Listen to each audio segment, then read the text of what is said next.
Before I get into that, first I wanted just to, in case anybody's just now joining us, I want to congratulate again our newly elected board chair, Christie, and our newly elected vice chair, Ebony Satterfield, and they will begin chairing meetings next week. So they will be, they'll do that next week. So congratulations again, ladies.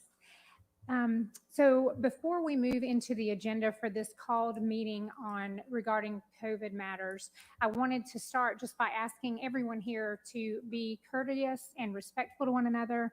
As we've seen over the last few months, there are many different opinions and viewpoints, but we must remember that everyone is here for the best interests of our students, and the children are watching and listening to us as adults. So it's important how we treat one another and how we handle these difficult issues. We do have 60 speakers this evening, and as always, if anyone is not complying with the board's civility code, they will be asked to leave and escorted out if necessary, because we must maintain order to be able to get through our agenda and complete our work. So thank you in advance to everyone who's here. Thank you for engaging and for your passion and your cooperation. Do we have any changes to the agenda? I will just note that Ms. Babb has withdrawn her item number 10. And did you want to make any comment on that or anything? I just felt like there was another motion made by another board member that kind of covered the same thing, and I didn't really see the point in the two being on there. Great. Any other changes? Mr. Dupler? Thank you, Madam Chair. I just wanted to state that because this is a special called meeting, no other motions can be added, but motions to amend or substitute a motion that's already on, or an agenda item that's already on the agenda, can certainly be entertained. Okay. Thank you, Madam Chair. I would like to make an amendment to public forum. I move that we allow 90 seconds for each public forum speaker.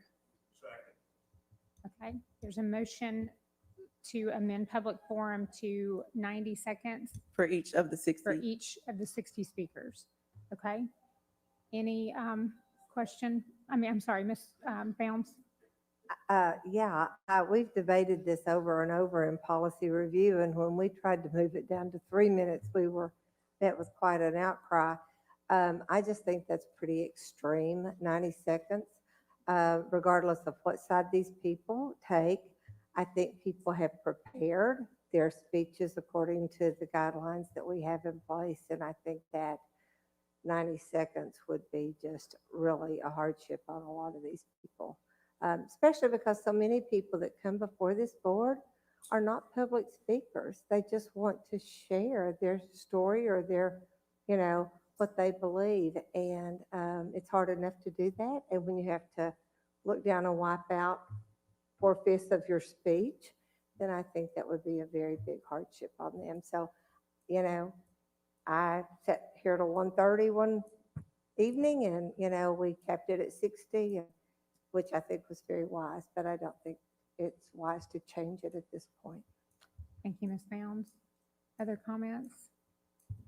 Board Member Bowles, would you make a friendly amendment to lift it higher than 90, but less than what we have? I'm asking. I'm open to that. What do we have right now? Are we at 3 or 5 still? We're at 90 still. 90 seconds. Oh, So, okay, the traditional, okay. What were they expecting to be able to speak? 5 3? minutes. 5. 5, okay.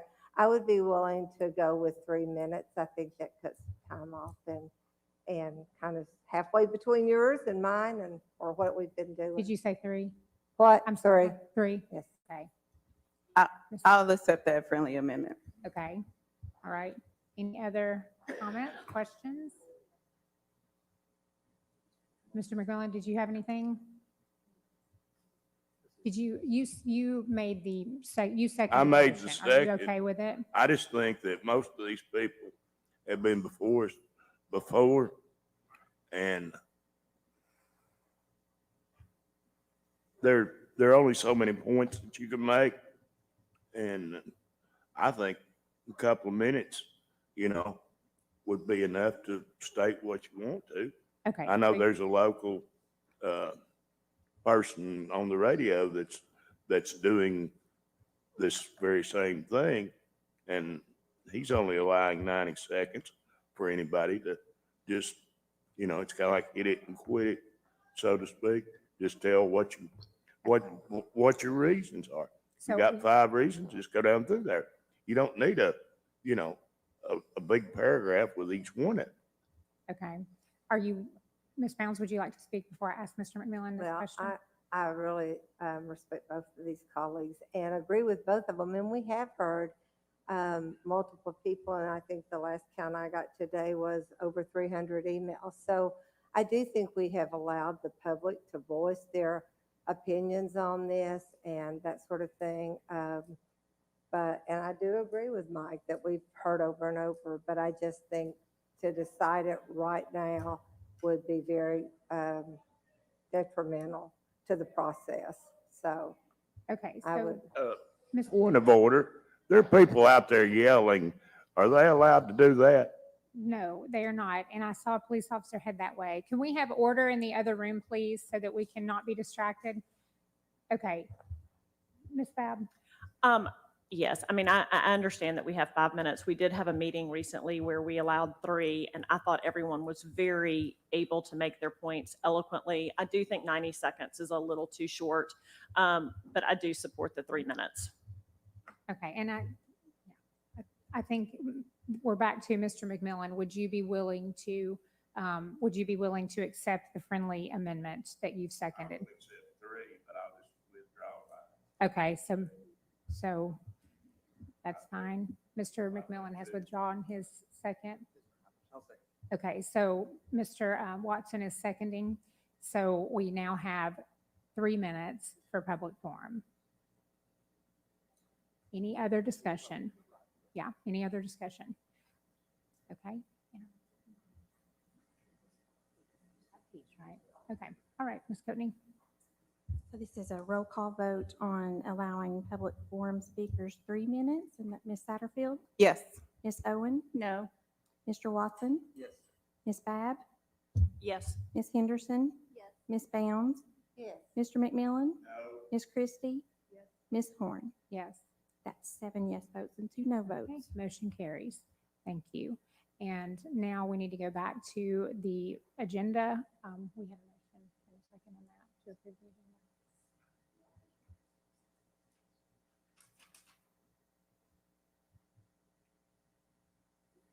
Okay. No, okay. Do we have a motion to approve the agenda? Mr. Watson and Ms. Christie, are you seconding? Okay, we have a motion and a second. Any other discussion on approving the agenda? Okay, all in favor? Any opposed? Motion carries. Okay, thank you. And now I'll refer to Ms. Babb for public forum. Yes, we will start public forum, and Ms. Horn has already gone over some things, but just before we start, I will reiterate a little bit of our rules on public forum. Public forum speakers shall address remarks to the entire board and not individual members. Each speaker shall state his or her name and county of residence and have up to 3 minutes to make remarks unless time is extended or shortened. Members of the board and the director of schools may have the privilege of asking questions of any person who addressed the board. The board respects and appreciates the good intentions that bring citizens to speak at public forum. The board asks that speakers show the respect for the board, the staff, and other citizens by speaking in a manner that is civil and courteous. I am going to probably call 5 at a time in the order that they're supposed to speak, just so that people can get ready to come up. Okay, we will start. Kelly Wolf is first. After her is Jonathan Casey, then Mary Jane Morris, and then Maggie Schauffer. So Kelly Wolf, and just state your name, county residence, and you will have 3 minutes to speak. So I'm Kelly Wolf. I live in Knox County. I'm a board certified pediatric nurse practitioner in the community who's working in private practice and also in the urgent care setting. I'm a mother of a student in Knox County schools. I'm also a product of Knox County schools. And I'm here today just because of the safety of our children is my highest priority. And I want our children to be in schools where they have the best chance to learn. I want to present facts from the American Academy of Pediatrics, the CDC, and well-known epidemiologists that outline the severity of the situation and the steps that we can take to ensure safe learning. the AAP released a set of guidelines for safe return to school for the 21-22 school year, which strongly advocates that all policy considerations for school plans start with the goal of keeping students safe and physically in school, and that is my goal as well. The recent rise of COVID-19 in our community and schools presents a challenge that we must face. In the first 2 weeks of August, there were 2,646 active cases of COVID-19 in Knox County, and in the most recent 2 weeks, there have been over 5,000 positive cases. This amounts to a daily increase of 36% over that time. As of 8:30, there were 816 active student cases and 107 active staff cases in our schools. The pediatric healthcare system is overwhelmed. Our offices are struggling to maintain phone calls and just getting everyone scheduled. This has just been, we're overwhelmed. In 2020, our children didn't bear the burden of this virus, and it was evident that has changed. The Delta variant has changed the game. It's 1,000 times higher viral load, and it's 200 more times transmissible. For every one person that is infected, they have the chance to infect 6 to 10 people on average. Our children are contributing to the community spread in their households, especially to adults that are unvaccinated. And we must consider those experiencing the most severe cases are those unvaccinated. And our school-age children, grade K through 6, can't be vaccinated yet. The current district policy to make masks optional goes against guidelines of both our CDC and the American Academy of Pediatrics. It also ignores the science of COVID-19 transmission and fails our youngest school-age population. With no other mitigation strategies in place, the current evidence-based material is limited, but it does indicate that COVID-19 will spread widely in school settings without a layered approach. And this indicates that strategies such as better ventilation, contact tracing, and universal masking are most effective. Improved ventilation is costly and not time effective, but masking and contact tracing prove mass benefit for minimal investment. It was last school year when there was a rise in cases, our school-age children were wearing masks in the classroom and didn't experience the volume of positive cases that Thank you. I'm going to have to stop you. I appreciate it. Jonathan Casey. And then Mary Jane Morris, Maggie Schofer, and Sarah McIsaac.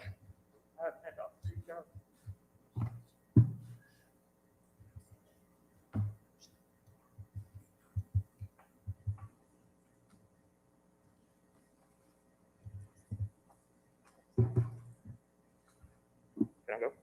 Yes, say your name and county of residence, and you'll have 3 minutes to speak. My name is Jonathan Casey, Knox County. Members of the board and Mr. Superintendent, I am here to discuss the scientific evidence for universal masking. I provided each of you with a copy of my noted remarks with links to studies supporting my comments. I am a clinical research scientist with a PhD in biomedical engineering and the father of an elementary child. My background demonstrates my expertise to advise the board on preventing COVID spread in our schools. I would like to start by clarifying by everyone why mask works. I wear my mask to protect everyone else in this room from infection in case I am asymptomatic. In the last 3 weeks, I sent the board studies and videos showing how universal masking with a 2-ply cloth or surgical mask effectively contains airborne particles emitted from the wearer. Videos of a person sneezing or coughing into a mask compared to an unmasked person demonstrate the effectiveness of cloth and surgical masks to contain germs. Now, this mask I wear does not protect me from airborne COVID particles because it does not fit my face tightly. However, if every person in the room wears a cloth or surgical mask, I receive protection as well as everybody else. We must rely on universal masking in schools for all students to feel safe and staff to feel safe as well. The scientific literature supports universal masking to arrest COVID spread, especially in schools. A study completed by Duke University found that universal masking in schools reduced the risk of COVID spread to less than 1%. Based on these findings, experts recommended eliminating quarantining and social distancing to the North Carolina State Board of Education. A similar study in Georgia compared schools that implemented universal masking and ventilation changes to those that did not. It showed that both interventions were effective at reducing infection rates. I summarized these 2 studies because they address universal masking in schools located in states similar to ours. but the board should note that the literature and clinical experts overwhelmingly support universal masking with other layered COVID prevention measures. In closing, I implore the board to implement universal masking for all students based on disease burden in our schools to allow the district to pause or reinstate universal masking based on district disease burden. The district should educate students, parents, and staff on how masks and other COVID prevention measures mitigate disease spread to help all stakeholders understand their role in stopping the spread of COVID. We can work together to implement this simple yet effective measure. Note, I believe that universal masking with layered prevention measures can allow the district to eliminate quarantining for exposure and the need for virtual instruction. Demonstrate to this community that the Knox County Board of Education stands with science and not political narratives. Implementing appropriate prevention measures shows you value your students, their families, your staff, and the Knoxville community by establishing a safe learning environment and helping to decrease the spread of COVID in our community. Thank you. Thank you very much. Next, we'll have Mary Jane Morris, then Maggie Schober, Sarah McIsaac, and then Barry Golden.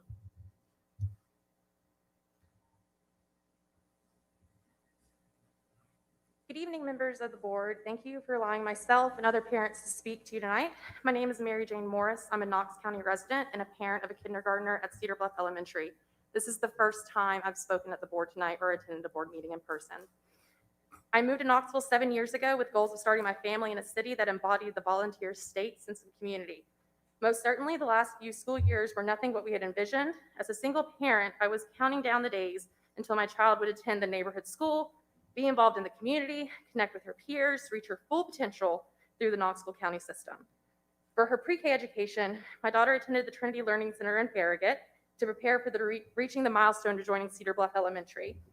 During the last school year, my daughter flourished, and her school was safe because her educators executed the safety measures identified and regulated by this board. When the Knox County registration period opened for this school year in the spring, parents like me made the decision to enroll their children in the school with the safety protocols that were then in place. This board's mission is to provide excellent and accessible learning opportunities that empower all students to realize their full potential. How did revoking the safety protocols uphold this mission? Our schools follow policies to regulate physical activity. I cannot request my child is given screen time instead of PE.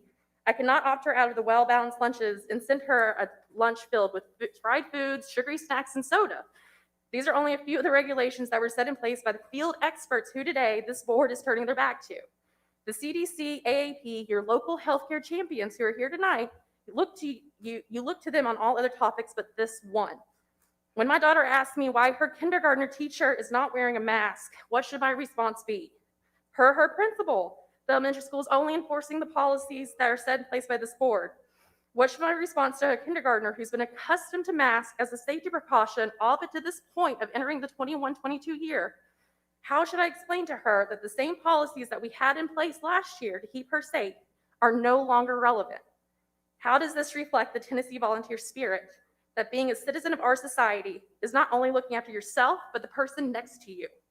If the pandemic has taught me one thing, it is that far too many of us, when asked what you will do for the person standing next to you, it's very little or nothing at all.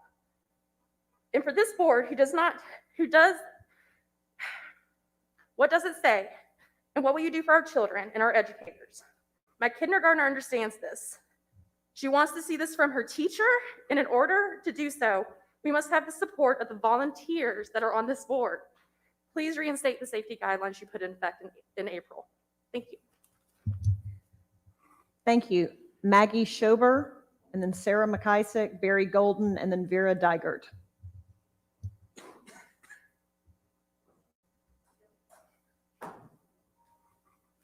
Hi, Maggie Schober, Knox County.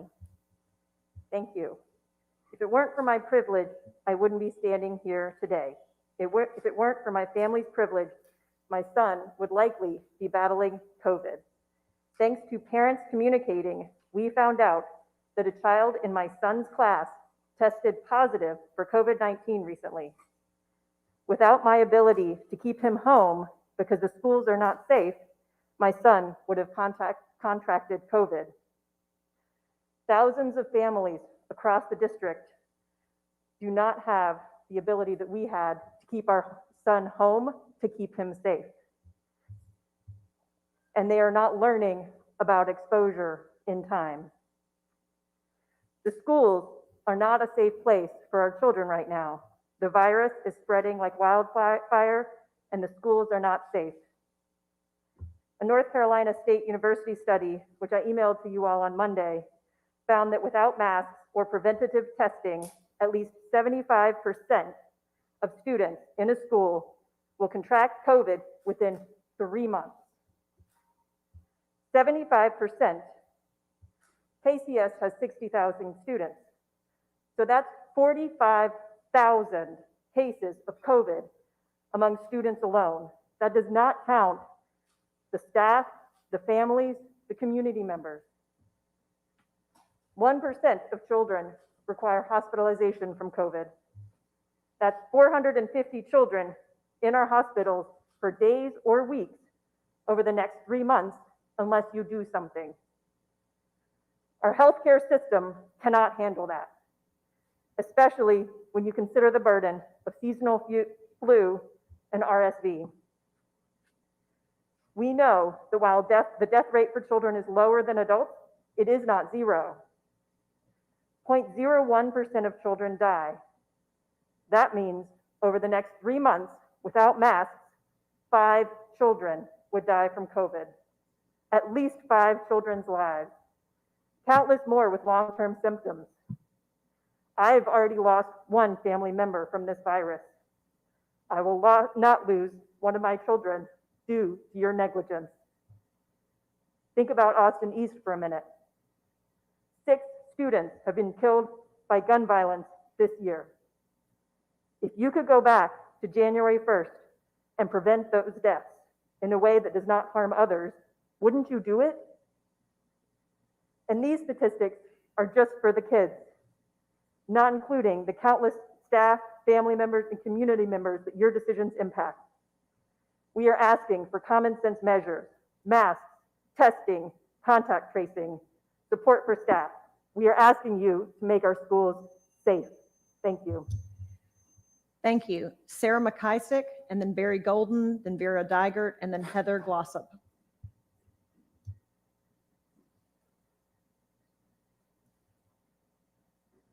Thank you for providing me the opportunity to discuss my thoughts regarding the health and safety of our children while they are in school. My name is Sarah McIsaac. I'm a critical care nurse and a mother of 2 children who currently attend Knox County schools. I work the front lines of the COVID pandemic in the emergency department and ICU, and I personally struggled with the fear and anxiety that I could bring COVID into my home and infect my family. I cared for extremely sick COVID patients for over a year, at times with merely a simple face mask, and I managed to protect myself and my family from the COVID-19 virus. Sadly, it took less than 3 weeks of sending my child into a Knox County school without a mask mandate or social distancing protocols in place for COVID to make its way into my home.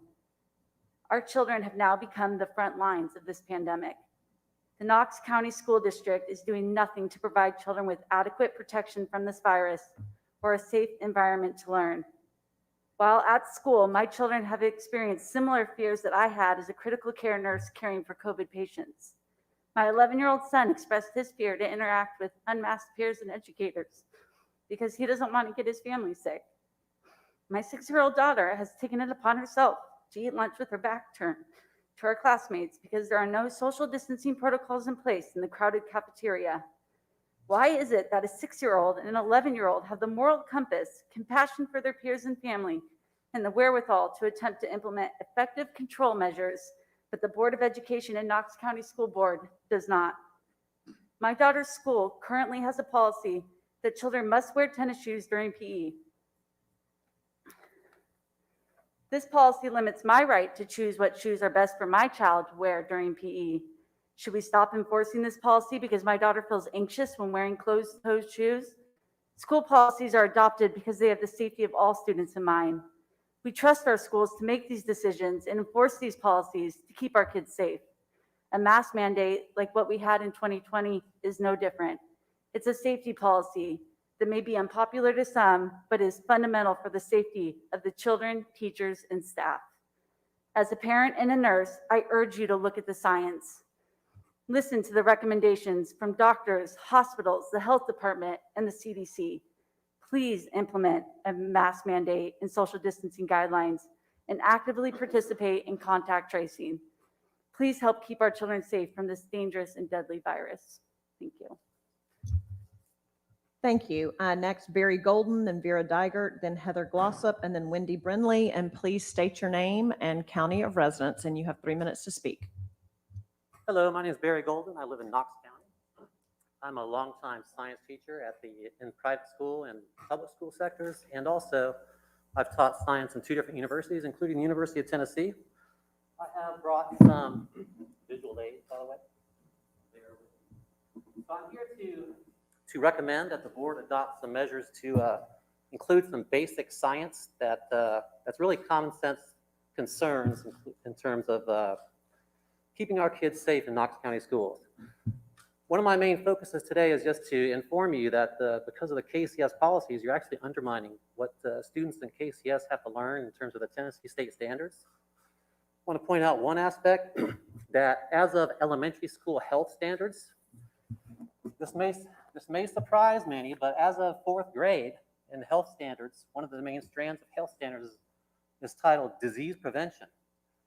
And as of 4th grade, students are asked to identify prevention strategies for not spreading pathogens. For example, vaccines, staying home with fever, etc. So we expect 4th graders across the state of Tennessee and in Knox County schools to discuss how to keep everybody safe from pathogens. Why can't you institute policies that do the same? Also, in terms of science standards, we have what are called the scientific and engineering practices. And these are the practices and behaviors that we expect students to engage in as they learn about science. I'm going to call attention to 2. First being analyzing and interpreting data, and the second being engaging in argument from evidence. So let me give you an example of what that looks like. What I've spent a career doing with my students. Here's a graph made from data from the Tennessee Department of Health. This shows Knox County COVID cases per 100,000. The first date over here is July 1, 2021. On the far right is August 30th. These data are already out of date because these lines would go off the chart literally. But one of the questions that I would ask my students typically would be something like, what patterns do you see in the data? 5th and 6th grade students are able to derive patterns from data like this. And they can come to conclusions that are consistent with scientific consensus in terms of saying, well, these 2 lines diverge from each other.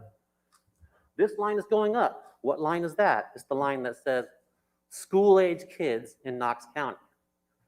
What's the key event there? Kids in Knox County schools are smart enough to put that together too. The key event is the first day of school, right?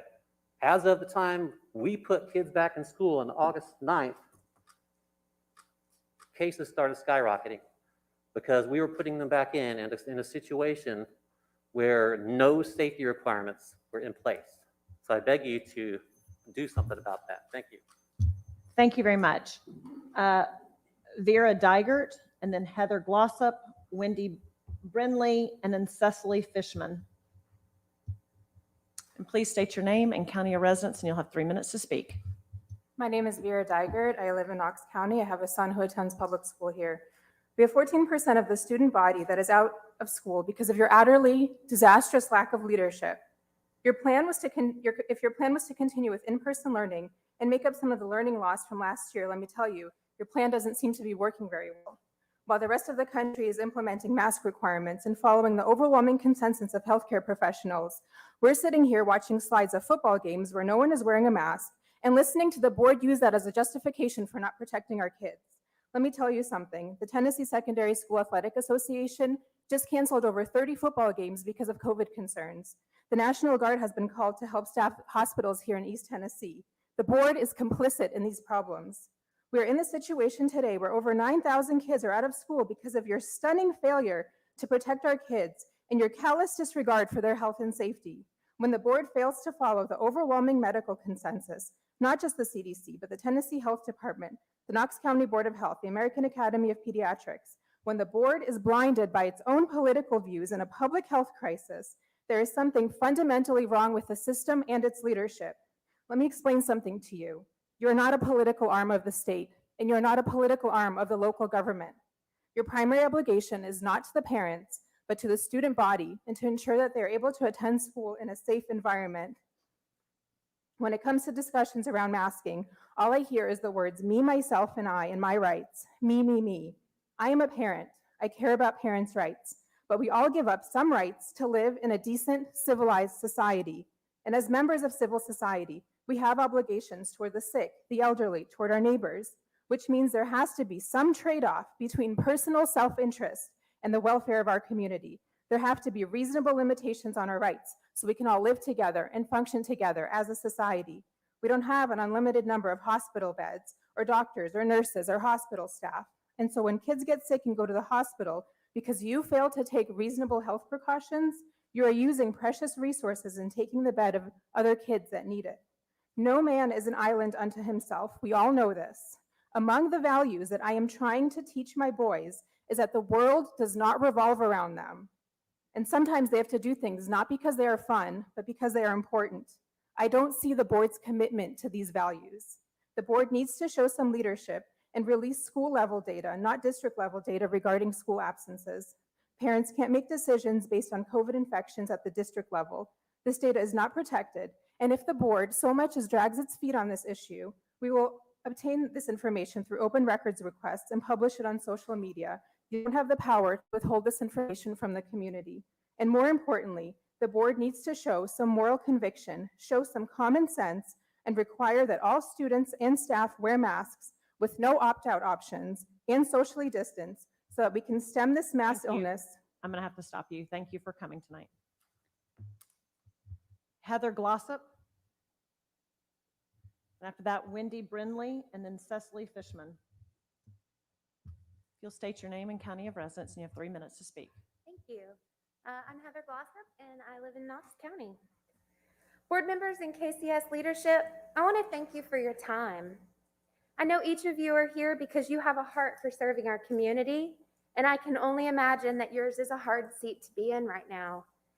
Last year, you responded to crisis by implementing a multifaceted mitigation strategy that protected teachers and students. You did this even though statistically children were at less risk of contracting the virus. As we face the Delta variant and its exponentially increased spreadability, including to children too young for vaccination, you have chosen to pull back on the mitigation strategy. You have declined to act on your April 2021 vote to follow CDC guidelines in the future. We're sitting at a record number of active cases in Knox County schools with an incredible lack of transparency and leadership from you. You have not prepared our teachers to support quarantined students effectively. Contact tracing by the health department is grossly delayed, and you have not implemented a mask mandate. Please follow the guidelines of the doctors, nurses, scientists, and epidemiologists who have dedicated their careers to science, medicine, and public health. We are not and cannot all be experts in every field and industry, and therefore it's imperative to heed the advice of the people who are the experts. We have the resources and knowledge to implement the CDC guidelines as evidenced by our performance last year. Our school administrators and nurses, they know how to contact trace.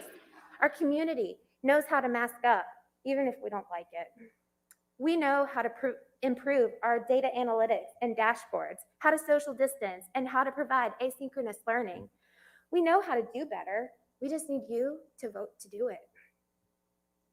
Knowing that it is most beneficial for children to be in school and understanding that we saw a decline in standardized testing results last year, we can reasonably infer that without mitigation tactics in place, we will continue to see increased absences, furthering learning loss and declining test scores. As a worried mom, I implore you to be transparent and honest. Add recovered cases and statistical breakdowns by school to the COVID dashboard. Implement a mask mandate.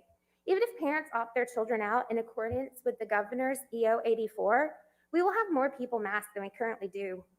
Expedite contact tracing by handing it back to the schools, and implement virtual learning wherever and whenever needed. It's unfathomable that we would waste our learnings from 2020 and fail to use our technological resources. Friends, the children are watching us, so rather than admonishing experts and saying our hands are tied by this entity or that, let's teach the next generation to be compassionate leaders and to face challenge head on with facts. Let's do our part to protect others. Thank you. I'm going to have to stop you. Thank Appreciate it. you. Thank you all so much. Wendy Brindley, then Cecily Fishman, then Paige Brown, then Debbie Stafford. And if you'll state your name and county of residence, and you'll have 3 minutes to speak. Good evening. I'm Wendy Brindley, resident of Knox County with 2 children in Knox County schools. I worked for the United States District Court for 9 years. I support public education. Right now, what you're dealing with is extremely challenging, so let me get to the point. Failure to enforce COVID-19 mitigation is counter to the mission of Knox County schools to address learning loss. We're in the 4th and worst wave of a pandemic. Your job as school officials is to reduce the risk to children and staff by following public health guidelines, whether you personally agree with it or not. The job of setting public health policy falls to public health officials, and they are loud and clear that business as normal right now is not safe for children or for our community. Your mission right now is twofold. 1, comply with public health measures to mitigate the risk to children and staff in public school buildings and on school buses. 2, provide access to public education that is equitable to all students, including those who require accommodations. Those tasks are not mutually exclusive because complying with public health measures is required to retain access to the ESSER funds from the American Rescue Act, which are allocated to provide a safe learning environment and address learning loss. Further, the record absences we have recently experienced directly correlate with the lack of mitigation efforts on the part of Knox County schools. Failure to enforce COVID-19 mitigation is not supportive of maintaining in-person learning.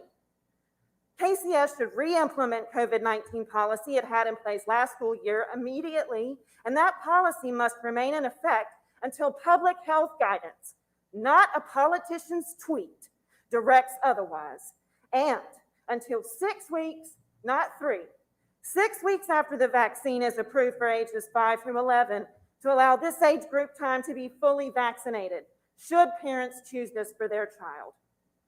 The entire Board of Education, in your official capacity and as individuals, and Mr. Thomas, you all are legally obligated to comply with public health measures in school buildings and buses to ensure equal access to education for all Knox County students. This is another difficult year, but you all did a great job protecting our students last year. I believe you can do it again. Thank you. Thank you. Cecily Fishman, and then Paige Brown, Debbie Stafford, Angel Jones, and then Dr. Overholt. Please state your name and county of residence, and you have 3 minutes to speak. Hello. Good afternoon. My name is Cecily Fishman. I live in Knox County. I am a mother of 2 children who go to Knox County schools. I chose my specific neighborhood because of the schools that were in there. My husband and I had moved to Knoxville in 2015 and were very purposeful about where we decided to live. The elementary school we chose, we both looked at each other and said, this is where we want our children to go. I am Cecily Fishman. I am a mother of 2 children, and my husband is a brain cancer endurer. He is currently battling brain cancer. He is going through treatment on a regular basis. In 2020, during the pandemic, I purposefully kept my children at home. I kept them at home so that way I could see how the pandemic played out, understand what Knox County schools were doing to protect the children. During this time, I added stress to my life. I had a teacher come in who was afraid of teaching in the school systems last year and help teach my children. The thing that could not make up for was the experience of going to school. It was a very hard decision for me to make to send my children to school this year. They blossomed within the first few days of being at school. It was remarkable. I am Cecily Fishman, a mother of 2 children who are vulnerable because they cannot be vaccinated, to a husband who's immunocompromised and cannot handle getting coronavirus. I am also a friend to neighbors, to other people in the Knoxville community who have babies and young children, and they too cannot protect them without this choice of pulling their children from school. At this point, it is my children's right to an education. It is their right to have an education from their elementary school that my husband and I decided to move to be near them and to be with them. I tell you this because the hardships of not having a masking policy, of not having contact tracing, means that after week 1, we found out through a friend that their child was exposed and had coronavirus, and I had to put my children and pull them from school, quarantine them. My husband had to go stay in a hotel. I had to endure these expenses. By the way, I'm also a full-time employee. I work full-time and had to take care of my children during quarantine while this happened. I come to you today to ask you to please protect those who are vulnerable in this community. Children are massive spreaders of coronavirus. They are impacting the immunocompromised. They are impacting people like me and the stress that I have to endure just to keep my family safe, to work, and to provide for them. And finally, in my last 4 seconds, please stop referencing HIPAA as a reason you cannot share the COVID dashboard. My formative years, I was also a privacy Thank you. specialist, and I know that's false. I'm sorry, I'm gonna have to stop you. Thank you. Thank you for coming. Paige Brown, then Debbie Stafford, then Angel Jones, then Dr. Overholt.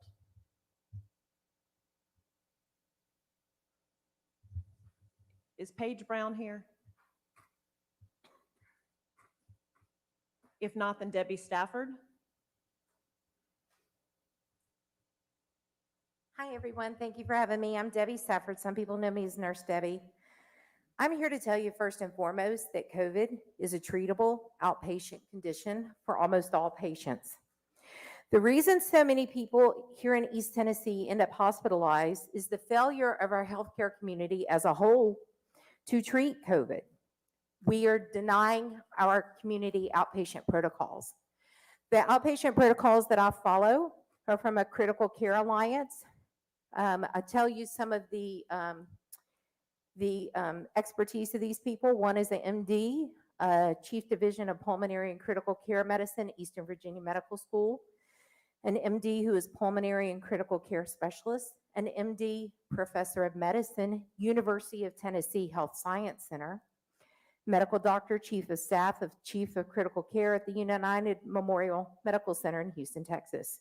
These are not what some people want to call quacks. These are the cream of the crop. And they're telling you, and I'm telling you, COVID is largely a treatable condition. In this community, COVID is no more dangerous for children, and in fact is less dangerous based on the current statistics than RSV or influenza. RSV is normally a wintertime thing, but for some reason it hit this summer and it hit hard. We've had way more children hospitalized for RSV than we have COVID. Yet in the history of our school system, no one has ever made this kind of a deal over RSV. Influenza is more dangerous for children than COVID, but you've never seen these people carry on like this. People that were standing out on the street protesting for masks, I watched pull down their masks to move in close to talk to each other. This is not about severe, real concern. I do want to tell you all about a bona fide medical condition called mesophobia. It's a pathological condition and it's a fear of germs. People with this condition may feel compelled to engage in excessive and ritualistic compulsions against contamination. Unfortunately, for these very tortured people, living life means sometimes encountering dirt, illness, or even pathogens. But for these people, this fear of coming into contact with any of these significantly interferes with their lives. People with mesophobia struggle to evaluate which situations are dangerous, and they feel worried or panicked when encountering daily scenarios, which will always involve germs. They will take extensive measures to avoid contamination or decontaminate themselves in the spaces they inhabit, and they try to reflect those pathological fears on other people. It is vitally important when encountering people that have this medical condition that we extend love and patience while not engaging in this pathological behavior. Thank you to the 5 of you who have been loving, logical, and refuse to engage in this behavior. Thank you very much. Thank you, Angel Jones. And then we'll have Dr. Overholt, April Tipton, and Helena Rago. Please state your name and county of residence, and you'll have 3 minutes to speak.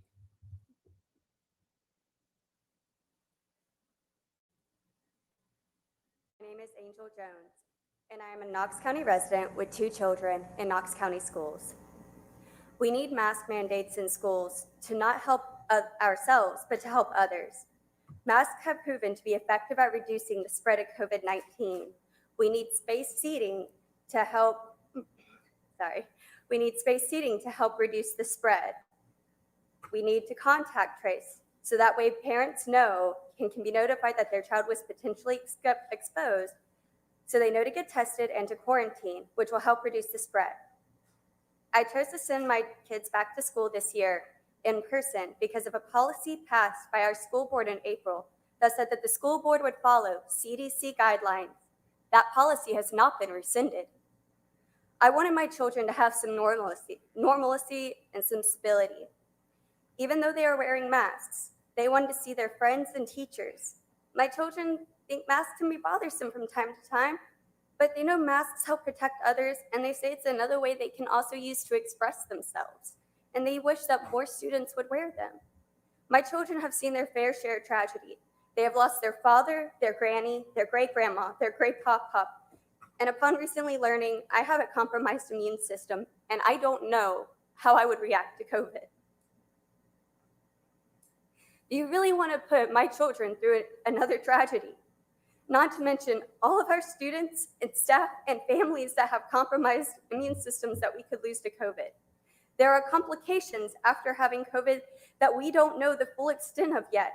Do you want to take that risk with our children, especially with the Delta variant? I hear about learning loss and lower test scores, but what's happening with so many students out? How many teachers are we going to lose? And what's going to happen if we start to lose students? You can't legally drink and drive. There's a law about that.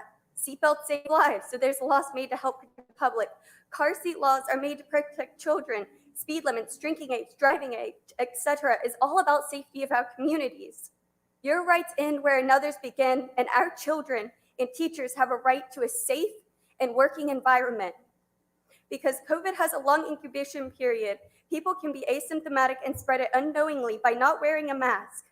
People do not have a right to spread COVID knowingly or unknowingly. Laws and mandates are made to help protect people because people don't always know what's best. As a parent, I can say I've made my fair share of mistakes thinking I was doing what was best for my children. Parents make mistakes. We don't always know what is best. Masks aren't 100%, but it's about mitigating the risks. Last year, schools didn't close once for flu or strep, unlike the previous 5 years that we had children. My child has been in my children's school. Plus, COVID numbers were lower. Mass contact tracing and space seating will help reduce the spread. I feel hopeless, and Thank you. I'm going to have to please stop follow you. what you guys promised. Thank you. Thank you for your time. Dr. Overholt, April Tipton, Helena Rago, Alistair Elliott. Thank you. If you'll please state your name and county of residence.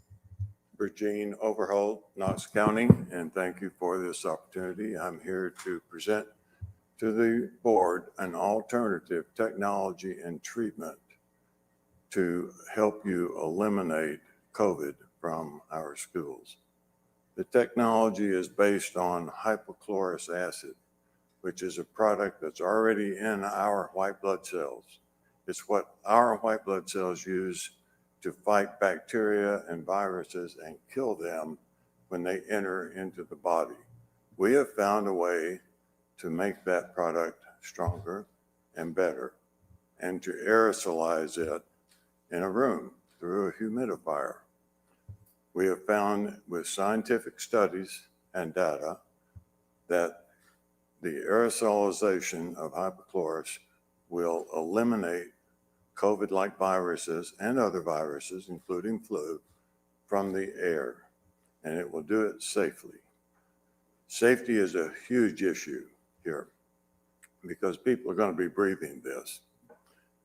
We have acute studies that show no toxicity to lung or to other tissues. We have chronic scientific studies that show absolutely no injury to human cells that have been cultured outside the body and exposed to chronic exposure of hypochlorous. Totally safe, safe as air. What we would like to propose in this short time is that we work with Knox County schools to outfit them with this system of hypochlorous aerosolization to help safely and effectively remove COVID virus from the air and from your system. We can do it safely. Protect your schools, protect your teachers, protect your students, and do it safely. The technology is available. The decision is yours. Thank you.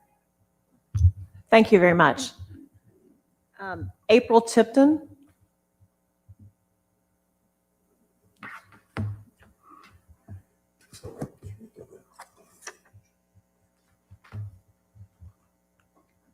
Is April Tipton here? Okay. Helena Rago, and after that we'll have Alistair Elliott and then Murray Clemston.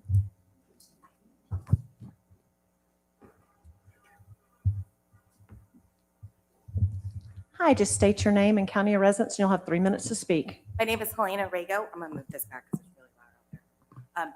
My name is Helena Rago, and I'm a resident of the 4th District of Knox County. First, I want to acknowledge our amazing representatives. We know that you're under tremendous pressure, and we are here to thank you for supporting our rights as parents and our children's medical freedoms. We, the evident majority, ask you for your continued support in keeping the policies the way that they are. The board does not have the authority to institute a mask mandate, yet here we are again. Last time we were told it was because of Delta, and with references to the American Association of Pediatrics and overrun children's hospitals. Just last week, the vice president of the AAP stated that there's no evidence that the Delta variant is causing more severe disease. And East Tennessee Children's Hospital is now publishing weekly updates to provide truth and transparency to our community. But even with these numbers, it's not exclusively Knox County children. Our TCAP scores show us the effects of our district policies last year. To some in this room, it might be statistics, but that is my child that has always excelled, yet failed to meet the benchmarks last year. I spent 12 years building my children's immune system because the CDC explains that the immune system is the body's natural way of protecting itself from infection and disease. Taking care of yourself helps your immune system take care of you. And that active immunity is the result of exposure to a disease that triggers the immune system to produce antibodies, resulting in natural immunity that is long-lasting and sometimes lifelong. It's from the CDC in 2017. I don't support taking your vaccination card to now get 2 free donuts from Krispy Kreme, and I don't think that people who do support that should choose to have a say in my children's healthcare. To our representatives who believe that they do have a choice in the medical options of my children, we see you fundraising maskless, we see you instigating in Facebook groups, and we see the comments about your constituents. But every difference in opinion is not a difference in principle. We were told that this district would not tolerate harassment, yet we have parents screaming at cars outside of the schools and threatening violence at school board meetings. Our students are still being harassed and pressured by teachers and administrators and subjected to backhanded comments daily. Children get sick at the beginning of the school year every year, and every year we cancel school during flu season. Less than 1% of children are currently positive, and only 8 children in our region are in need of some extra support to recover with antibodies. Our children are at virtually 0 risk of COVID, a far less chance of severe illness and disease than RSV and the flu. Yet we're trying to rely on failed methods of mitigation and testing to prevent natural active immunity. We are done listening to those who have gotten it all along. Thank you for your time and dedication to our children. Thank you for coming to speak. Alistair Elliott, then Murray Clemston, then Adina Clemston, and then Drew Kinmeer. Please state your name and county of residence, and you have 3 minutes to speak. I'm Alistair Elliott from Knox County. Did you skip over? I mean, I was following along. Did we skip over one? Somebody wasn't here. Ms. Tipton was not here. No, I didn't hear the name of Helena Rego. Was that? That's just who spoke. I'm sorry. Okay, Yeah, sorry, no, but missed her name. no, I don't want to skip anybody. Yes, I'm sorry. I'm sorry. All right. Alistair Elliott, Knox County. I keep wondering how we've gotten here. I'm looking on Facebook, seeing these groups with parents contact tracing themselves. I'm seeing them scared, frustrated, and not because of a thin little mask that their kids have to wear. It's because these kids are getting sick. Everyone keeps saying, oh, it doesn't affect children. We have 11 kids in the hospital. 900 Friday had COVID. That's clearly affecting our kids.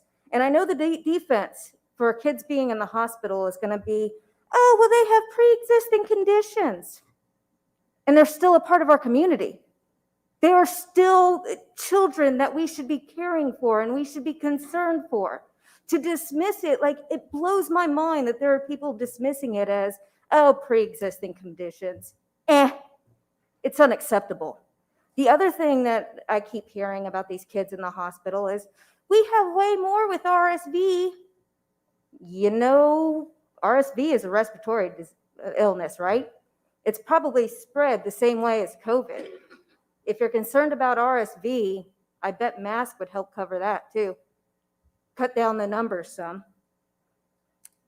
Yeah, overall, I think this has been like a real fun little experiment with our kids' lives and their families' lives.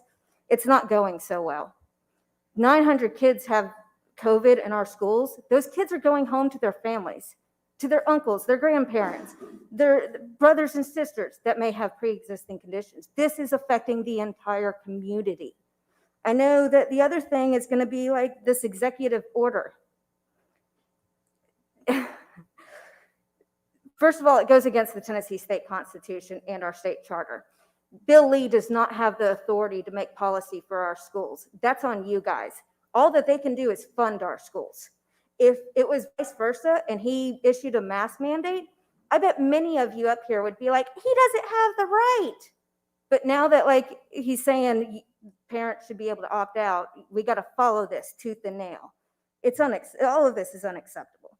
You guys need to start following the CDC, mask, the cleaning, do everything that it takes to cut down these cases for our children and this community. Thank you. Thank you. Murray Clemston, and then we'll have Adina Clemston, and then Drew Kinmeer.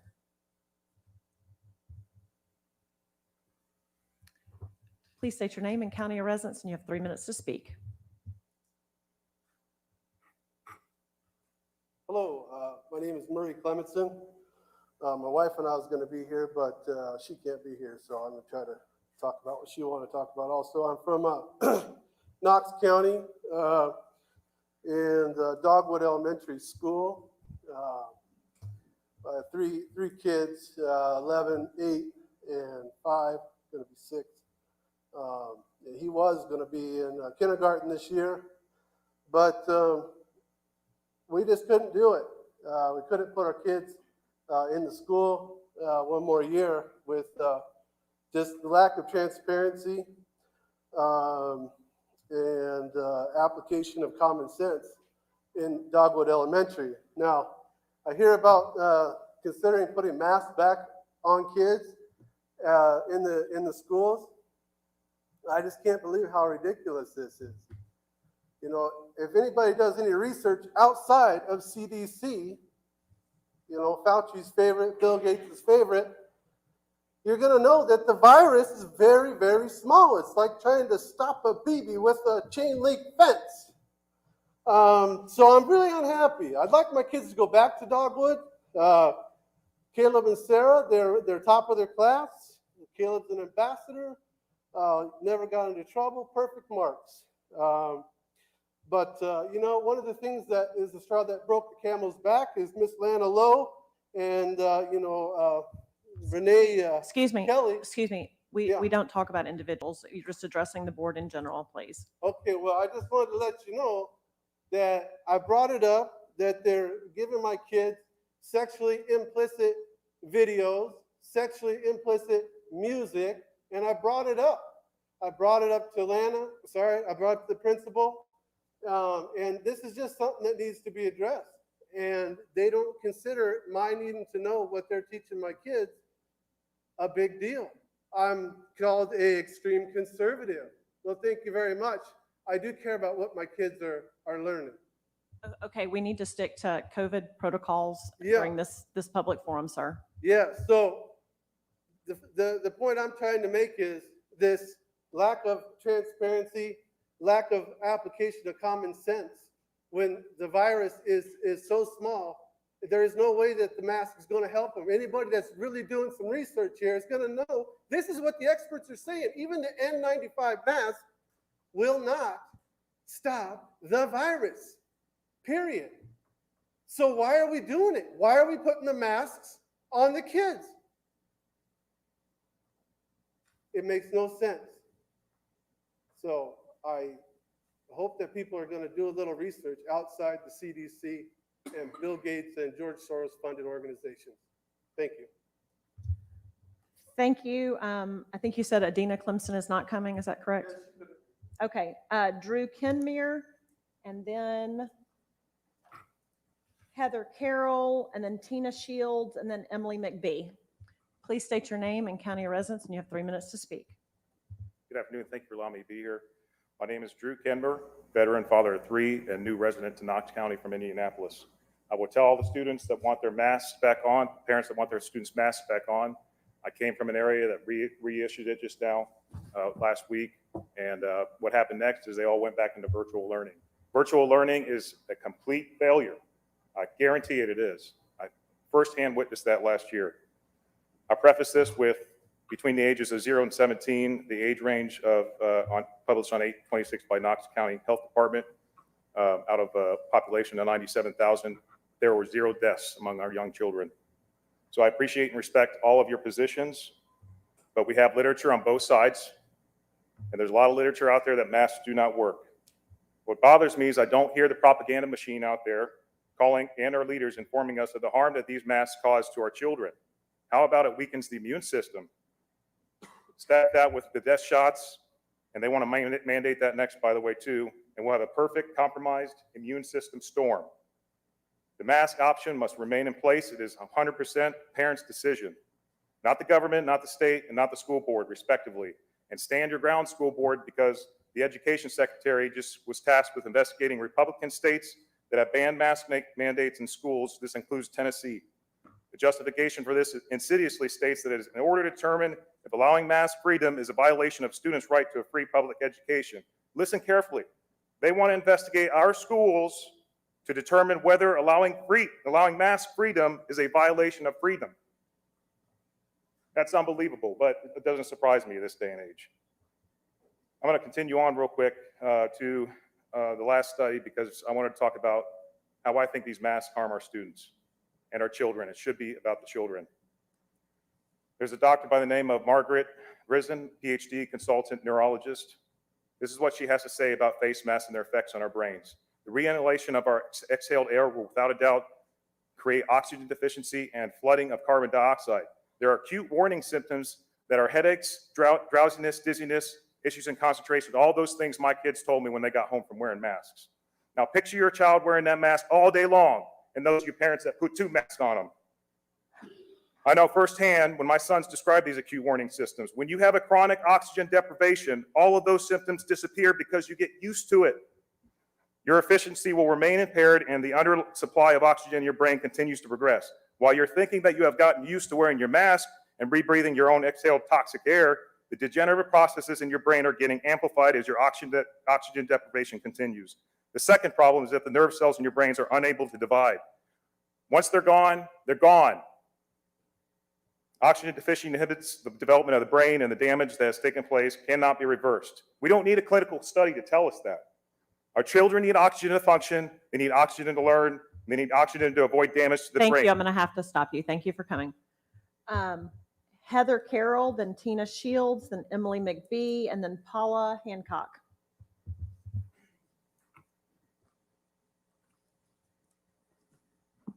I'm back. That's a little humor for the board. Heather Carroll, Knox County. Albert Einstein famously said, the definition of insanity is doing the same thing over and over and expecting different results. How many times have the COVID protocols been a part of this board's agenda? When was the last time a board member walked the halls of the 94 schools in Knox County? Because if you did, I think you would see the majority of students and staff are not masked. Their parents are choosing to send their kids unmasked because you have left it as a parental choice, which is the right choice.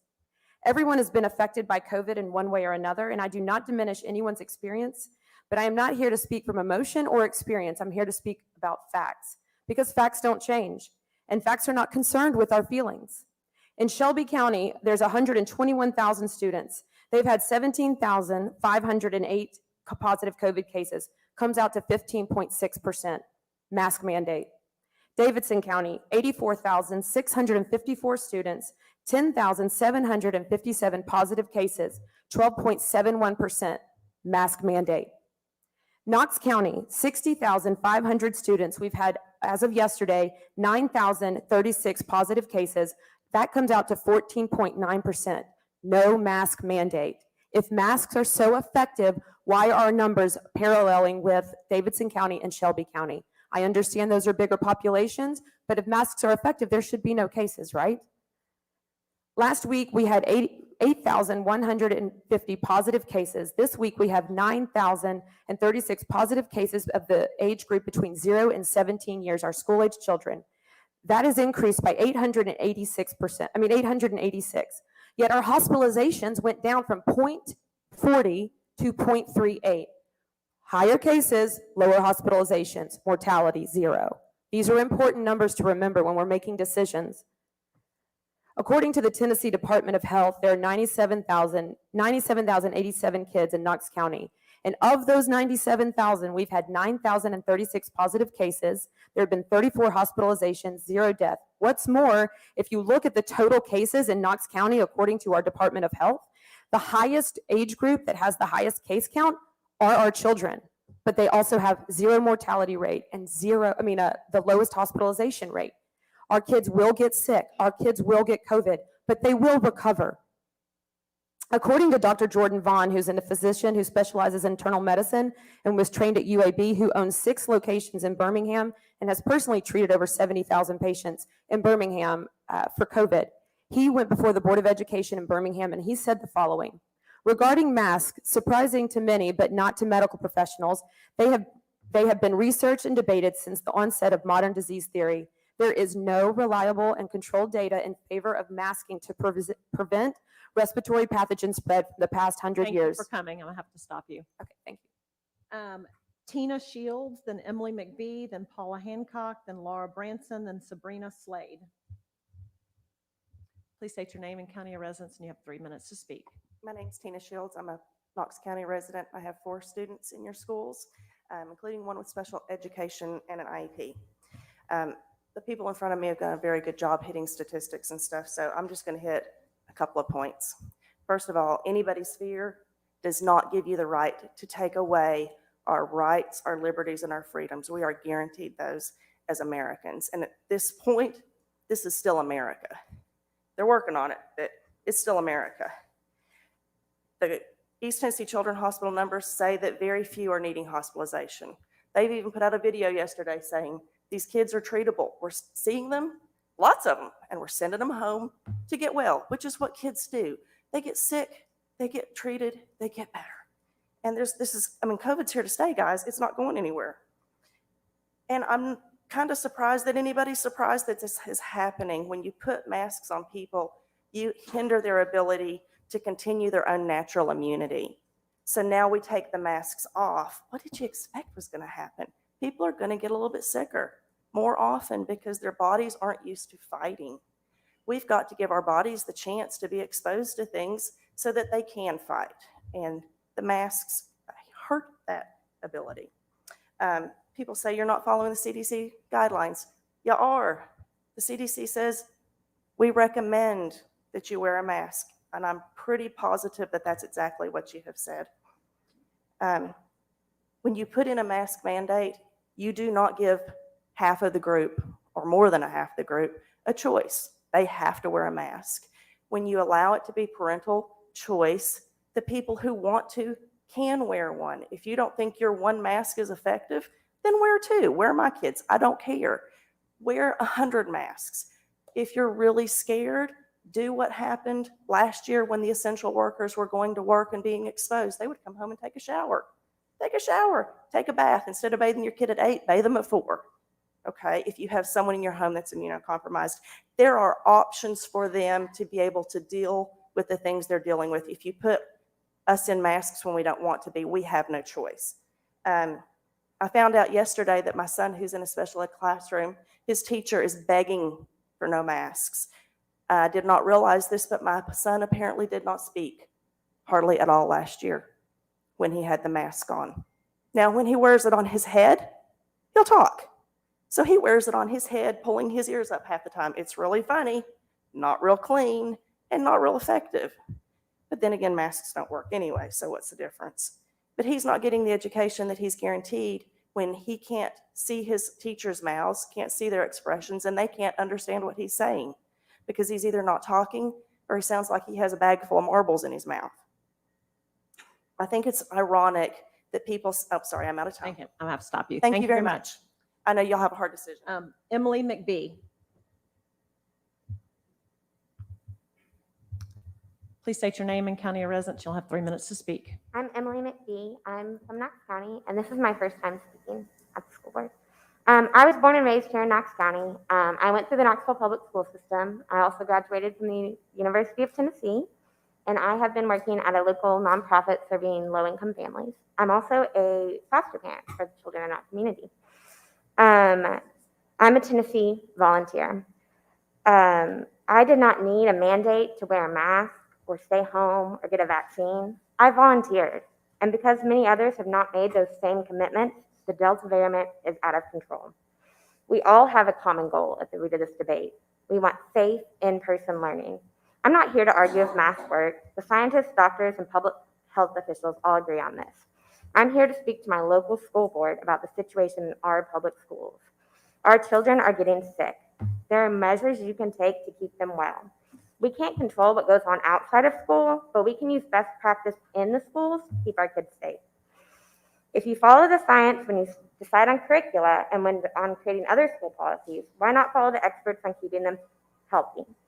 For weeks, children have been getting sick with COVID at our schools. They're taking this new variant of the virus home to their families, resulting in children not attending school, families making work, and some people having to go to the hospital. This is not sustainable. Our local hospitals are at capacity. There are more people hospitalized in our state than ever before. The National Guard has been called. This is an emergency requiring emergent action. Inaction is no longer an option. We need masks, social distancing, and contact tracing in our schools now. Your action can save lives in this community and keep our kids in school. Thank you for your time and your service. Thank you. Paula Hancock, and then Laura Branson, Sabrina Slade, and then Kim Sprague. Please state your name and county of residence. Paula Hancock, Knox County Education Association, Knox County. Today, I want to share with you that educators know that they have a duty of care towards their students. And we as educators should always promote the welfare and safety of those students. We know that for students to learn and achieve their fullest potential, it is critical that they are in school and engaged in the learning process. We know based on research that student absences impact the student's ability to succeed, that absenteeism is a primary cause of low academic achievement. We know that our students benefit from in-person learning, and by law, Tennessee Code Annotated 49-5-1003, an educator is obligated to their students to make every reasonable effort to protect students from conditions harmful to learning or to health and safety. In times like these, educators are finding themselves in uniquely challenging positions with an extremely vulnerable population. So how long must educators be faced with record child hospitalizations, overwhelmed health departments, covering the classes of other educators during their planning time because of teacher and substitute shortages, collapsing classes that do not allow social distancing in classrooms, challenges of teaching both virtual and in-person simultaneously, which allows educators to be ineffective to two groups of students at the same time. Children coming to school sick anyway. Use of personal sick days for yourself and your school-age children to isolate. Possible school district closings that can possibly use educators' much-needed fall and spring breaks. Educators are overwhelmed, overworked, exhausted, and exasperated beyond the pale. So how long? How long? It is my hope, not long, because the moral arc of the universe always points towards justice. We need moral justice for our students, educators, and education support professionals in times like these. In times like these, we are asking our Knox County School Board to take a stand and make every effort to protect our students from conditions that are harmful to learning or to health and safety. Every student, and I mean every student, deserves a great public school. We're asking that you vote yes to move forward on today's agenda items. We need the moral arc of the Knox County School Board to point towards justice for every student, educator, and education support professionals, health and safety in the school environment. Thank you, and I yield my time. Thank you. Laura Branson, then Sabrina Slade, Kim Sprague, and then Hillary Godsey. Before I start, I'm going to hand this letter to Renee to give to the board. I'd like to have it put on record that it was turned in to you guys. My name is Laura Branson, Knox County. Remember when you swore an oath upon taking office to uphold the constitutions of the state of Tennessee and the United States of America? Our constitutions protect our inalienable rights. We elect you and provide consent to you to protect those rights, rights that do not end where school property begins. Article 6, Section 2 of the U.S. Constitution is the Supremacy Clause, which states the Constitution is the supreme law of the land, and any state law, including Governor Lee's executive orders, your school policies, health department recommendations, and edicts that is repugnant to the Constitution is void. The Fifth Amendment of the U.S. Constitution requires due process of law to be part of any proceeding that denies a citizen of life, liberty, or property. The Ninth Amendment protects citizens' unenumerated rights. That is, we have additional fundamental rights protected from governmental infringement that exist alongside other fundamental rights specifically included in the first 8 amendments. The 14th Amendment provides that no state shall make or enforce any law abridging the privileges or immunities of citizens to the U.S., nor deprive any person of life, liberty, or property without due process law, nor deny any person within its jurisdiction the equal protection of the laws. If you act in an arbitrary manner, depriving citizens of rights protected by the 14th Amendment, your actions are void. You board members who vote for mask mandates in our schools are acting arbitrarily and punitively. We know this because only some Tennessee schools force children and teachers to wear masks. You have no authority to force children and teachers to wear masks. No governor, no union, no government education or health agency can vest you with the authority to force children and teachers to wear masks. If you believe you have this authority, please show us where, how, and when Tennessee citizens gave you public servants authority to force medical interventions on healthy children without parental consent. Explain how a school policy repugnant of the 4th, 5th, 9th, and 14th Amendments of the U.S. Constitution or Article 1, Section 3 of the Tennessee Constitution can deprive a child and parent of their rights. You are elected officials and you cannot impose your personal beliefs onto school children or teachers. To do so is a violation of Article 1, Section 3 of the Tennessee Constitution and a violation of the Free Exercise Clause of the First Amendment, which embraces 2 concepts, freedom to believe and freedom to act. Believe what you wish, but you cannot force others to believe it, nor can you act on your beliefs in a way that violates others' rights. We do not elect you or pay you to push your personal agendas or beliefs. We elect you and pay you to uphold your oaths of office. Bullying, pressuring, coercing, bribing, and threatening students and staff to wear masks are violations of every school's bullying policies. Segregating mask wearers from non-mask wearers, isolating and punishing non-mask wearers, and signaling out non-masked students for contact tracing and quarantine while masked students are allowed to stay in school are punitive and discriminatory acts. Thank you for coming. I'll have to stop you. Laura Branson. Oh, I'm sorry. Sabrina Slade.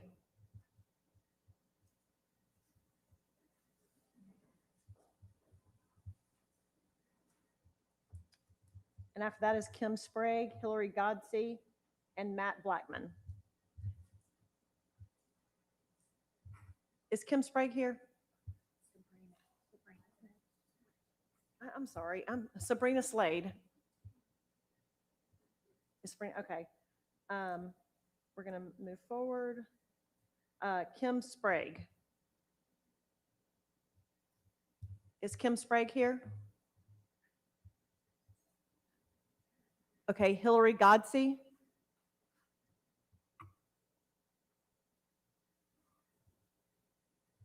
Is Hillary Godsey here? Okay, please state your name and county of residence, and you'll have 3 minutes to speak. Hi, my name is Hillary Godsey. I'm from Knox County. I hope I'm going to be the quickest one tonight. I just want to point out everybody that's come in here that's been scared of COVID and wanting to mask kids have come up to a podium that is not sanitized, taken their masks off, put them down, and put them back on their face. So just be careful. You might take something home. But pretty much I'm just here to say there's no legal leg to stand on. My daughter will never wear a mask again. And please continue to allow the parents their authority to do what's best for their children. Thanks. Matt Blackman and then Angie Gothert.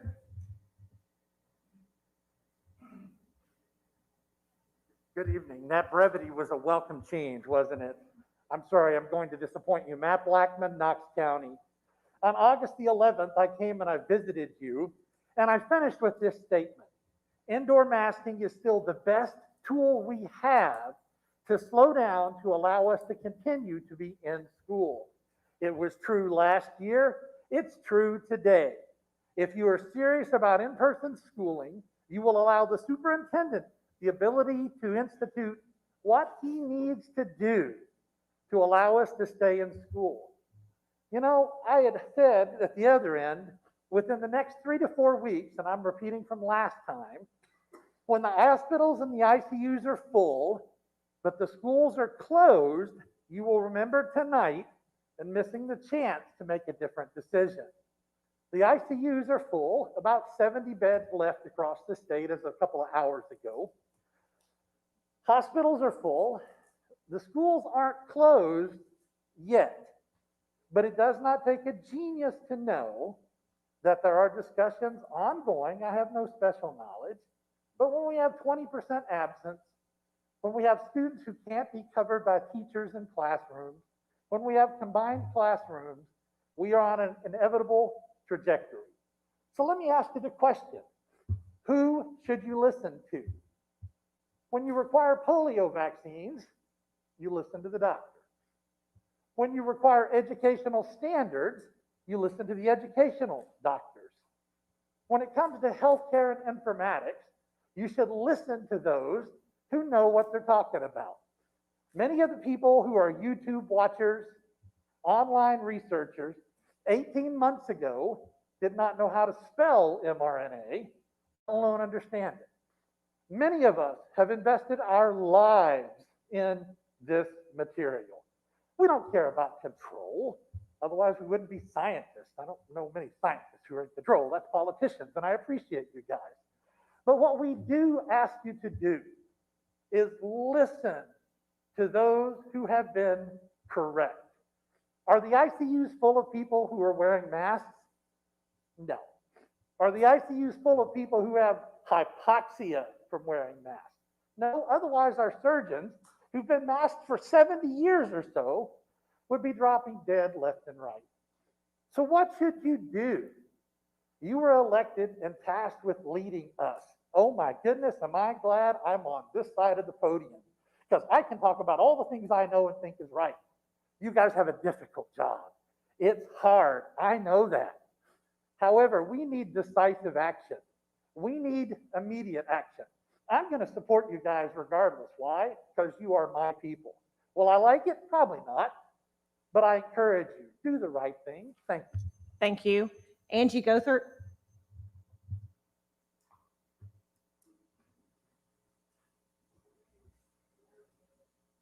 Please state your name and county of residence, and you have 3 minutes to speak. My name is Angie Gerthert, and I am a resident of Knox County. I had hoped that the next time that I spoke at public forum, it would be to make improvements to our schools, but that was not to be so. So here we are. I would like to thank Ms. Horn, Ms. Henderson, Ms. Bounds, Mr. McMillan, and Ms. Christie, who stood for parental choice.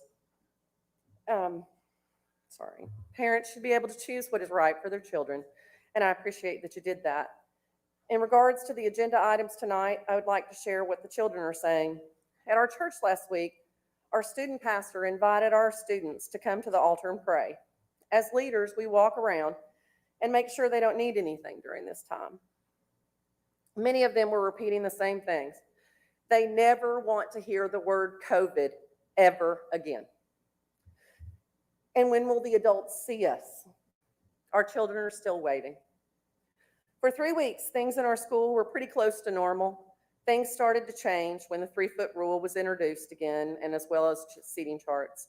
We then started to hear from teachers throughout the district that principals were pressuring their teachers to wear masks again, strictly enforce the 3-foot rule.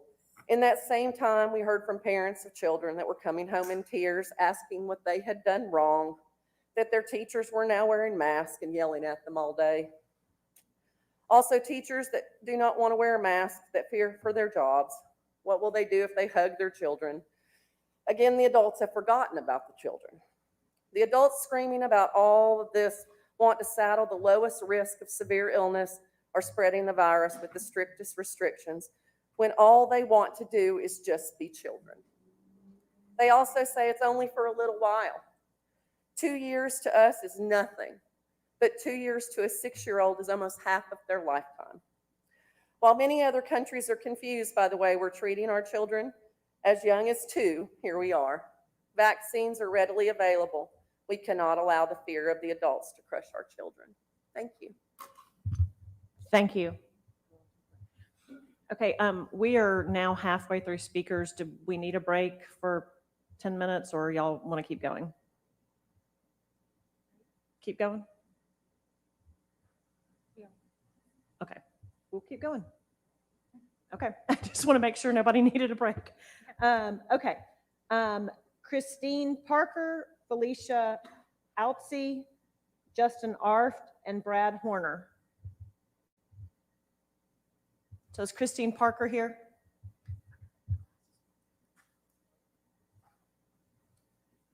State your name and county of residence. Hi, my name is Christine Parker, and I'm a Knox County resident. Members of the board, my sweet first grader, who has been wearing her mask to school every day to protect her classmates, contracted COVID her second week of school. At this moment, Knox County schools are no longer a safe learning environment. Your inaction is putting our entire community at risk, so now is the time to act and put into practice the CDC guidelines to keep our schools safe. We need speedy contact tracing, we need social distancing, we need sanitation, we need improved ventilation, and most of all, we need masks. What about the governor's executive order, you say? If we have to follow it and a parent wants to opt out their child of mask wearing, we can do what other Tennessee counties are doing. They should be required to quarantine their child anytime there is a positive case in that child's class. And if their child shows symptoms at school, they should be required to have their child tested. Freedom of choice does not mean freedom from responsibility. We are all responsible for the health of this community. Please listen to the doctors and nurses of our community. They are begging you to require masks. We are begging you to require masks. Please do what is right for our children and the community. Thank you for your time. Thank you. Felicia Altsey, then Justin Arf, Brad Horner, and then Meredith Hayes.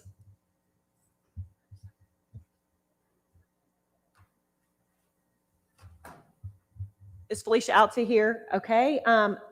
Justin Arft.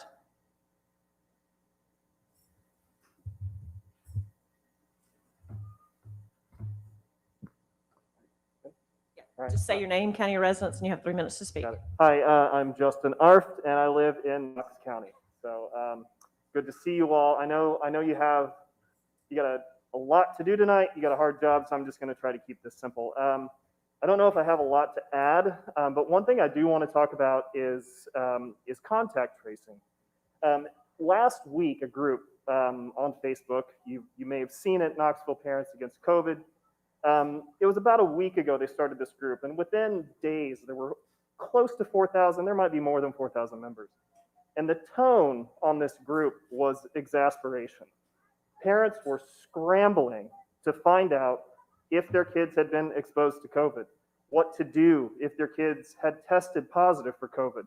Can they send them to school? Under what conditions? And I've been following this group pretty closely, and what I can tell you, kind of on behalf, what I'm sensing is just there's a lot of confusion, there's a lot of frustration, and there's a lot of fear. I personally have no way to know if my kids have been exposed to COVID. I know the health department is doing contact tracing, but the system is overwhelmed. The system as it stands is broken. So I'm urging you all tonight to bring contact tracing back to the school level so that it can be fast, so it can be efficient, because we deserve to know whether we are at risk or not. Which leads to another point, which is I'm hearing a lot that kids are going to be okay. I know the statistics are in our favor. I'm pretty sure my kids would be okay if they got COVID. I don't know that for sure, though. Parents might not be okay. Aunts, uncles, grandparents might not be okay. My immunocompromised mother, who cannot move to Tennessee to enjoy her grandchildren now, will not be okay. Somebody I know recently, an acquaintance who's part of an organization I'm involved with, just found out the father is currently in the ICU on a vent. That child may not have known how or under what circumstances they were exposed to COVID. So I think that at minimum, we need to tonight talk about how to inform parents, how to be transparent, and how to let us know so that we can make good choices for our kids' health and safety. Beyond that, I'm just going to say the situation has changed dramatically. I think we can look at last year with mitigation, we can look at this year with no mitigation and see the absolute clear difference. I think that's very hard to argue against. The numbers have gone up dramatically since school has started, and I think that we need a layered approach. I think that we need multiple ways to mitigate COVID, and I think it's absolutely undeniable that COVID is spreading quickly in our schools. And I'm hearing a couple of voices. I'm hearing a voice that says, well, I'm not hearing it right now. Collectively, hearing a voice that says, let this spread through the schools, kids will be okay. There's another voice, though, that thinks collectively and says, you have an obligation to protect everybody in the schools, and I leave you with that. Thank you. Thank you. And I'm sorry we overlooked or somehow missed Sabrina Slade, so I'd like to call you now. And if you just say your name and county residence, and you have 3 minutes to speak. All right. My name is Sabrina Slade, and I'm a Knox County resident, and I'm also a citizen of the United States of America. And this question that we're asking, mask or no mask, it's not that question. It's going to be the detrimental answer to that question. History repeats itself. I know you've heard that. It's not who's right or who's wrong. It's our choice of freedom. Brian Canas, one of our own. You fought for our freedom. If you want to wear a mask and cover your face, go to Afghanistan where they want our freedom. They want their girls to go to school. What's coming down next is the vaccination mandate. The Tennessee Health Commissioner, Ms. Piercy, and the CDC director, they stand firm on this, and this is a quote from the Washington Times. The COVID-19 situation in the U.S. is becoming a pandemic of the unvaccinated. Well, they're already selling to mass people out because it's not even about that. Behind the scenes here, there's already a coalition that's begun. And they're called the Compassion of Fatigue. And you know what they say? The vaccinated must now reckon with the feelings like they've already done everything they can and everything they are supposed to do to quell this pandemic, while seeing others squash their hard work and sacrifice by refusing the vaccine. Are we the land of the free? I pledge allegiance to the flag. Do you? Do you? Us Ryan's mother. My grandfather, World War II, frogman. This is how it goes. Mask, yes. Vaccine, yes. Females, no school. Then they separate. History repeats itself. And pardon me for the insensitivity. Genderism people at this school, you go based on your gender. Color people at this school. This has to be looked through a different lens, with eyes wide open. We have become so narrow-minded that we have forgotten the very blood of the people in this community in the United States of America who fought that we could have the freedom to choose not just a mask, everything. Once that is chipped away, where do we start? Because let me tell you. Thank you. I'm going to have to stop you. Brad Horner, and then Meredith Hayes, and then Kathy Murphy, and then Lisa Taylor. If you'll just state your name, county of residence, and you'll have 3 minutes to speak. Well, before I get started, I'd like to request an extension on my time to the original 5 minutes. This is my first time speaking, and I do have valid points that have not been made this evening. We're not extending for anyone tonight, as far as I know, unless someone would like to make the motion. Okay, well, you have 3 minutes. Brad Horner, Knox County. I have one kid in Knox County school system. First, I'd like to lead off with sharing my compassion with the families represented here by saying that mask or no mask, we've all been impacted by this virus in negative ways, be it financially, spiritually, emotionally, or grief over loved ones that we have lost because of this virus. We've all been impacted either directly or indirectly. My heart breaks for each of the families impacted by this, but we must not lose sight of our individual rights and freedoms that all parents and citizens have. We have to choose to set our feelings and emotions aside in order to approach this problem rationally and not forget to love and respect each other's differences along the way. Crisis shows character. Last Friday, I learned that my son's school embedded within Sequoia Elementary Schools implemented a mask policy for the children in their after-school program. Pursuant to the executive order number 84 by a governor, I let the director know that my son would not be masked. Since that day, I've been threatened to lose privilege of utilizing their services. I've actually received a disciplinary action in the form of a write-up and hand-delivered to me by in the school's office for refusal to mask my child. It's completely absurd that children go to school without a mask all day, and a very small group of people are able to implement policy without any oversight that children must don a mask before they're able to go back to the cafeteria where they're unmasked just hours before. It's even more absurd that everyone I've talked to in a position of authority to intervene won't. Everyone that is aware of this should be embarrassed to allow a very small and private entity to have a very bigger voice and more power than all of you. And you should be ashamed to call yourselves a leader. If this is the first time you're hearing this, I hope that you're infuriated as I am that this impacted families you're elected to serve. I had no problem looking into this myself. From the quick search, there actually is some recourse that you guys could take. To those taking the position of my hands are tied and sitting back and watching, you're allowing this entity to send an indirect message to our children that this aftercare program cares more about their health and safety than the parents, the school board, the principals, and their teachers. However, I'm no fool, nor will I stand in silence or be coerced by this board or contracted service providers now or in the future to comply with requirements or mandates infringing on my rights as a parent. Using this virus to justify abuse of power, overreach, and invasion of privacy ends right now.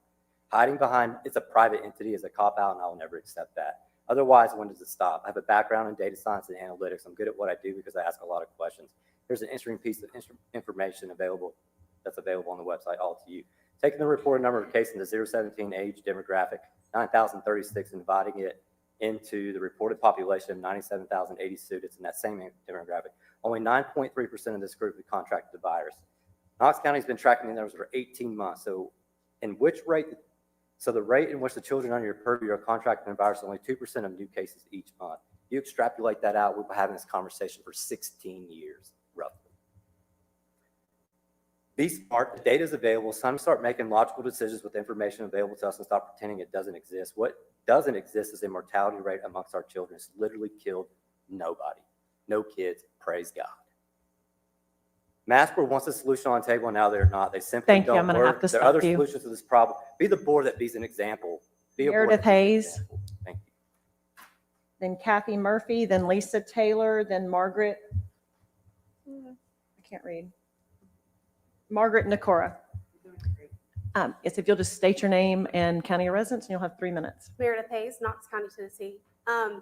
I've been to many school board meetings. I know many of you guys on a personal level throughout my years in Knox County. I'm usually known as the silent prayer warrior that's over in the room praying for every single person in this room, you know, for the things that are going to take place, the kids' lives that are going to be affected.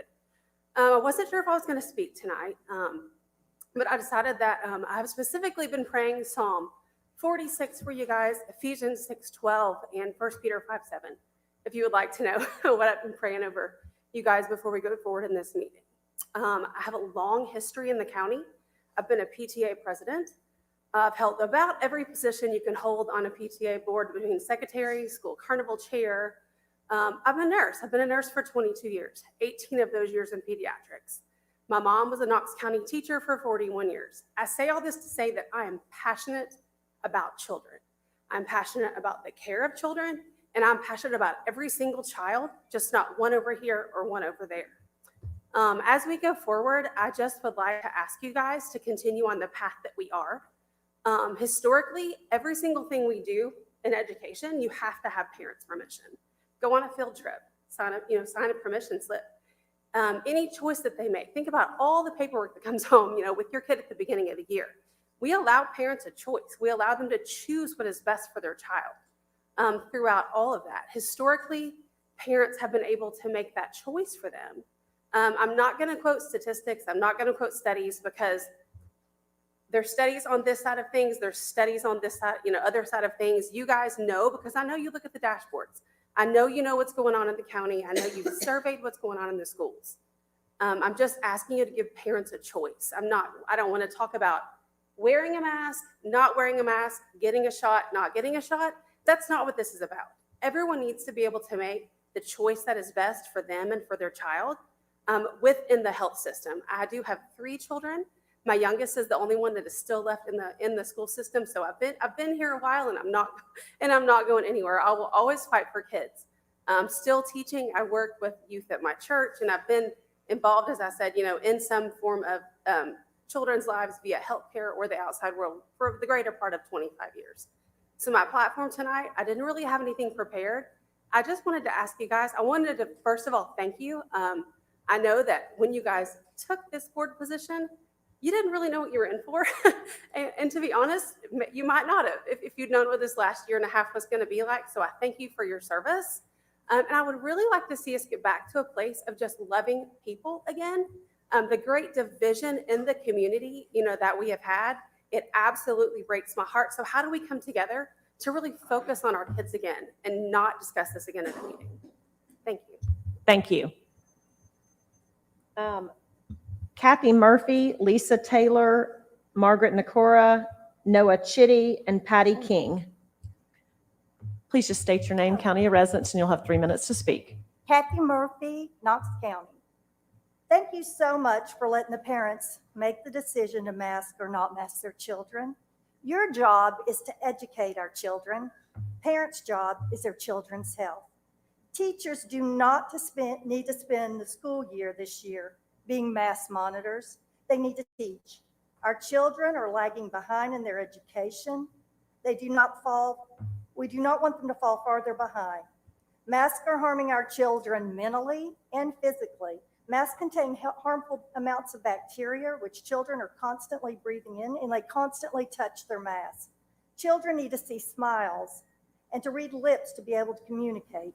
There is no science on masking a child 8 hours a day.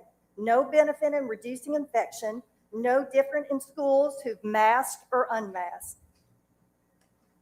Our children are now being raised in fear, fear of each other, fear of the world, fear of illnesses, viruses, even the air they breathe. They're being taught to fear everything. Prolonged fear is terror, and terror becomes trauma. The psychological damage being done is irreversible. Thank you. Thank you very much. Lisa Taylor, then Margaret Nakora, then Noah Chitty, and then Patty King. Please state your name and county of residence.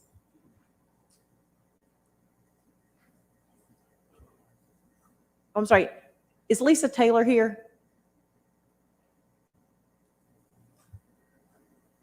Okay. Margaret Nakora? Noah Chitty. Oh, I'm sorry. Okay. State your name and county of residence. Margaret Nakora. Sorry, Margaret Nakora, Knox County. I have 2 kids in Knox County schools. I'm not here to discuss the fact that the president and CEOs of all of the nation's children's hospitals signed an open letter saying, among other things, that masking should be in all schools. Nor am I here to talk about the fact that Tennessee may be sued for violating laws that protect students with disabilities by putting them in unsafe situations at schools. I'm here because I first want to agree with what some parents are saying. I also believe that we all know what is best for our children. What we don't know is what is best for the entire school population of Knox County, for each child with special needs like my own daughter, or serious medical issues also like my daughter.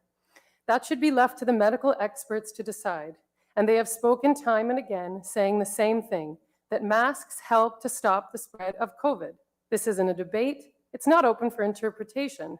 The mandate would be there to help all staff and students, including those that may not be able to recover if they got infected, not just healthy students who would bounce back. To the parents that are fighting the mask mandate, I ask you this. If there is a peanut allergy in your child's class, do you abide by the no peanut rule to protect that vulnerable child? Or do you teach your child that they should do what they want to do, that they do not need to do all that they can to protect that child? No, because schools are communities. As it says on the signs lining the hallways of schools, you protect me, I protect you. As a mother of a child with severe special needs who would not recover well from COVID, I implore you to do everything you can to protect children like my daughter who cannot wear a mask. Thank you. Thank you. Noah Chitty.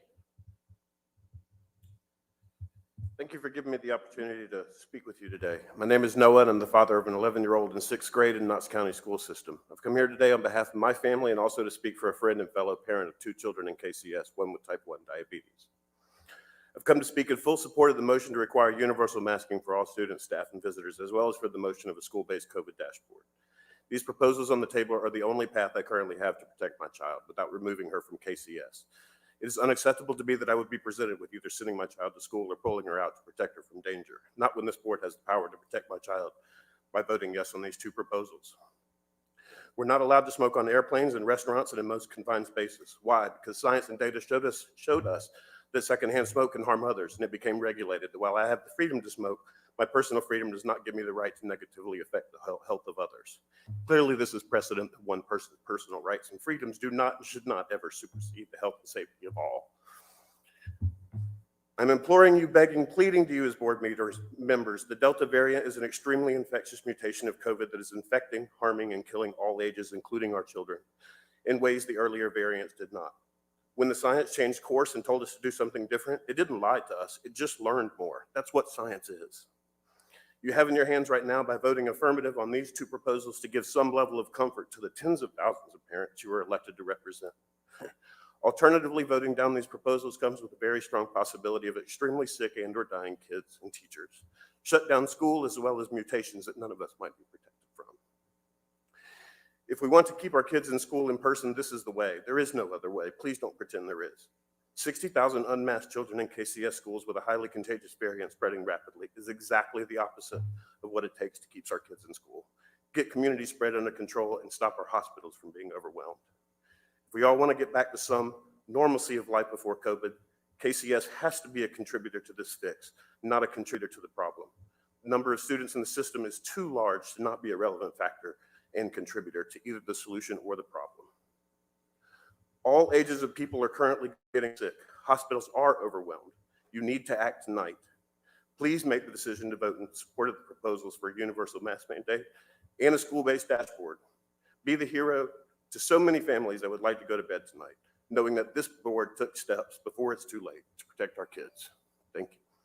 Thank you. Patty King.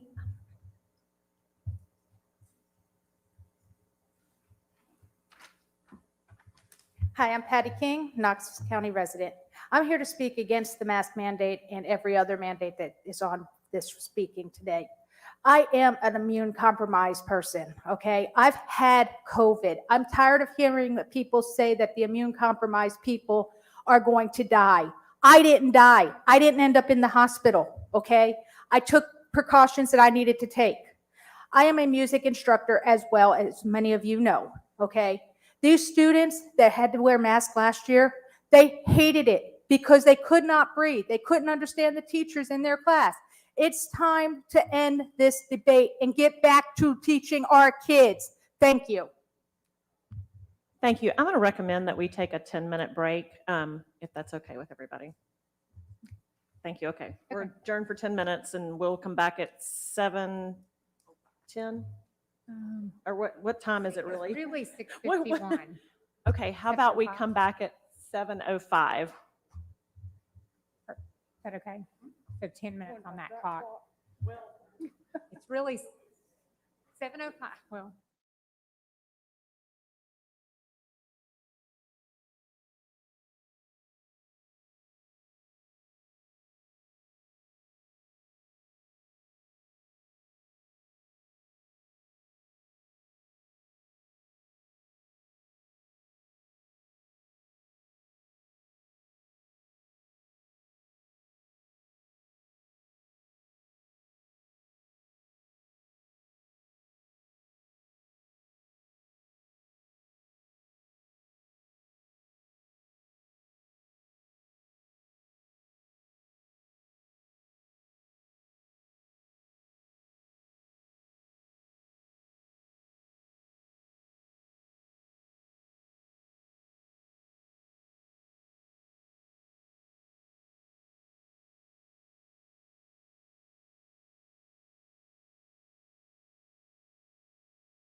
Okay, I'm going to continue with the next few names. First, we have John Meal, then Chrissy Stevens, then Rebecca Reeves, and then Sherry Garrett. So is John Meal here?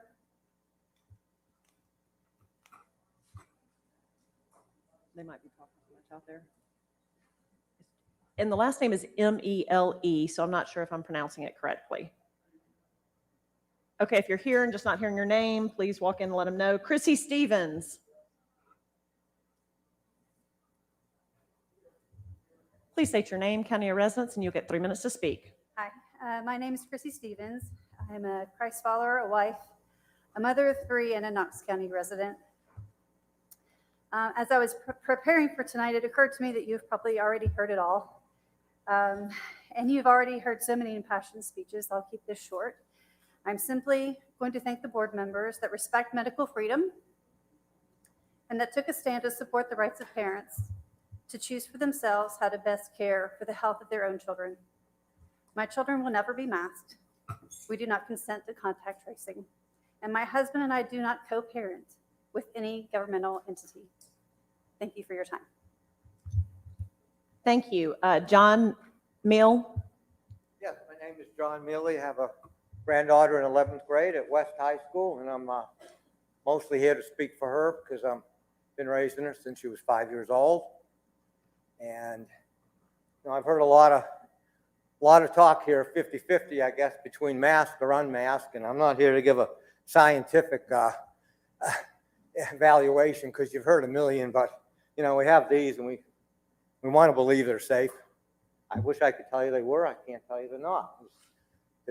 It's just the science isn't really good on either side, and you can hold this up and it's basically a mask without strings. And you put this over your face and it changes you. The minute you put this over your face, you don't talk properly, you don't communicate properly, and you don't even act properly. After a while, your arms aren't moving. I'm Italian descent, so they're always moving. But you stop that, and you start talking like this, and you talk less, and you talk little, and you do not communicate correctly. And that is what's happening in school. First, you had an idea that we'd keep everybody home. We tried it. Everybody tried the mask. Everybody's tried everything in the world. The science is out on it. There is no science. They're still figuring this thing out. All over the world, we've tried everything, every protocol, and this thing is still spreading. The children are being brought up in an element of fear. Total fear is all they hear. I've raised my granddaughter now, and I can't believe what her generation is going through. It makes me so upset.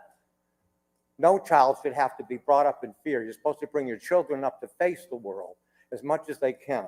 And in school, they need to have communication. They need to have a visual connection with their teacher so that they can talk, they can hear, and they can communicate properly. It's how we all communicate. Yes, some people are going to get sick from this, and some people are going to die, but that's what any sickness is, any pandemic is. The mask has become nothing than a mask of tyranny, and tyranny starts in small steps. That is something I learned a long time ago. It starts with a very small step, and the first step in this case is a mask when we know it doesn't work, when we know it doesn't. If people think that that it does work, that's their prerogative. You do have a good idea. Does not require a mandate. It requires agreement. It does not require force. When we all thought it was a good idea to wear a mask, I told my granddaughter to wear a mask. When I learned it didn't, I said, take it off. It smelled when she brought it home. You think these kids are keeping these things in their pocket and everything else. Let's be real about it. You are a school board. You are not a medical authority. And your decision is how best to educate these children. You need to keep these schools open. The depression that these kids are suffering through is unbelievable. Thank you. you. I know you wish to stop me, but I will keep speaking, and that's why this hat is on, and I will speak until I'm done. Sir, I'm going to have to stop you, I don't please. care. I have a couple of words to say, and I will finish. We are going to have to stop you, sir. I understand that. Anyway, Sir, start with a mandate. Please stop. Of mask. Yes, ma'am. Rebecca Reeves, then Sherry Garrett, and then Jordan Kimmett, and then Christy Carter.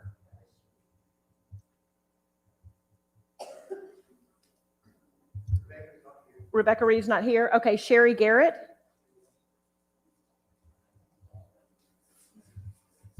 Please state your name and county of residence, and you have 3 minutes to speak. Good evening. My name is Sherry Garrett. I live in Knox County.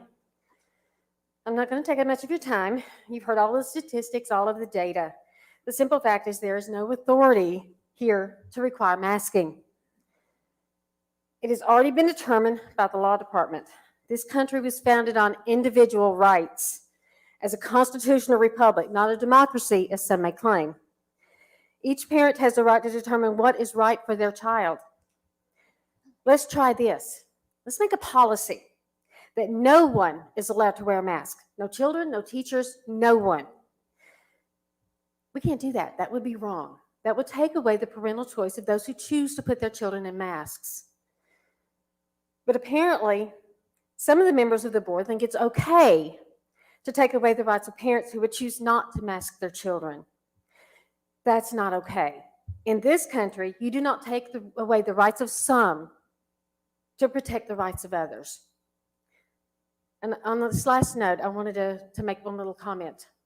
When you're looking at epidemiologists and specific experts, look at where they're getting their paychecks from.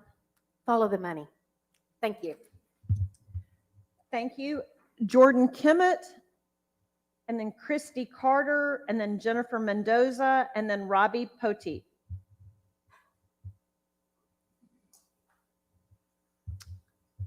You'll just state your name and county of residence, and you'll have 3 minutes to speak. Hi, I'm Jordan Kimmett, and I'm a resident of Knox County. My name is Jordan Kimmett. I am a mother of a kindergartner in Knox County schools and a family nurse practitioner. Throughout the pandemic, I have been working at Duke University Medical Center in outpatient cardiology. Since my family moved to Knoxville in July, I continue to see patients via telemedicine. I'm here today to express my concern about the lack of measures to prevent the spread of COVID-19. My son is too young to be vaccinated. He is one of only 4 children in his class who wears a mask. He tells me his teachers do not wear masks indoors. Students sit close together in his classroom, and multiple classes eat together in the cafeteria at a time. I get regular emails telling me of cases at his school, but it's unclear to me if my son has been exposed. While I'm also anxious for things to return to normal, I believe the exponential rise of cases in our schools makes it impossible for us to safely continue as we are now.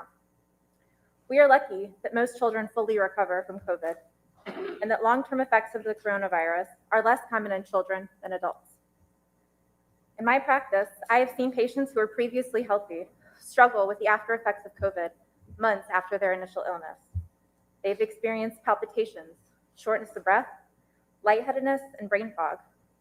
Some have had difficulty even walking down the hall. I want to shed light that even in patients who do not die from this virus, there can be long-term lingering effects that profoundly impact a person's quality of life. Masks, social distancing, improved ventilation, and timely contact tracing can help protect our children, teachers, and communities from these complications. I understand that implementing these measures is not easy, but it is necessary.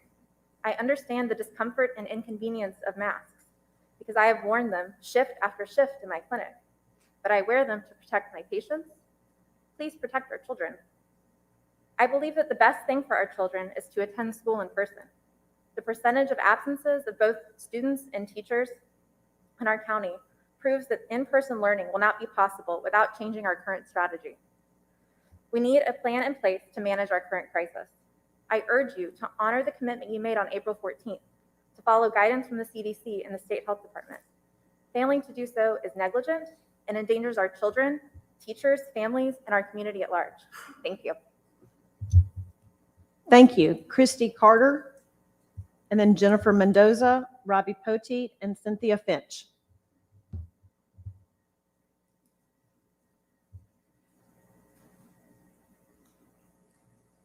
Hi, my name is Christy Carter. I'm a Knox County resident. I'm a board-certified pediatrician in West Knoxville. I'm also a mom with young children in the Farragut schools. I've dedicated half my life to taking care of children, my own babies and yours, and tonight I want to speak on their behalf. Last fall, I was skeptical when Knox County Schools announced their pandemic response, but you rose to the challenge. The distancing, contact tracing, and masking measures were difficult, but they worked. Children were protected not only from COVID-19, but I also saw they didn't catch strep throat, common colds, the flu. I went 13 months without seeing a child diagnosed with the flu. Most who did become ill from coronavirus caught it at home or from their sports teams or community. Even young children adapted to masking beautifully. Sure, they wore them incorrectly, but somehow even poorly executed masking prevented illness and kept our children in school where they belonged. I think we can all agree Knox County students should be in class, in person, for as many days of the school year as possible. COVID really did go easy on our children last year, but this Delta variant doesn't play by those rules. It's twice as contagious, and it's infecting our children as never before. Less than a month into the school year, kids make up almost 40% of all new cases in Tennessee, with more daily cases in children than ever in this pandemic.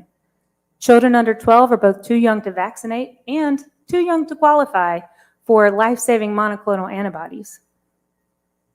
Without the layer of protection community masking provides, these children are sitting ducks. Optional masking does not count here. With a virus this contagious, masks only protect against spread in our schools if everyone participates, if we all do our part in true volunteer spirit. Without masks in the classroom, attendance and instructional time will plummet. Standardized test scores will suffer still more. Extreme staff shortages will hinder day-to-day operations or worse, cause school closures. Are you excited about football season? Your best athletes could be on the bench for weeks after COVID-19 due to the risk of sudden cardiac death. We can't afford to lose another school year to this pandemic.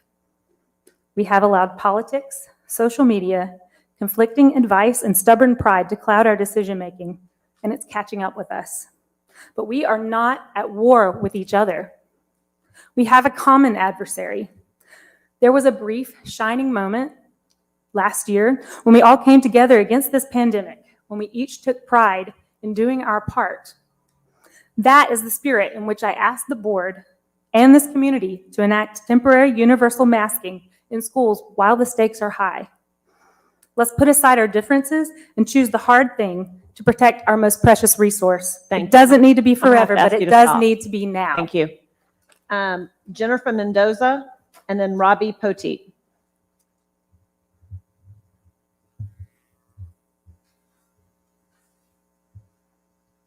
Please state your name and county of residence, and you'll have 3 minutes to speak. Okay. Good evening. My name is Jennifer Mendoza, Knox County resident. I have an elementary age student in Knox County schools. My comments tonight are regarding the proposed attendance revisions and COVID protocols. I have 4 main points. 1, right now, absences are one of the best indicators we have about the impact of COVID in our schools. To redefine absences at this point obfuscates the spread of COVID among our students unless KCS performs their own timely contact tracing and quarantines and reports those numbers along with the absences. We need to be transparent about what is happening. With over 15% of our student body missing school on a daily basis, we need to do more than just change the metric. Number 2, if our students are not physically in school or in a virtual classroom, they are not present for the day. They are completing makeup work. This work is important, but it is not a substitute for being in school. Having survived a year of virtual school with a then first grader, thanks to an amazing teacher, I can tell you that asynchronous learning or posting assignments online coupled with a phone call from the teacher is absolutely not the equivalent to being physically in a classroom or even to live virtual instruction and should not be counted as such. Elementary students cannot complete 6.5 hours of work by themselves and will fall quickly behind without instruction. This brings me to point number 3. Inflating our attendance data without actually teaching students will not help learning loss. Trying to make the situation look better than it is will not help students or teachers when it comes time for testing. You may say we have fewer options this year. Let's use the ones we have and fight for the ones we need. Quarantined kids need to have access to live virtual instruction. Push back against the state. Why can't we have live virtual instruction for quarantine students? Or when classes, grades, or even schools have high number of COVID cases? Please stand up for us. We need our kids to stay healthy and safe, and we need them to learn. Virtual learning is better than nothing. And number 4, most important point of them all, manipulating the data or simply changing what counts as attendance does nothing to address the root of the problem.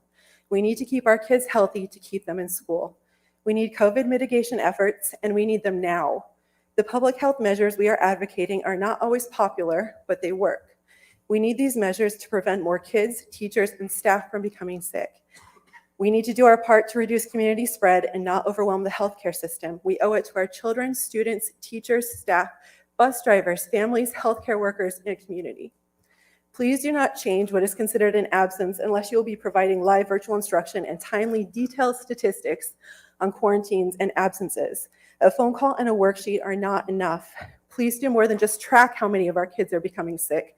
Please help keep them healthy by going back to the COVID measures that worked last year. Thank you for your time. Thank you. Robbie Poteet, and then Cynthia Finch, then William Wilson, and then Kevin Hill. Please state your name and county of residence, and you'll have 3 minutes. Robbie Poteet, Knox County. On Monday after work, I did not know what to do. I just felt like sitting in a corner. I wanted to cry. You were told that masks can be opted out by the governor. Your commissioner of education says districts cannot close completely and go virtual. Legislators are threatening to pull our funding if they don't agree with our choices to keep our kids safe. Your local board voted months ago to follow CDC guidelines and all kinds of other things, and now we're not. Your district leadership is saying one thing to us across all of our schools. Is it really happening effectively, consistently, or even at all? After work, I was thankful just to be home inside the 4 walls that are my sanctuary. And I am thankful today that I am still healthy because I have worked tirelessly wearing this 3-face shield, wearing a microphone so my students can hear me.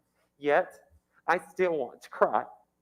No one is stepping up and taking the reins, no matter the percentage of deaths in kids, however low or high the stats are. Some parent or grandparent or aunt or uncle or brother or sister is going to lose a child. And that makes me want to cry. Why?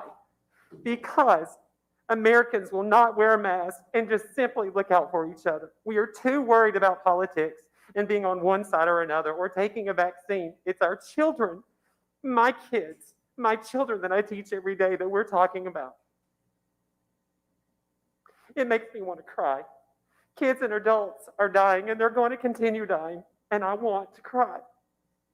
When I go through my day, it is a fantasy. It is a farce. I know kids are getting sick. I know it's coming, and I try. I'm told to keep it normal. I'm told to keep going. Last year was not normal. This year is even harder because we are even more limited, and our hands are tied. We cannot keep going like this. We are caught in the middle for our kids and your kids, Knox County. We are caught in the middle, and I want to cry. There is nothing that I can do right now, not enough hours in the day to pray or to write or call. All I can do is protect my family, my 4 walls, that is my sanctuary, to try and keep what is staring at us all boldly in the face. And I have family members that can be harmed severely, or even myself. I still want to cry. But parents, know this. Know that I am trying. Know that we are trying. We are trying to protect your children. No matter what is said here tonight or what is decided, we are still going to be there for your children, and we are going to fight for them. And I am here to fight for them and their safety. Your kids are my kids when they come in that building. And I'm just really sad at how we have behaved as adults, because children will listen and they learn from us. Thank you. Thank you very much for coming to speak. Cynthia Finch.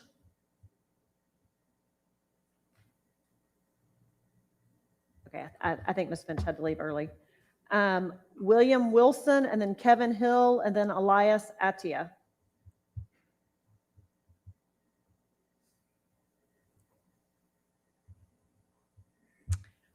Please say your name and county of residence, and you'll have 3 minutes to speak. My name is William Wilson. I live in Knox County, 37914. On August 9th, I wrote a letter asking you all to please ensure that you followed the CDC's protocols and keep our children safe. You failed. At that time, anyone who was paying attention could have seen what was coming. And some of you chose to listen to political pressure and conspiracy theories rather than science. You failed to protect our children. My son has autism. For him to get COVID would be much more dangerous. He cannot communicate. If his head hurts, he can't say, my head hurts, okay? Last year, we kept him home all year long, and we made a lot of sacrifices to do that. We lost work days, we lost time with family. The virtual school didn't work. It was worthless, basically. But we thought it was worth it to keep him safe, keep our family safe, our immunocompromised family, and our community safe. These are sacrifices that we made to keep everybody safe. We don't have the means to send him to private school. We can't keep him home, and the virtual schooling isn't working. We had to send him back to school this year. We kind of hoped that somebody would make a responsible, intelligent decision about keeping our kids safe. Yesterday, my son tested positive for COVID. And I can't really express to you how I feel, like fully. I can't really say it. But I do blame you all for your failure and your cowardice for not listening to science. It's science. There's a loud vocal minority, and you chose to bow to them instead of science. Your job is to protect children. Your job is to ensure a free and fair public education for everyone, including those who can't advocate for themselves or who can't make decisions for themselves, who need accommodations, all right? You have failed. Not all of you. Some of you did the right thing no matter what, and I thank you for that. But I just want y'all to know I do blame those of you who stalled and voted against measures to protect our children, and those of you who haven't done anything. And I will be holding you accountable. You think that this loud vocal minority of people who's been coming to every school board meeting is the majority? You're wrong. All these parents thought you were keeping their kids safe, and they're now finding out that you all are a bunch of incompetents. And they're going to be coming. So if you're politically worried about your future, maybe you should think about passing some safety measures in schools and stop listening to arguments. You know, I drank and drive as a teenager. I survived. Everyone should be able to drink and drive, right? Thank you for coming to speak. This I shit is appreciate it. ridiculous. Kevin Hill,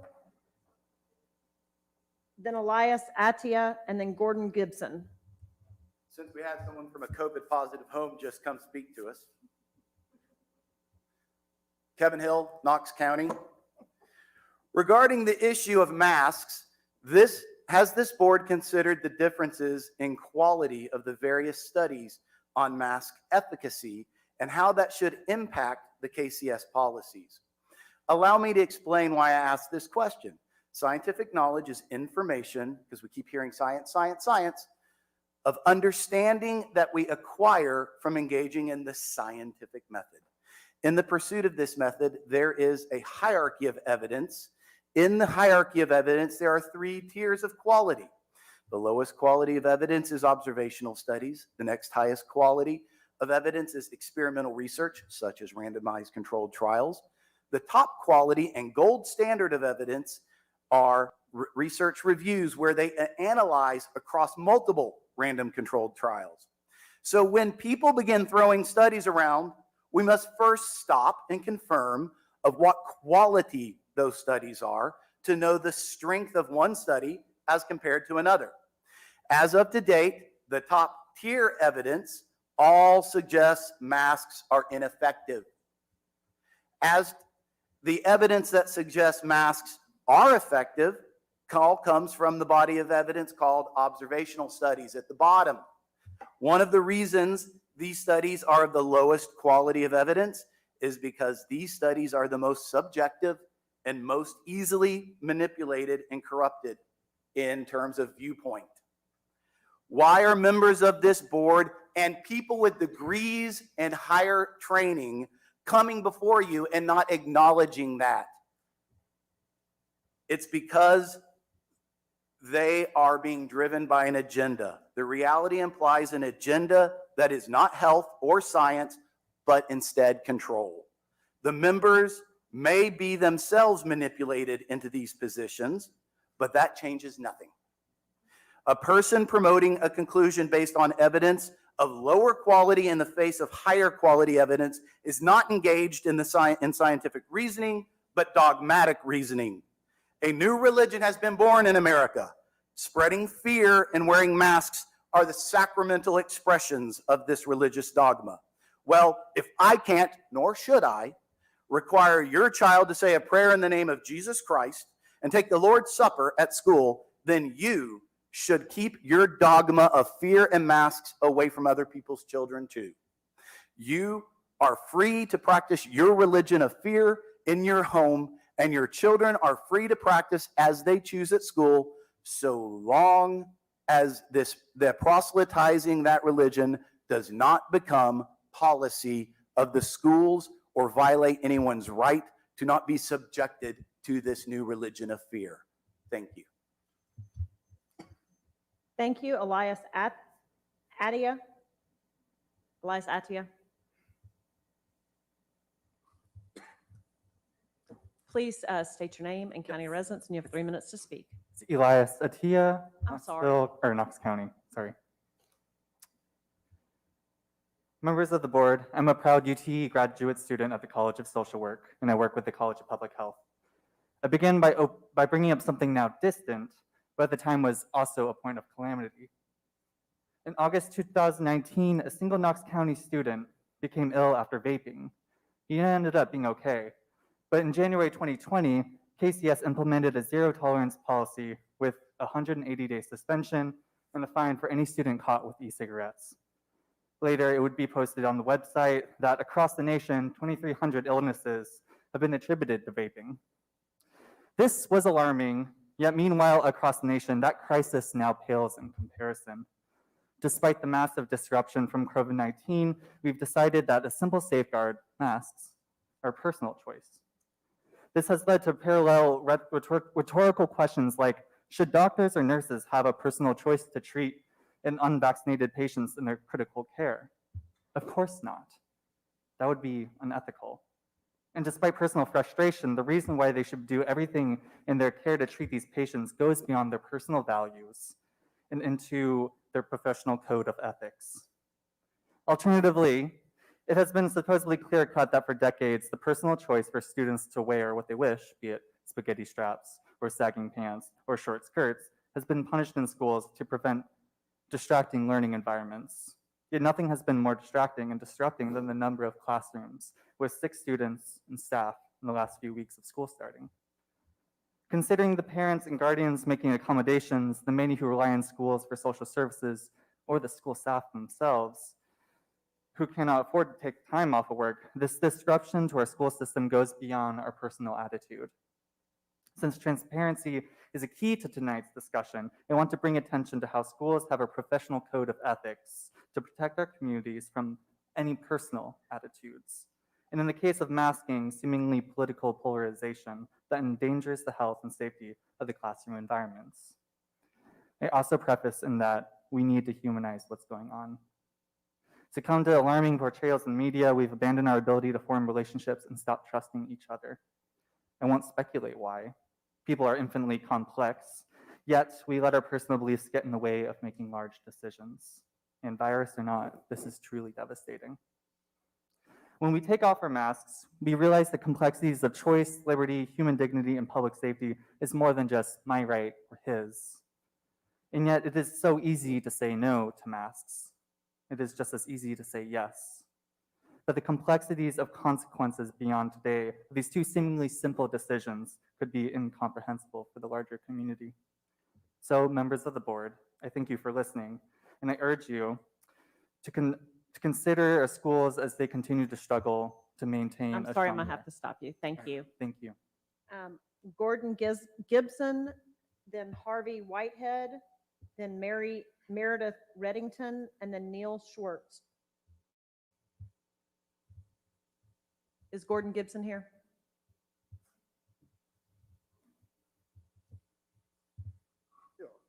I am Gordon Gibson, Knox County resident.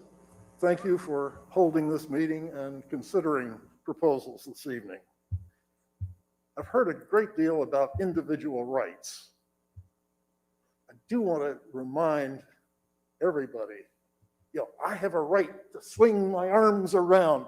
That right ends where your jaw begins.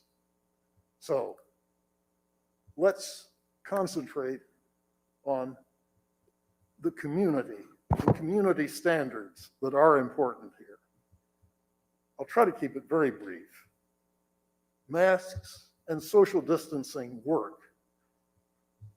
Remember how awful the flu season was? Last year, there was virtually no flu season because we wore masks and social distanced. Masks are safe. We've heard some tonight about masks being dangerous. They cut off breathing and so on.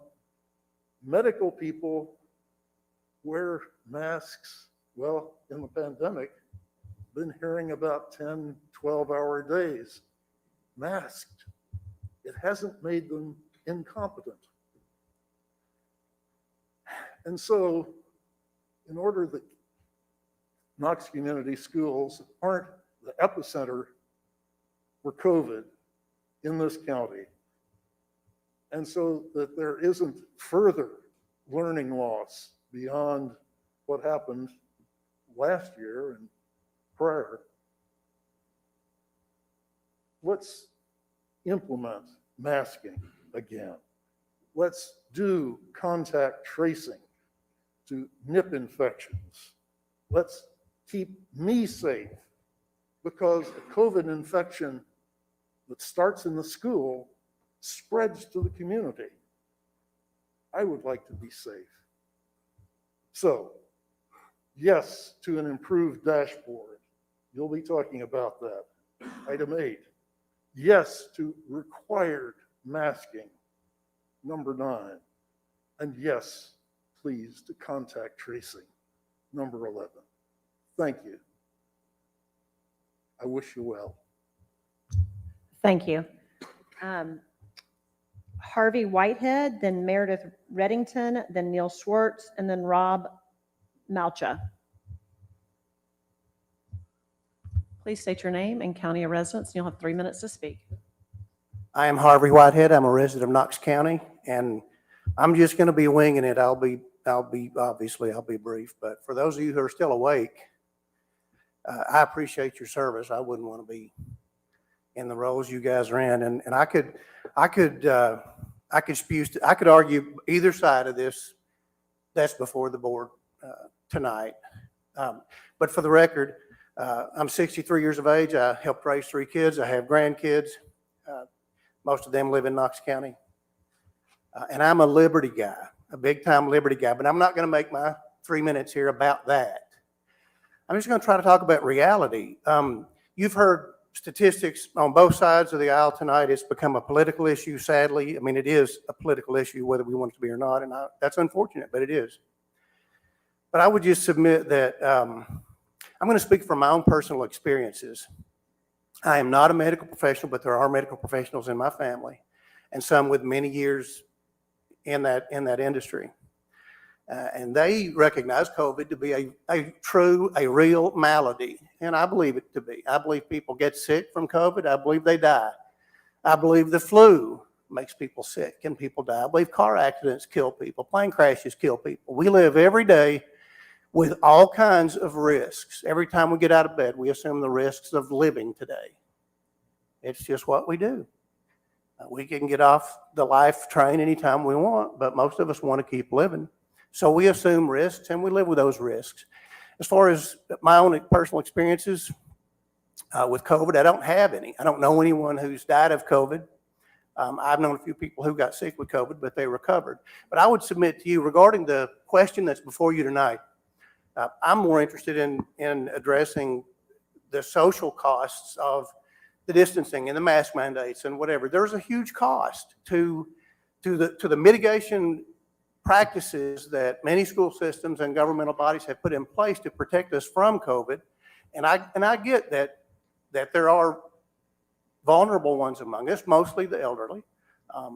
And we want to protect them if we can, but we don't just stop living to protect a small, vulnerable portion of our society, or at least in my judgment, there's no wisdom in that. I'm confident in the years to come, when all the costs of the COVID response are added up, they will be monstrous. The lost marriages, families, the depression, the alcohol abuse, suicide, it's all in the news.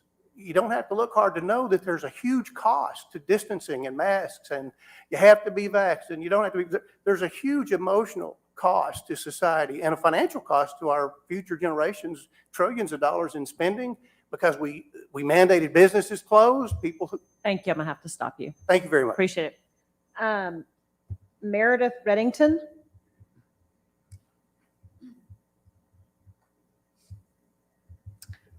Please state your name and county of residence, and you'll have 3 minutes to speak.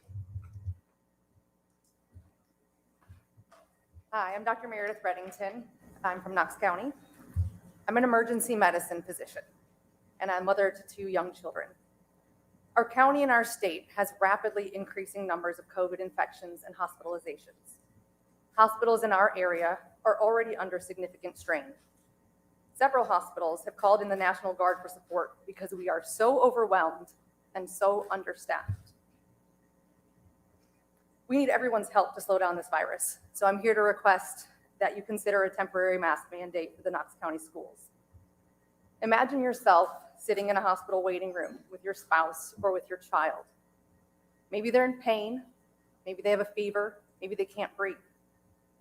If your family member is not the sickest person in that waiting room, they may wait for hours to get back to be seen and treated. Some people are currently waiting 8 to 10 hours in the emergency department waiting room to get back and be seen and treated. Our hospitals are full. Now, it's not all COVID. People are still having heart attacks and strokes. They're still having car accidents and appendicitis. But the rapid rise of COVID patients has pushed us to the edge. I recently took care of a young man who had been in an accident and was bleeding from his head and his arms.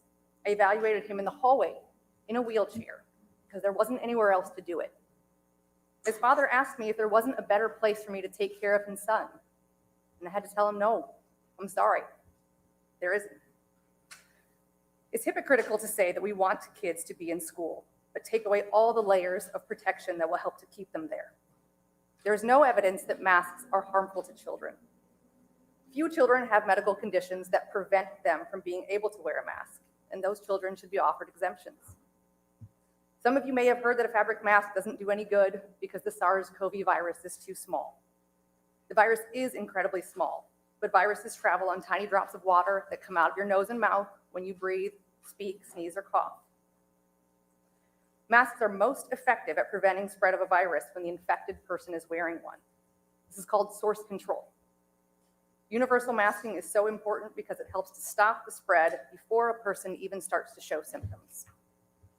Yesterday in the state of Tennessee, there were 79 children hospitalized, 16 in the ICU, and 9 on ventilators, all due to COVID-19.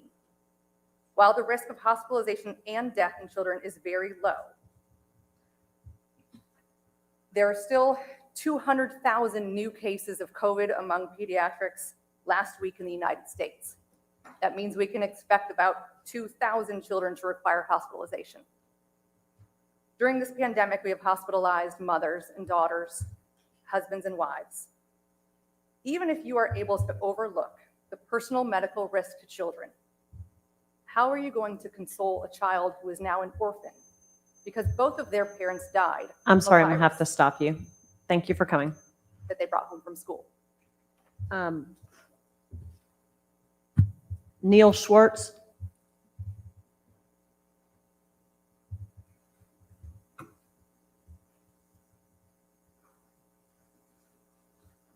Please state your name and county of residence, and you'll have 3 minutes to speak.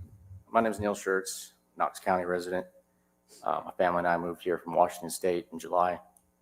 One of the reasons why we moved here was because of the decisions that the school board made. And we thank you for that. So I'm a professional engineer. I work in construction, and I've got 2 kids that go to the district. And the question I want to ask the board is, where's industrial hygiene in this discussion? Where's OSHA? Because Title 21 CFR is Food and Drug Code. That's the code that the emergency use authorizations are under, okay? When it comes to respiratory protection devices, those are defined under 42 CFR, public health. On top of that, 29 CFR are OSHA standards for airborne, bloodborne pathogens, contaminants in the air. So we talk about science. If you have a airborne pathogen, assume like a virus, right? You know, the anatomy of sneezing consists of solids, liquids, and gas simultaneously. It's therefore reasonable to characterize the anatomy of breathing to be very similar, maybe less solids. We know that the primary liquid from sneezing, coughing, and breathing is saliva. The human body uses plasma as a basis for saliva. Through years of worldwide research, we know that saliva can contain blood cells and even the HIV virus. So let's say someone sneezes, coughs, or breathes, and COVID logic tells us that COVID must be in the air. What is that assumption making? That assumption is that we are in cohabitated environments every day, workers, students, general public, that are characterized to be equivalent with surgical operating rooms where there are biohazards present. Tell me where in 42 CFR public health does it allow for a 8-hour continuous use of a mask? Okay? There's special procedures that have to be done when, and all the health professionals know this. They're required by 29 CFR to know and comply with all the entry and exit procedures. They're also supposed to be advised of the potential hazards, okay? Before they dispose of all the waste, they have to either incinerate it or decontaminate it with methods such as autoclaving. Autoclaving is when you stick something in an oven and you heat it up for a long time so you can reuse it again. We're not employing or implementing any of those when it comes to public health, but we're listening to the FDA make recommendations and use whatever language they want to put in their EUAs to guide our public health policy. Well, just looking at the title of 21 CFR, Thank you. I'm going to have to stop they're you. not in their, they're not swimming Thank in you their for lane. coming. So just think about those things, please. Excuse me, Rob Malcha, and then Dominique Oakley, then Ann Barber, and then Glenn Stafford.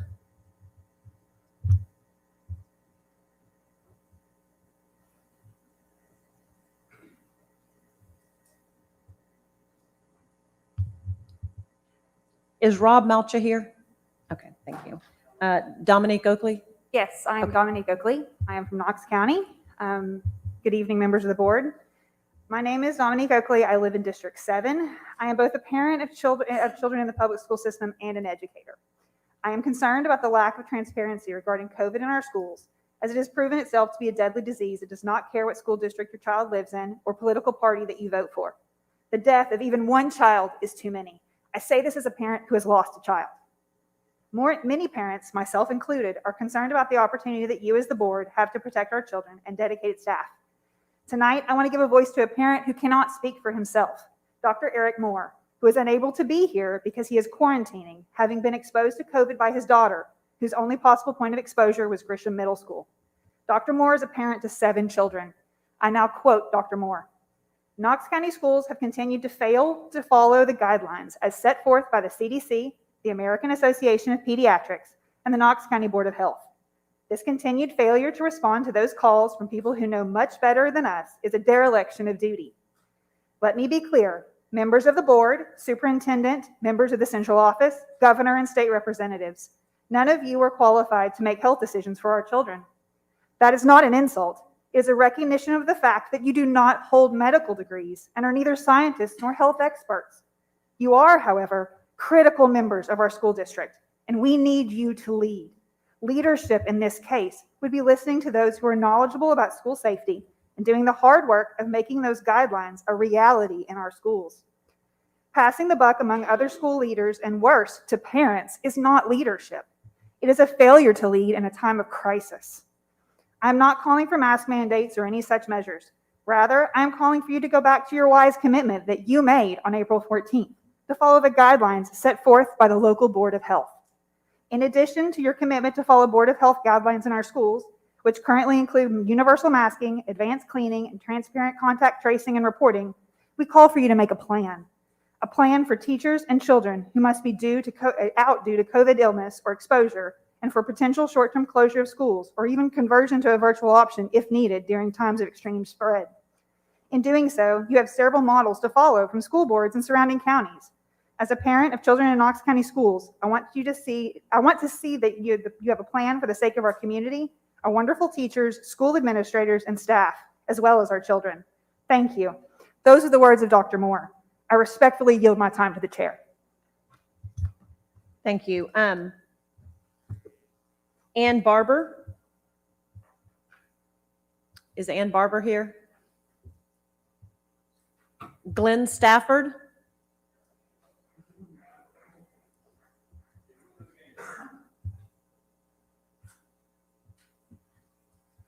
Please state your name and county of residence, and you'll have 3 minutes to speak.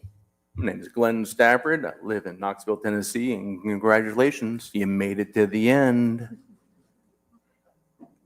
So the downside of being the last one to speak, I had 30 people use my material ahead of me. So of course, this is about as useful as some of those masks you guys are wearing. I don't have kids in the school system. God didn't see fit to award me any. So, but he did guide my hand into opening a medical practice. Some people, you recognize me, you've seen me before, but don't know who I am.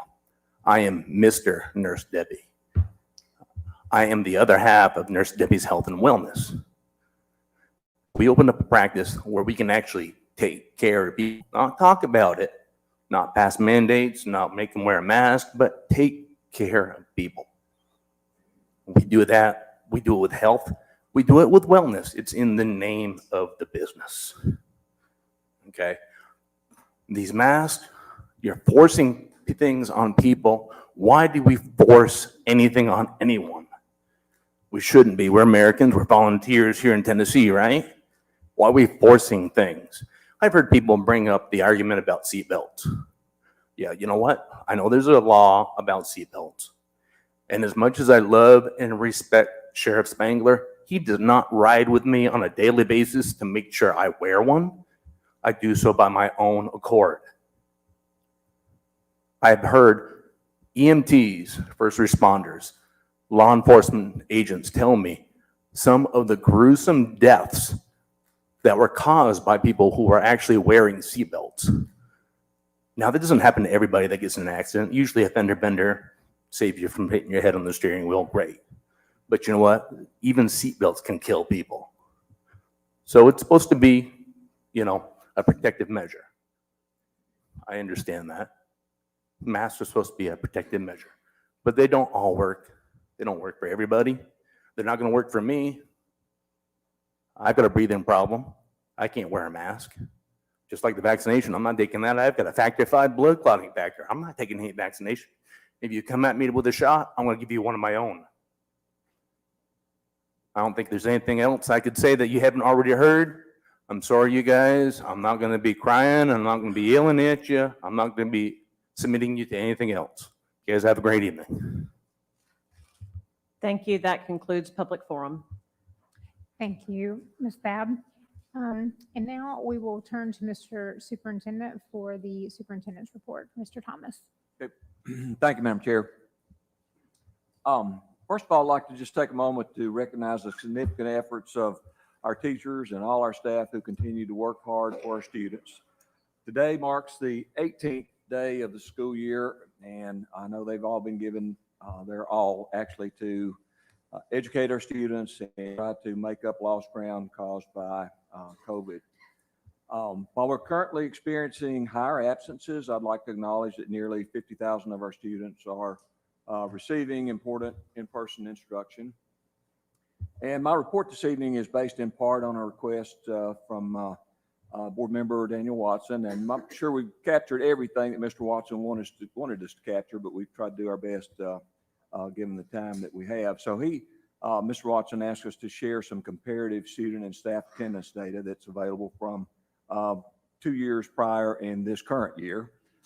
We actually sent this information to you this afternoon. I think we were working on it pretty much nonstop today. So just in looking at 21-22 school year, 2021, and then 19 and 20 school year. So if you look at the chart, certainly you can see that the staff, that our attendance is down, our staff rate attendance is down. So if you looked at 19, 20, 96%, 20 and 21, 96.2%, and then 21, 22, 93.8%. Now that represents one 20-day period actually. So, and we're not quite through with 20-day period. I think it ends this Friday. So, we can fill in that chart as we go with the 9 20-day attendance period. So just looking at that just gives you a snapshot on staff attendance and what that's been over the last 3 years and up to date for where we are this year.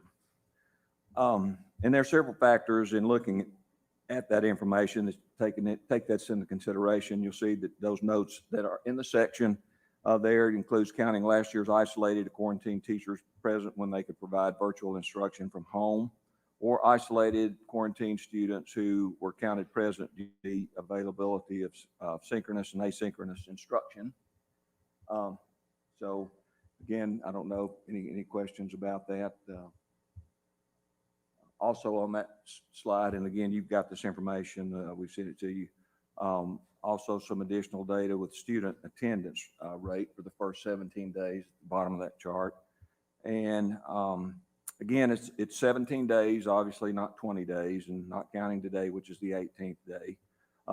This shows that our attendance rate is lower than the first 2 years, and as is typically the case, attendance at the school at the start of school is high, but over time you see more absences, and yesterday's attendance was up slightly more than the day before. So just to give you a snapshot look at that.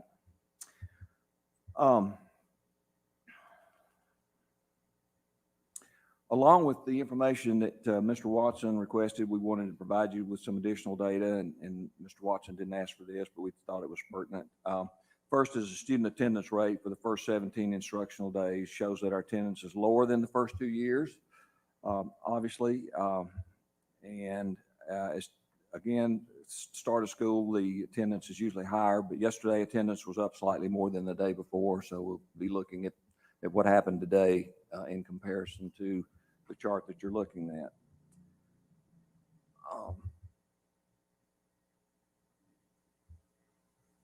Okay. See, for staff attendance, same period looks very similar with attendance down from the previous 2 years, but up slightly over the day before.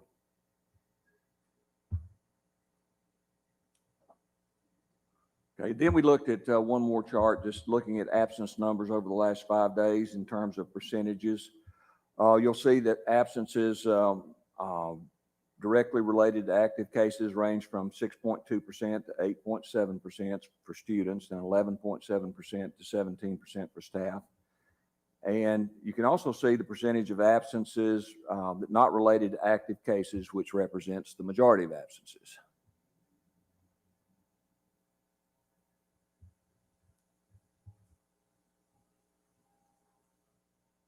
Okay, and then staff absence is similar, with the majority of absences being outside of COVID-related illnesses. Any questions? I know Mr. Oakes, if the student attendance can speak, probably address the questions. Mr. McPherson on staff attendance data. So, Mr. Watson. Thank you, Madam Chair. Thank you, Superintendent. I really appreciate all the work that went into pulling together the charts and also the extra information. I want to make sure that I heard one thing correctly. on the, it's not up right now, but on the staff, or on the, sorry, on the student data, for last year, those who would have been virtual would be counted present in that graph. Is that correct? Right, that's correct. Okay. And that's also true then of the staff graph as well, that if they're teaching virtual, then that would be represented as well? Yes, sir. Okay, thank you. One of the questions that I've gotten a lot, and I don't know the answer to it, is folks have asked, and I know there's a lot of factors that go into this, but in general, when we make a decision to close schools relative to flu, what attendance rate would that typically be at? And again, I know there's other factors, but that's one of the questions that I've been asked a ton. Again, it would typically be higher than what's reflected right here. But again, when we close schools for flu, we would use inclement weather days, staff development days, things of that nature, which certainly we could use inclement weather days now. Right. That's a possibility. We have 10 inclement weather days.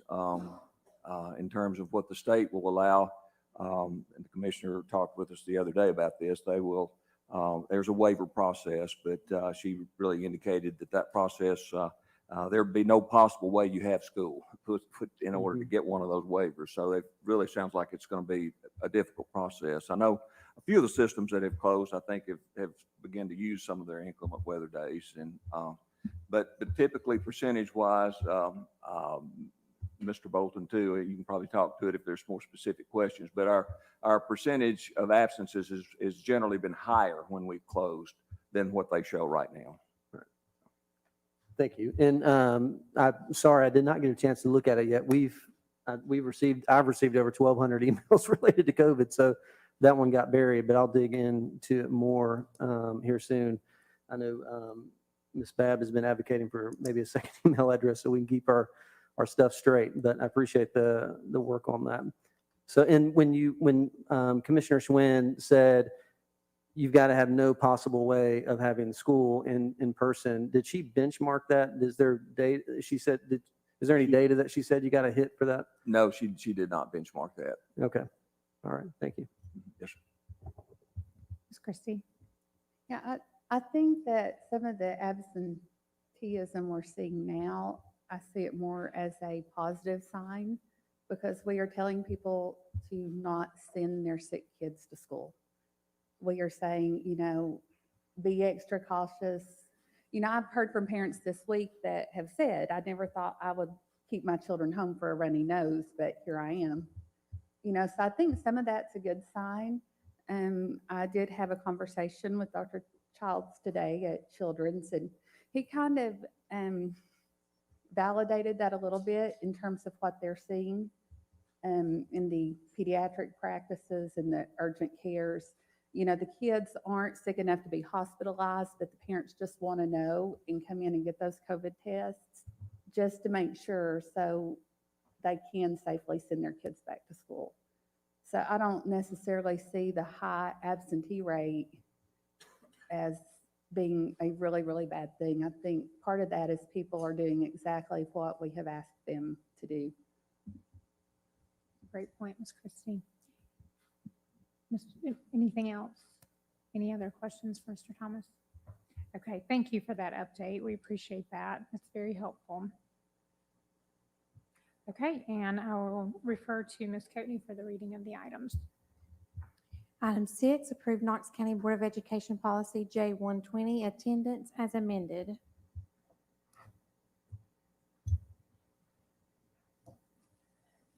there a motion so we can discuss it? So moved.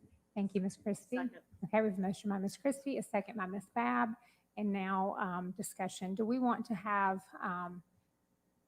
maybe some explanation? Or Ms. Babb, would you like to have a question, or maybe we can just ask for Really, some explanation I need an first? explanation. I am a little confused about this one and what it's trying to achieve, and just, anyway, hopefully your explanation will answer all my questions. Okay, let me give it a shot again, and then John can jump in and help me if I fail to communicate adequately for this. But prior to this policy and looking at attendance, it would be an unexcused absence, and it would be students be able to make up their work. But if we can approve this policy, then those absences for quarantines would be excused absences. I know a lot of, I mean, not be, excuse me, not even counted absence. So really, this is a way to count kids present if they're quarantined, if they do their work. And otherwise, it would be an absence. Some parents really want, their child's attendance to be perfect if it could be. And also with chronic absenteeism, this would help us with that as well. So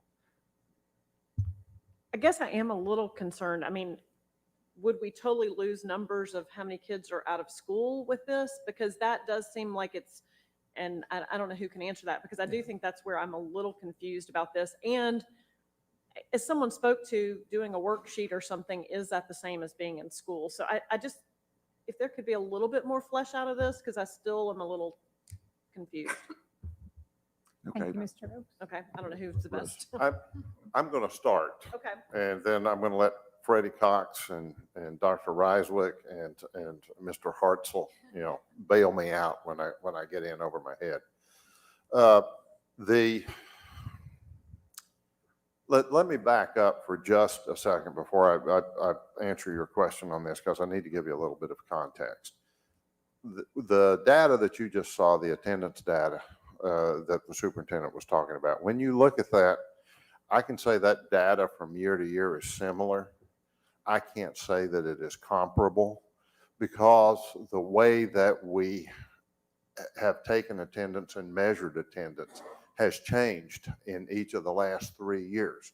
So 3 years ago, we were taking attendance based on the rules and coding that had been in place for years.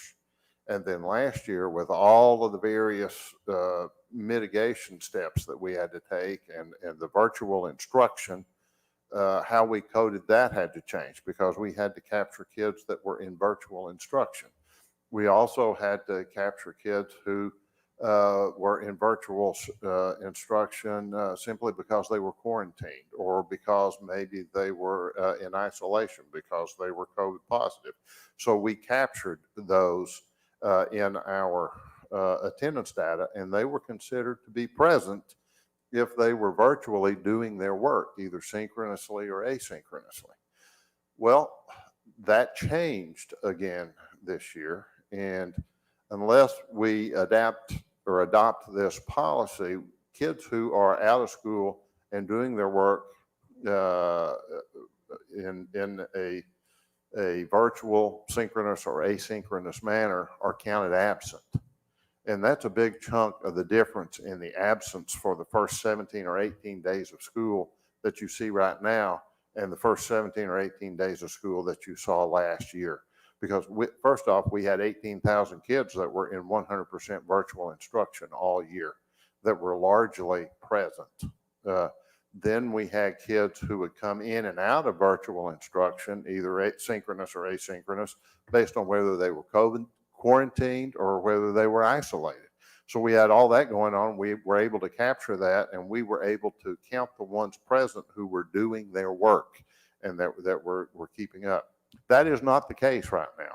So what this amendment to the policy does, or this piece of the amendments within the policy does, it allows us to capture that information similar to the way that we did it last year. And, I guess we all know what we dealt with COVID last year, and the COVID numbers that we had, and the high number of folks that we had who were quarantined who were not positive, and that would have driven our numbers down. But if you remember last year, our attendance numbers were steady right around 95%, which is better than in a normal year. And that, I think, is the virtual effect that we had. So that's why those numbers are there. I think if you could capture the absence numbers this year the same way we captured them last year, you're going to be looking at similar numbers at that point. So we'll be much closer to doing what we did last year as far as calculating the absences are concerned. Does that make any sense?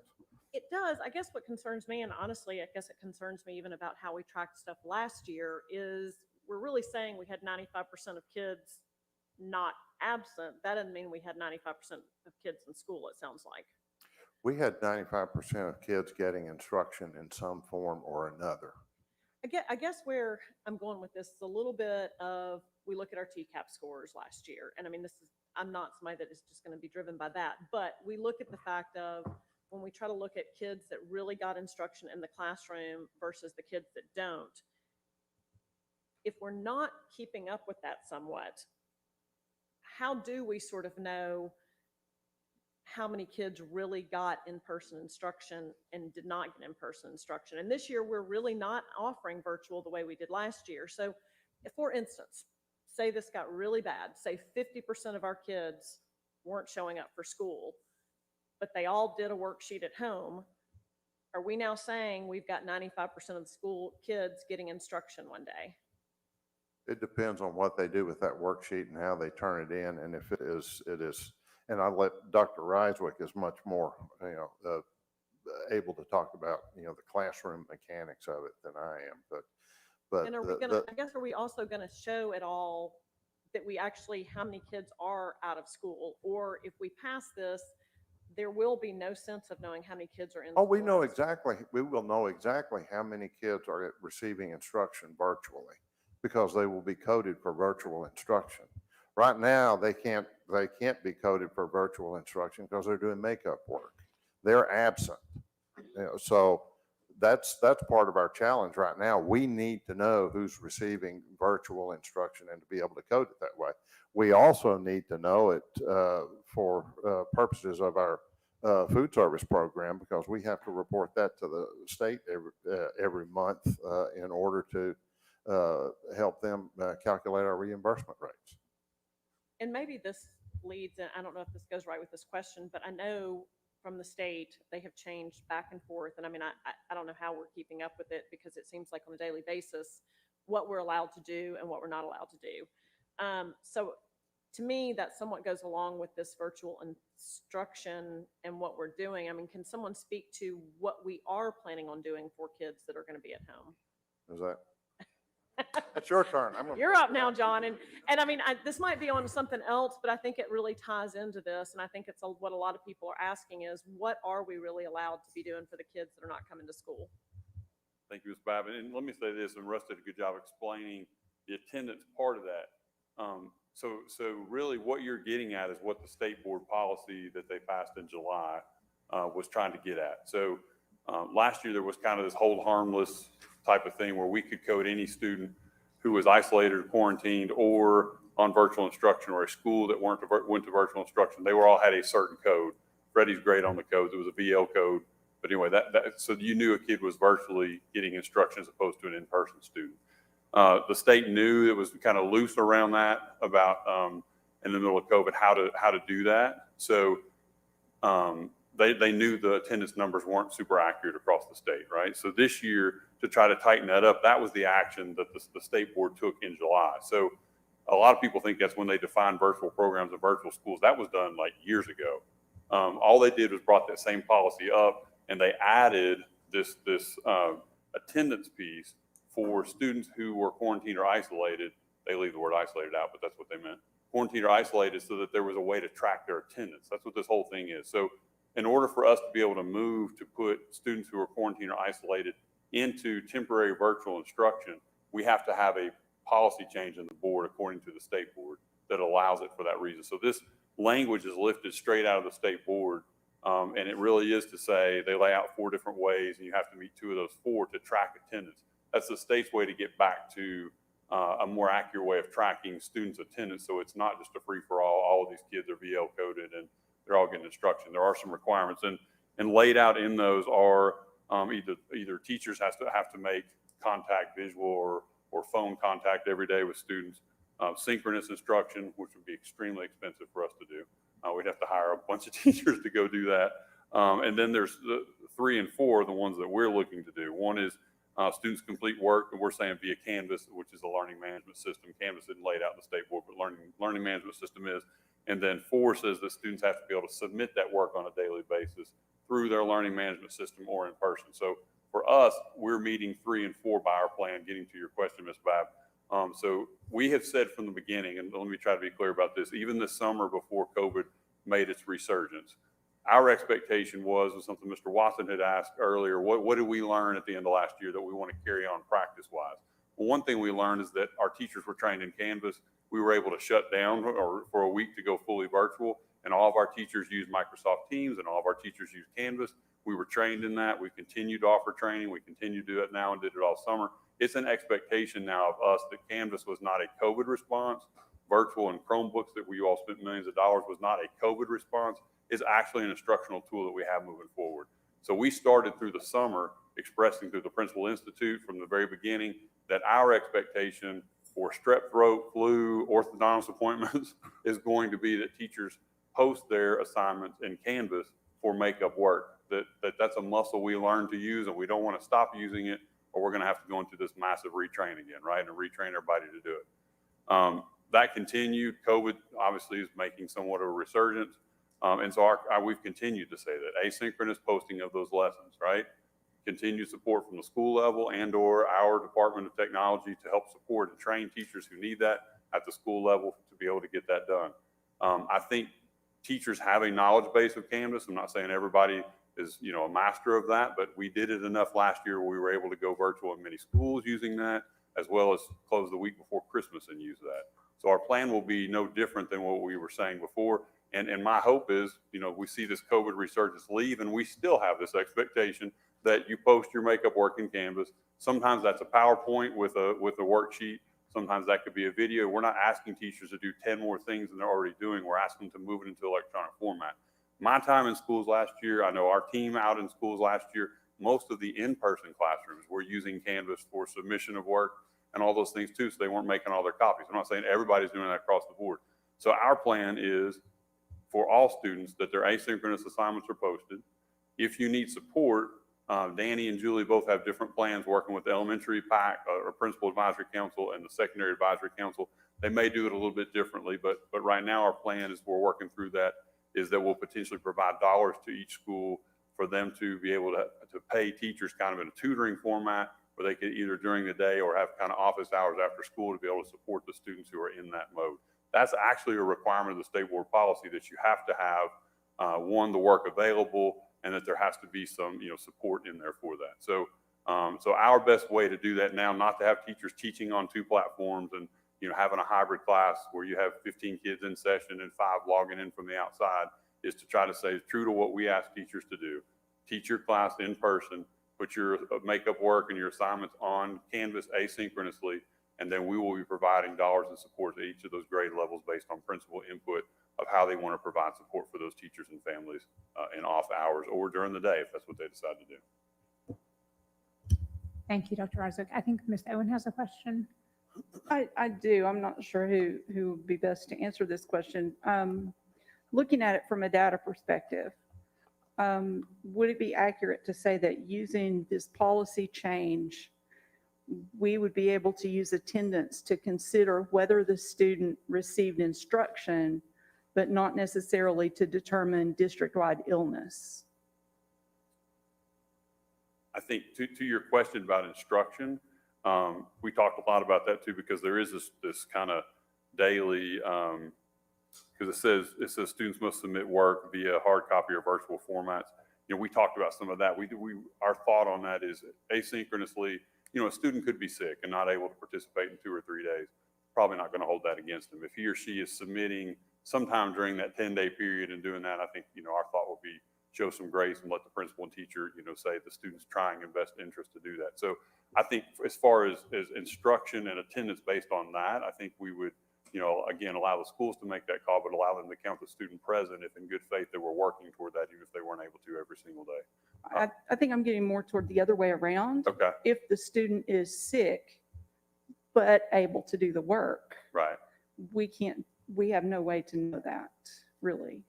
Well, if they were submitting the work, we would be able to, again, count them from that side. If the question, and I may not be understanding your question, Ms. Owen, if the question is, could we tell that kid was doing that virtually versus in person, we could off of coding. I may be missing your question, sorry. What I'm looking at is when we're thinking about attendance as a way of determining how much illness there could be in the district, that this may not allow us to do that. Are you saying this could mask an ill Right. student who would be at home by showing their presence? Yes, thank you. Yeah, I'm gonna go back to Mr. Oaks on attendance on Cody. No, I was just talking to Freddie about that. I think the way the policy is written is we would be coding you, and I'll just use the term VL because that was the code that we used last year. We'll probably continue to use it. If you're coded VL based on this policy, it means you're receiving some type of virtual instruction because you're quarantined or you're isolated, and that would be an indicator that you had a COVID illness. You know, so it would capture both of those to some degree. Is it going to be absolutely perfect? Absolutely not. But it is a step in that direction. Thank you. Thank you, Ms. Owen. Okay, I think Mr. Watson, and then we'll go to Ms. Henderson. I think Ms. Henderson was actually first. I saw her Okay. pull it. Yeah. Thank Yeah, you, go Mr. for it. Watson. Thank you. So John, sorry you had to sit down. This is something I'm actually really passionate about talking about because, you know, these kids getting behind and everything is something that happened last year. And I think that we can come up with things in place to help alleviate that a little bit this year. So what happens if a student, let's say a student is out on quarantine and they have a test after the week they get back and they've missed 2 weeks already? I mean, I just think that it's a good opportunity to beef up our virtual options. We saw what worked last year, what didn't work last year, and we can constantly be working on that, changing it, making it better. And I've talked to several teachers who really need time to get their virtual instruction kind of up and ready. You guys thought about maybe taking a couple days off, giving everybody a reset, and letting teachers get that up and running a little bit better? Good question, Ms. Henderson. I think two parts on that where number one, I'm sure that there will be teachers again who need to be thinking through that. We're trying to continue to grow, to think about them not being as two separate things, like how I teach in person and what I have to do to convert over to digital, because we've tried to avoid that hybrid teaching, right? Instead, trying to talk about how do we bring the virtual into the classroom as a tool so that you're doing, you know, some assignments and doing those kinds of things. With that, still, we know, you know, 1 year doesn't make us masters in it, so we still need to improve on that. We are a little bit limited in the second option about having that virtual. You know, I would say last year there was flexibility in districts to kind of say, hey, let's practice virtual for a week or do those kinds of things. We don't really have that flexibility now. I mean, I know superintendents explain the waiver process and or, you know, snow days or inclement weather days. So I think it would be a little harder to do that. I mean, we could, you know, burn a day or burn 2 days. You're kind of gambling there's not going to be snow or you're not going to need those, you know, those kinds of things later in the year. So we don't have the flexibility to say, you know, tomorrow, the next 2 days are virtual days to work on that, because those would count as against our 10 days for inclement weather days. So I think that might be a little harder to work in, not impossible, but I mean, there would be a cost to it. Thank you. And can I just ask a question real quick as a follow-up to that? I think one of the issues that I've heard from teachers and principals is that they are concerned about what the expectation is, because they don't, you know, they are trying to teach their class in person. And so I think that there's a lot of concern around that. You know, what is expected to be on the website? Are they supposed to have, or what's available to students? Are they supposed to have videos for the kids to watch and that kind of thing? So I think that is that kind of what you're hearing as a concern. Yes. I think that's the big concern, is that teachers and principals understand that teachers are stressed about that. And so that's, I think, the big question for them. Sure. I would just say this. I mean, I think it's been expressed over and over. Virtual has a place, and I think the virtual schools and the academies that the students have enrolled in, I mean, those teachers are fully working on that full time with caseloads. That's probably a little bit of a different virtual experience. Obviously, it's synchronous and those things are happening in real time than it's going to be for a student who's on a 10-day quarantine with a teacher who's teaching in person. Last year, what we saw, Shannon did a great job and her team looking through that. What we saw is teachers would kind of overdo, if you will, because they really were, you know, they're so used to teaching with their students in person, they can go touch them and be kind of, you know, over their shoulder and looking at those things, that they tended to kind of like create these mega assignments that were bigger and bigger and bigger, trying to make sure they could have kind of the same experience there. I don't know that we'll be able to replicate that. I mean, our expectation is not to create more things, or record a video during your plan time for every one of your classes that puts that over. Our expectation is, if these were my slides for a PowerPoint presentation, or this was my worksheet, I'm pulling those over into Canvas. There's even Shannon and her team have worked with folks to create some Canvas Commons, some classes and some lessons that like apply for all first grade or all second grade. There are some schools that will be looking and thinking about that too. If we have 7 English 1 teachers, maybe we can create kind of a series of lessons and we can share those around. So I'd say, again, even though we learned a lot, it's probably not totally perfected in how we do that, but I think there's opportunities to grow. But I mean, I would say that for the record, our expectation is not for teachers to do dual on that at all. Okay, great. That's wonderful. Thank you. Mr. Watson. Thank you, Madam Chair. I appreciate you all clarifying the question around coding. A quick follow-up. Well, since you're up there, John, let me get some questions for you real quick. And so the support for students available on asynchronous instruction, I think we have to recognize that submitting assignments is different than instruction, right? It's a very different thing. And so students who are quarantined or isolated, who might be submitting assignments asynchronously, what type of support are we able to provide? I know we're not going to provide a teacher live the whole time, virtual instruction, but what's the other options that are on the table? And what are we considering to provide for students during support during that time? Yeah, so we started talking to our principal advisory councils for that. And I know the secondary principal advisory, because they're kind of two different situations. What those principals have asked for are some funds to be able to either pay their teachers to teach on their plans or be available. Some have talked about like a hotline to be able to do that. Like it may be the core subject areas where you're saying we kind of have math help, and you can call in if you need those supports or that sort of thing. It may be after school hours or tutoring that's offered at that point that they can, when parents come home, that they might be able to call and have somebody. So the idea of having somebody live in real time specifically for that would be very difficult without hiring a bunch of extra staff. So I think it's more availability for extra like specific supports. And that's not to say that the base teacher, they're not, waiving all responsibility. They can still answer emails and stuff. We're just really trying not to overload the current teachers in there, as they teach in person. So it sounds like there's going to be opportunity for each school to be creative about how to provide that support and do it as they need in their school. How can we, which I love creativity, how can we ensure that each student has an opportunity for support when we're doing it that way, school by school, and a lot of creativity? It's a good question. I think there'll be the expectation that that's happening. I do think we did have a conversation with the principals about this.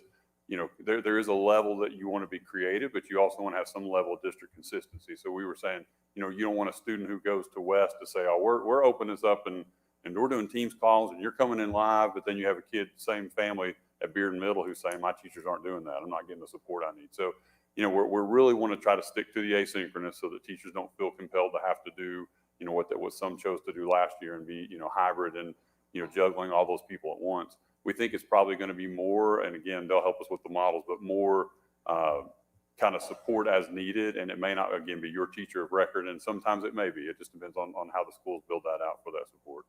Okay. And when will so this last item, number 5 or number 4, says students submit work via hard copy or virtual formats. How much time is a student going to be allowed to do that? You might have said earlier, I think you said something about 10 days. Is it within that 10-day window? Just assuming that typically, an isolation or a quarantine would be a 10-day window, then, we do have makeup policies. I'm sure there'll be some grace within that around kind of a 3-day from return to school. The idea would be, in the way the state board wrote the policy, was that there's kind of a daily submission of work, right, if you're, healthy and able to do that. But again, some of that's going to take some grace on kind of the family situation and the student situation. If a student were to be positive and asymptomatic and processing through, they probably could submit those on a regular basis. Yeah, one of the concerns I've heard from administrators with this policy is teachers having to go back retroactively and mark a kid present, because let's say they were quarantined and they chose to turn all of their work in toward the end of that period instead of each day. And so now the teacher's like, oh man, they were present. They did everything that was expected. And now they got to go back and mark them. How will that be? I think it's actually opposite the default. Well, I'll let Russ take. Yeah. It's exactly the opposite. Okay. The way we work attendance every day of the world is if everybody is defaulted to present. Okay. And then you go in and change those who are not present to absent. That way, you don't have to touch everybody in the district. You only touch those that are absent. With, and to clarify a little bit on our virtual coding,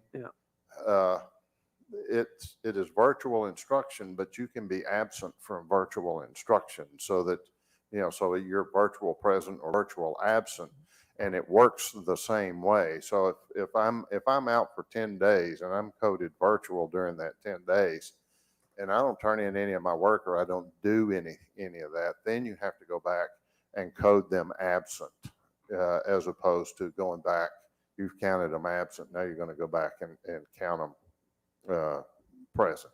So it's the same process. It's just not as iterative. It's over a longer period of time. Okay. And to add to Ms. Owens' point, I want to make sure I'm clear on this. So the current COVID dashboard that we have shows absences related to active cases. This attendance policy would not hamper our ability to be representative in that with the data. I just want to be clear that the way we're coding gets present, even if they're present, but they're not in school because of COVID, will still reflect in the dashboard. That is an illness status. That's not whether they're present or not. I understand. I think there's a lot of concern about that in terms of will that still be accurate? And I just want to make sure it's clear. Yeah, I don't think Freddie, correct me. I don't think we're giving up anything in our ability to track any of that. We're actually adding to our ability to track with this. That's correct. It actually gives us a little better clarity about the status of the student. So it can be virtual learning and present to the state as present. So it's not one code to us. Right. We would be able to give a better, view of the district, even though to the state, it may say present or absent. Sure. Yeah. Okay. Thank you. And just two more questions. So it says for isolation or quarantine due to COVID, is there a way to ensure that people aren't taking advantage of this who are just not present for whatever reason, but they're not really isolated? Like, how do we confirm that you're actually on isolation or being quarantined? I think if somebody wants to take advantage of anything, they can figure out a way to take advantage of it. Sure. So I think we just have to work it to the best of our ability. And a minute ago when I said, is it absolutely perfect? And that it's not. And Right. that's one of the challenges that we face with it. But I think it'll be more accurate than not. Yeah. And the last question. So of the four things, I just want to make sure I'm reading this right. They have to do at least two of those things to be counted present. Correct. Okay. Thank you. Can I ask a follow-up question to that, Russ? This maybe for Dr. Isaac, I'm not sure who it would be, but so really to Mr. Watson's point, if they're treating this as a vacation and they don't check in with their teachers and they don't do any of those things, and then they come back to school and then they're wanting to take the test they missed and they're wanting to be counted as present, but meanwhile they have to be actively engaged really on a daily basis is what you're saying, right? And so I guess my question then is, to Mr. Watson's point, if they're treating it as a vacation and then they're wanting the teachers to catch them up, that's going to create a lot of extra work for teachers that they wouldn't be having to do. So I think that could be a concern to his point. Thank you, Ms. Horn. I do think on the isolation is probably going to be a little clearer. I mean, that's a diagnosis and a way that, there could be documentation for that. And we have, confirmation through the health department on that. So that one's easier. To Mr. Oak's point, it's a little tougher on the quarantine, right? I mean, we know the way things are, so that could be difficult. But there is a requirement even in the state board's policy that, that they have to be submitting that work. So you couldn't go dark for 10 days and then come back and say, I want credit for all those days. Like, there has to be some work and communication with the teacher and, like those kinds of things taking place in order to do that. So one of the requirements of that state board policy is that there's 6.5 hours of work, that's for that student every day to be doing. So if they haven't done any of that over those 10-day periods, I think they would just be absent at that point, especially if there was no, documentation of them being in isolation. Okay. And if they're truly sick, then when they come back to school, then they would just be given their work as normal as you would with any absence now. Right. And again, in most of these cases, sometimes for that 10-day period, you know, there's something, and there'll be communication with the teacher. So it's not 100% foolproof. If you just went dark for 10 days and then came back and didn't have any documentation, there'd probably be a conversation there. But, you know, typically, again, we're going to have to walk that out as it goes. But those things could happen. As Mr. Oak said, there could be some folks who took advantage of it, and we'll try.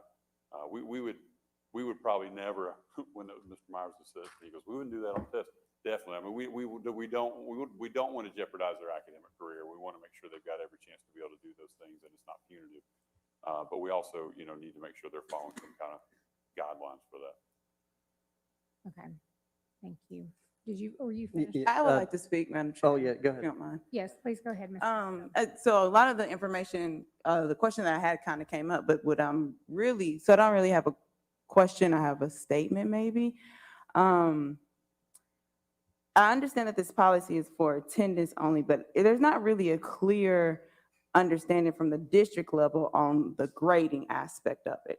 And I understand what Board Member Horn said, putting the work on the teacher for when they come back. I just don't want us to have a mindset of punishing the student, regardless if they're sick or not. If they don't have the means or the ability to do the work every single day to upload it, that's a concern. And if they're quarantined and at home and they can't come back till 10 days, but they don't have the support at home to do the work every single day, then they come back to school. What is that grace? I know you talked about a grace period to get the work. So I would like to see, when we finally vote on this for the next week, a district level consensus of that grace period across the board for the whole district of how much time they will actually get to submit the work afterwards. And I think that we have to, as a district, think about when will the teachers have the opportunity to upload this information. And so really, before I vote, because I understand where it's coming from, I understand this policy, but I think we need a district level accountability and a district level plan on when the teachers will have the opportunity to create what needs to be on the platform, as well as that district level grace period when it comes to submitting the work. Okay. So, Ms. Satterfield, this is a called meeting, so the intention is to vote on these items. Today? Oh, then y'all better come up with some answers then. So, because that's I a think, concern. and I mean, I know, was your question answered? I just want to piggyback on Ms. Satterfield that I do think that the teachers need time to build this out for sure. That was going to be my next comment as well. I'm very concerned that that this is going to put additional pressure. And I know that I heard you say that the expectation from summer was to continue in, but a lot of teachers weren't teaching in the summer, so it is kind of new.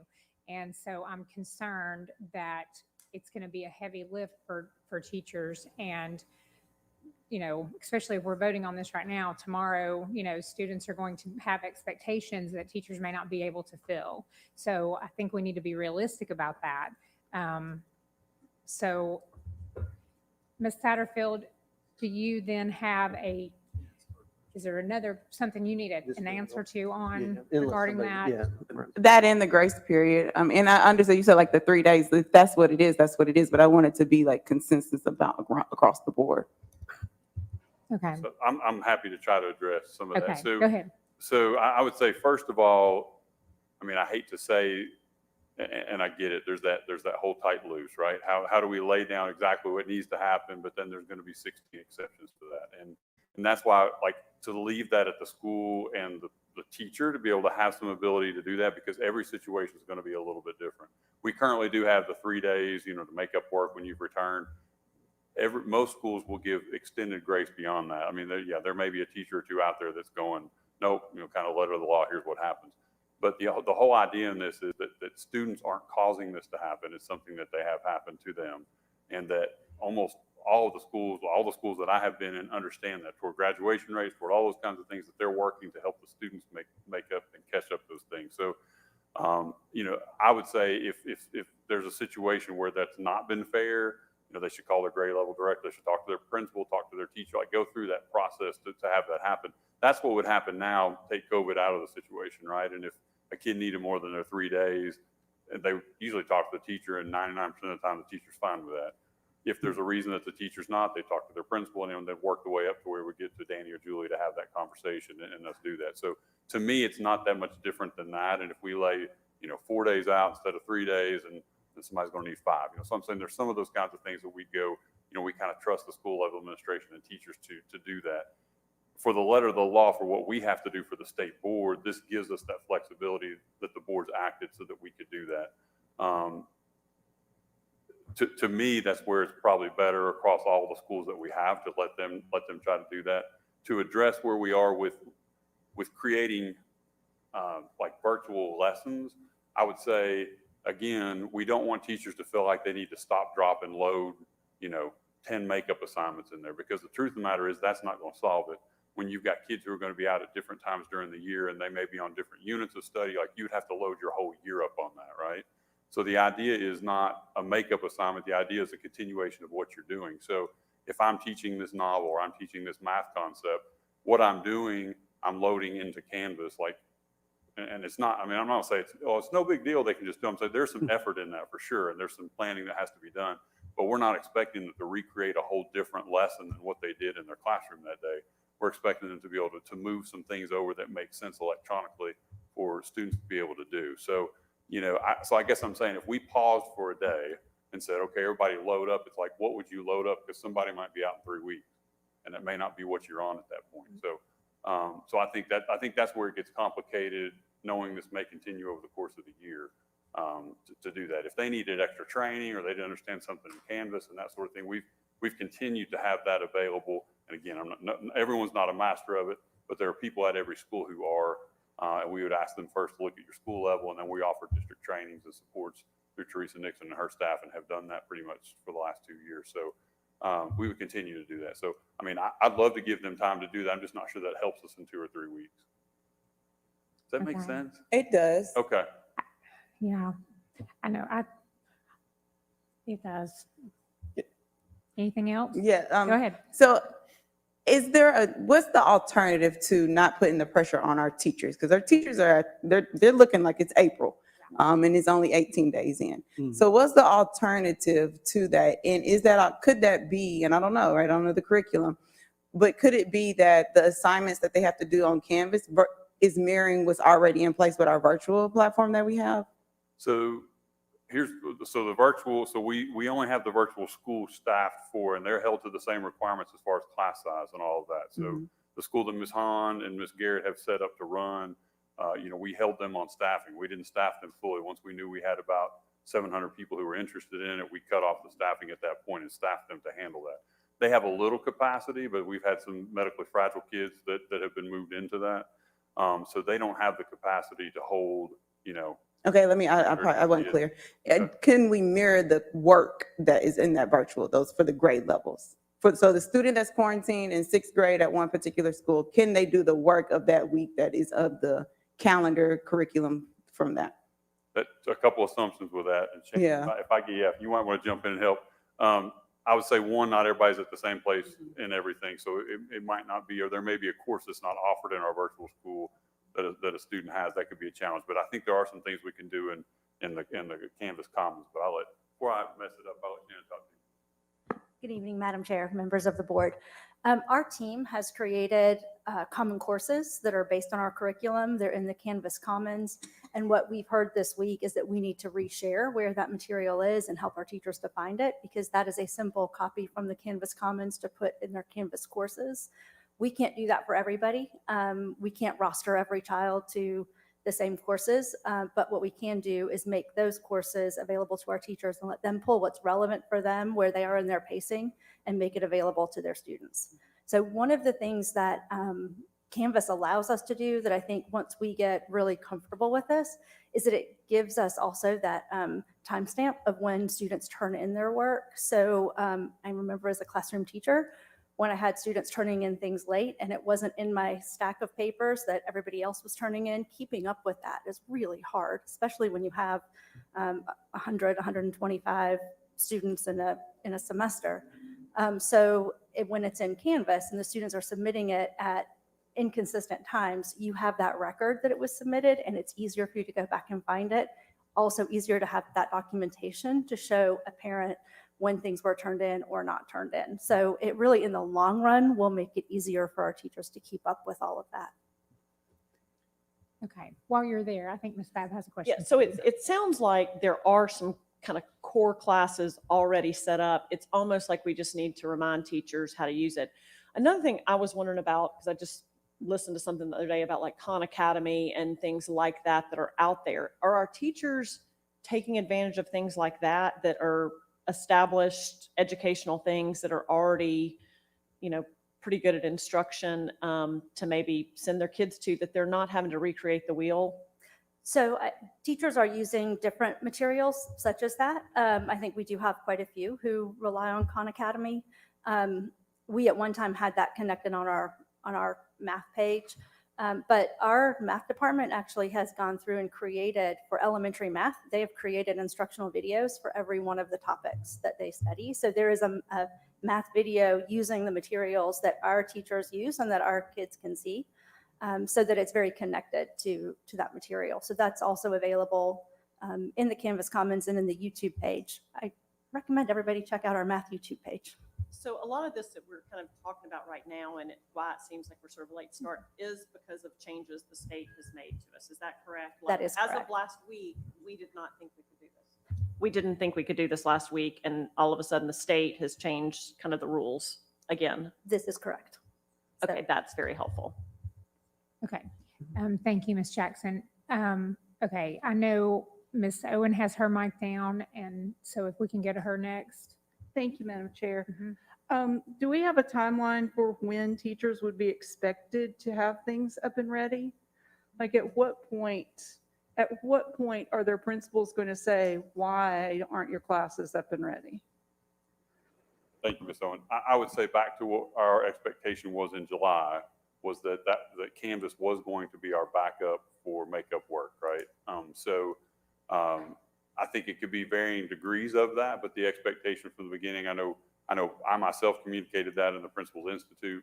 I know Mr. Trent and Ms. Thompson have followed up at least on 2 other occasions to that expectation to principals. So I think to some, again, when you have as many employees as we do, people are going to hear that at different ways at different schools and that sort of thing. But that expectation has been there already that that's happening. And I know there's been conversations in the last 2 weeks. So that's not to say you wouldn't find a teacher who would say, I didn't know that, but that has kind of been our expectation all along. So we hadn't really set anything out there to say by September 15th, all this needs to happen.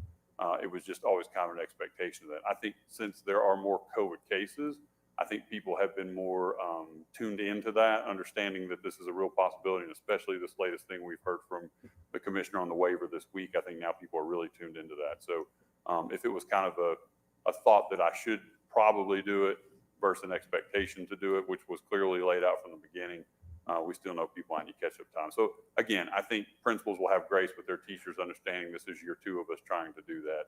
But I would say the expectation exists now and has since this summer that they should be doing that. I'm concerned that there may be a breakdown in communication there somewhere. Okay. Because I'm hearing you saying that that's been the expectation with principals. And what I've heard for the past several days are teachers in tears because they've been told everything's normal, we're not doing all this. And so they're extremely distressed to suddenly be changing everything that they thought they were doing. And it's not coming from one school or 2 schools, it's coming from everywhere. We can continue to, support that, put that out there. I think, obviously we're not trying to cause stress. And unfortunately the situation we're in, I don't want to paint it. I don't want to overpaint the picture. Oh, it's no big deal, because it is a big deal. And it is work and it is effort on teachers' part to load that.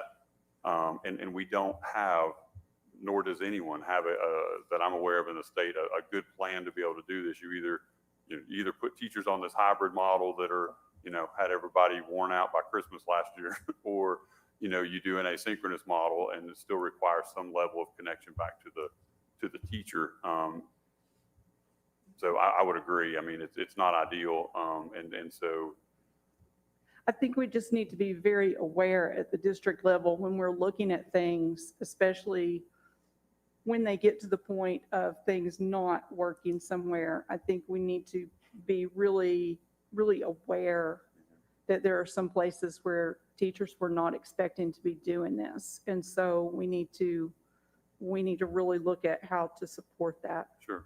I think that's a good word you said, support. I mean, we'll be willing to try to do that if there are areas. And we're hopeful that the folks will continue to reach out and talk to us. I mean, there's nothing punitive for it. You know, we want our schools to be prepared to be able to support their students. And if they feel like they need the extra support, again, I know Teresa Nixon's team has been great at providing those kinds of support. Shannon's team's been great instructionally to provide those as well. So, you know, we'll continue to gear up and try to clarify expectations. And again, not punitively, but support. All right, thank you. Mr. Watson? Thank you, Madam Chair. Dr. Riswick, just to piggyback a little bit on what Ms. Owen was saying, I've heard in particular challenges with getting curriculum up in Canvas for curriculum we don't yet have. So the new ELA curriculum, math curriculum in middle school. So can you speak to that for a moment? Because we've got a lot of stuff that's late for not reasons outside of our control. Right. I'm going to let Shannon, because she has been part of this all along. But you're right. I'll say this before Shannon comes up. It's not been lack of our effort from the district side to have that happen. But I'll let her explain the process. Thank you, Ms. Jackson. Thank you. So we have digital access to almost everything. And those materials, actually, I was even surprised how quickly our elementary reading department was able to get material into Canvas Commons for the new reading series. So they have created it and it's up there ready to go. Okay. And it is aligned to the new materials. So the digital curriculum, we can actually move that digital curriculum into another platform. We can. Okay. Yes. Great. So yes, it's the print material that is slow. Okay, thank you. And then another question, and then we haven't yet addressed the whole other part of this policy, which is around truancy. So I'd like somebody to speak to that because that's also something that's potentially changing. One of the things I'm hearing too from some teachers is they have a lot of concerns still with some of their kids having access. You know, some are day students in terms of computers, and that, you know, they don't take their computer home because their parent hasn't turned the form in, or they don't yet have internet access. So again, I don't want to penalize certain students from being able to still be counted present. So is there anybody that can speak to that, what we're seeing across the district around access? Mr. Watson, before we get an answer to that, can I just ask Ms. Henderson if she has any other questions on the top part? Oh, yes. I Is just that that was okay, about or are you still? That's about that. My concern about access is relative to the top part. Okay. Yeah. All right. Thank you. We'll come back to Ms. Henderson. Okay. No. Get back to his question about the truancy issue. Well, no, it's not about truancy. It's about internet access and availability of computers for kids whose parents, for whatever reason, maybe have not turned in the form yet, so they're not able to take their computer home. There's those types of challenges that are present in the I'll district. answer that one, then I'm going to let Freddie talk to you about internet access, because there's a plan for that. So, so there is a requirement for the form, you know, to be signed. And so in a situation where if a student hasn't done that to take it home, obviously the principal and the teacher are working with that family. And if a quarantine situation or an isolation situation would arise, you know, we would just ask them to sign that paper to do it. But outside of that, yeah, we continue to follow up and try to make that happen. And we're not, you know, saying, sorry, you didn't sign it. You know, no, we're trying to get that when they come to pick the student up and come and get the computer, they can still do that. And we're trying to make that happen. So on the internet or the internet. Hey, John, let me ask you a question too. In absence of approval of this policy, what does it mean? And what would be different? If we didn't have this policy, what would be different? Without this policy in place, then we're not able to provide virtual instruction to students who are isolated or quarantined. Okay, but in terms of if excused absence, how do I make that up? You know, if we don't have. If we didn't have. Isn't it going to be the same process? Right. So I would go back to our expectation is to continue to use Canvas and have that as a makeup piece. But you're right. If somebody's out for strep throat or they're just out for a couple of days or doing something like that, same situation. Some students traditionally have just missed instruction for those 3 or 4 days. And then when they come back, they work with the teacher to work out a makeup plan and, have a reasonable time. Typically the policy says 3 days, but usually they work around that. I guess what I was trying to get at, in absence of this policy, the makeup piece of it is still the same, the expectation. So. Yes, you're correct.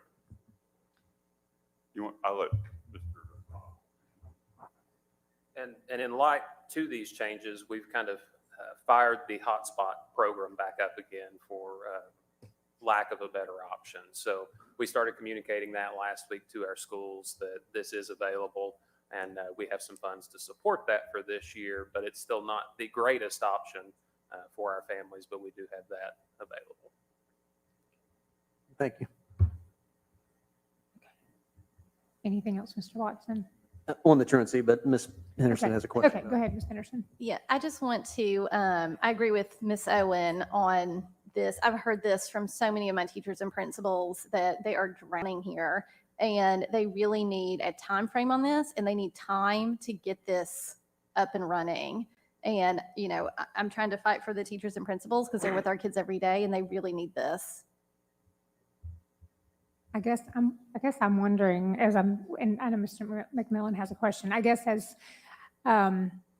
so if we don't pass, back to what Mr. Thomas said, if we don't pass this policy right now, if we don't do this, then basically kids who are out would just come back to school and get their work as they normally would. Is that correct, Mr. Thomas? Well, based on what John just talked about, the expectation is that they would still have to, the teachers, and I'm not trying to throw extra work on teachers, but again, we've always had makeup when students are absent, you know, excused absences. So this is the procedure for doing that. I don't know, John, what other, you know, I guess when the student gets back, you know, the teacher is still going to be work to try to go back for the number of days that particular student was absent. Right. And To you know, you're provide the makeup. exactly right. And again, the whole reason that this policy change has to be in place is in order for us to offer virtual instruction for students who will be isolated or quarantined. We don't have to technically. We've not passed this. They're just gone for 10 days to come back but to Mr. Thomas's point, when they return, you know, we always try to do makeup work to get kids back on. We don't hold that punitive for them.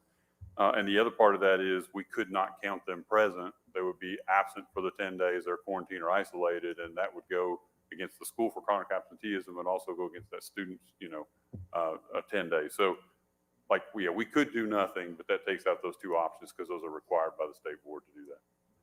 Okay, all right. Can we go to Mr. McMillan? He hasn't asked any questions. Yeah, John, this really wasn't what I was going to ask, but I'll ask it in just a minute.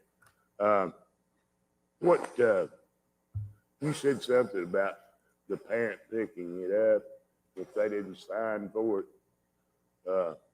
Do you still give them the material and the computer and everything, even if they refuse to be responsible? Good question, Mr. McMillan. We would not assign the computer at that point because there's some, obviously it's, Knox County school property, and there's certain requirements of things that have to be done for that. What I would imagine we would do again is just work with the principal and the teacher and probably move back to, maybe there's a paper packet or maybe there's some kind of something, send some But the textbooks kid home. would not, until a parent agrees to be responsible, the kid would not be able to take a computer home. And I would say again, Mr. Cox probably knows how many people we have that are out there doing it. It's probably a very small number that aren't willing to sign that, and they may have good reasons not to, but he can probably give you an idea of what we have. Did we have quite a bit of damage to those last year or computers? So we've currently got about 55,000 students, families that have signed the device agreement. So, we're down to like 4,100 kids as of last time I pulled the report that haven't completed that yet. And regarding damage, yes, we saw damage last year, ranging all the way from very minor, bumps and bruises to the Chromebook, all the way to total loss. Well, that was to be expected, but. Correct, yeah. But do y'all have an opinion? I'm not talking about you personally, but did we see greater than what we had anticipated, or? I think it was well within, since we've already had around 8 years worth of one-to-one experience in the district, it was pretty well within the, range that we kind of expected. Range. We didn't have, any big surprises to look at. Yeah. Okay. Thank you. Thank you. Okay, I don't know who was next. I have no idea. Let's go to Ms. Henderson, I think. I have a Or quick Ms. question about coding. So maybe Freddie, sorry, just sat down. Is there a code for COVID absences? So that way they're tracked more accurately? Not currently. So that's why our absentee rate looks so high. And with this policy, it would allow us to add that virtual learning code. So we don't have a COVID code at this time. We can add a little more fidelity. So if we needed to track virtual learning with some additional steps, we could do that. But right now, it's Okay, not there. so let's say my daughter's out for, I don't know, strep throat. She would be a virtual learner. But if she had COVID, she would also be out as a virtual learner. So there's no way to distinguish if she had flu or strep or a broken leg. Sorry to interrupt. The policy as it stands is only for COVID. So if your daughter was out Gotcha. for Okay, so that would just be a strep. normal absence. Correct. Okay. Okay, thank you, Ms. Henderson. I'm sorry, Ms. Owen. Thank you, Madam Chair. I think I would just want to clarify something. I don't think anybody here is talking about not approving the policy. I don't think that's where we're going. I think we're just trying to be sure that everybody understands that this isn't what our teachers were expecting and try to figure out what we're going to do to be sure that they can be ready to support students. Thank you. Thank you. Mr. Watson? Thank you, Madam Chair. Just a question about timing. It's not in here, but I just want to be clear. Is the intent for this to be retroactive to the beginning of the school year if it gets passed? Did you say retroactive to the beginning of the to- school year? Yeah, or would it?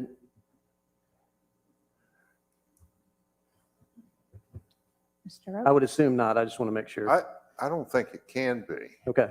Because, that data is already sort of what it is. I don't think we can go back and recreate it. Yeah, I just want to make sure. I saw a similar policy in another school district that made it retroactive, and I just want to make sure that we're not doing that. And then the last question is, to Ms. Owen's point and a lot of the concerns that we brought up, this would need to be passed according to current policy. It would need to be passed on 2 readings unless we forego that tonight and opt out of that. Can we, Mr. Dupler, can we pass it tonight, forego the second reading, but set a activation date in the future? Does that make sense? Could we give a 2-week window for teachers to kind of get their stuff more together in Canvas? Mr. Dupler? Thank you, Madam Chair. Mr. Watson, the answer is yes. According to B200 policy, that 2 readings, the policies must be considered through 2 readings at separate board meetings. That's the policy. So just has to be separate board meetings. No, I'm sorry, Mr. Dupler. I think it's a little bit slightly different question. If we pass it tonight and forego the second reading, if we approve that, could we also at the same time set an activation date in the future where we're approving it tonight, but we're saying this does not become active until 2 weeks from now or something like that? Right, prior to the next meeting that we have, which would be or I guess the other question is, could the second reading be at our meeting next week on Wednesday? Does it have to be a regular meeting? I like the second question. Okay. Yeah. You didn't like my first question? No, not really. Okay. Because that kind of gets into retroactive and things like that. So, I think in the past, all the board policies have become effective either at the time of passing or some date in the future. Sure, yeah. So we could do first reading tonight, and then we could formally pass it next week and give teachers at least a week. Correct. Okay. Correct. Yeah, Mr. Watson, I'm thinking if you put it in the motion, what the effective date is, then everybody would be on the same page, and I think that would be how to fix that, would be if it's in the motion, when the policy would go into effect. But I think Mr. Dupler's saying that's not necessarily the way that you said you didn't like my question. I said, I don't think you like the possible Well, answer. I'm just offering another way to do Right. it. You could try that. I mean, I hadn't seen that done, previously, but I'm not saying it can't be done. I'm not saying I like it either. I'm just trying to figure out what our options are. The other thing is, this policy needs to be specific to the 21-22 school year, which is what's in the state board rule as well. Couldn't you do it just effective September 15th or somewhere in the middle? That would give several days for them to, Sure, if you conceivably, if you all pass this tonight and then pass it next week, right. you could then set a date in the future. Well, that's, Yeah, that'd 15th be or pretty otherwise. simple. Sure. All right, thank you. Yes, Mr. Oaks. Just one thing while we're talking about setting an effective date in the future, just the caveat that however far we set it out, we lose any data we would have collected between now and then. So, you asked me a minute ago, can we go back to the beginning of school and create that? We can't, but we'll sort of be in the same position for that dead spot window. Thank you. Sorry, Madam Chair. Yeah, go ahead. Yeah. That's fine. I don't think we need to say a lot about it, but there is a whole section of this that's being possibly changed due to truancy. Can we have somebody say a word to that section about why those changes are being recommended?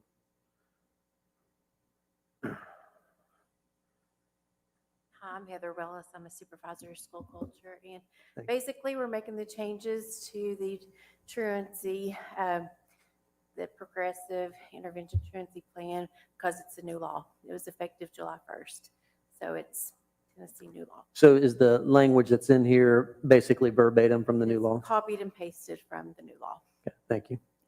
Thank you. Thank you for asking that question. Okay, any other questions? Okay, Yes, there's a motion on the floor made by Ms. Christie and seconded by Ms. Babb. okay, thank you. Okay.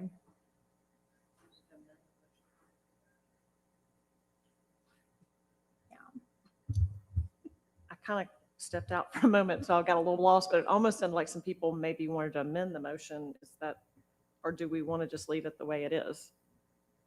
So we would either need to, well, one question would be if we want to waive first reading, would be one question, so that it goes into effect, rather than having a second reading. So that's one question. And then that would be, and the other question would be an effective date. Mhm.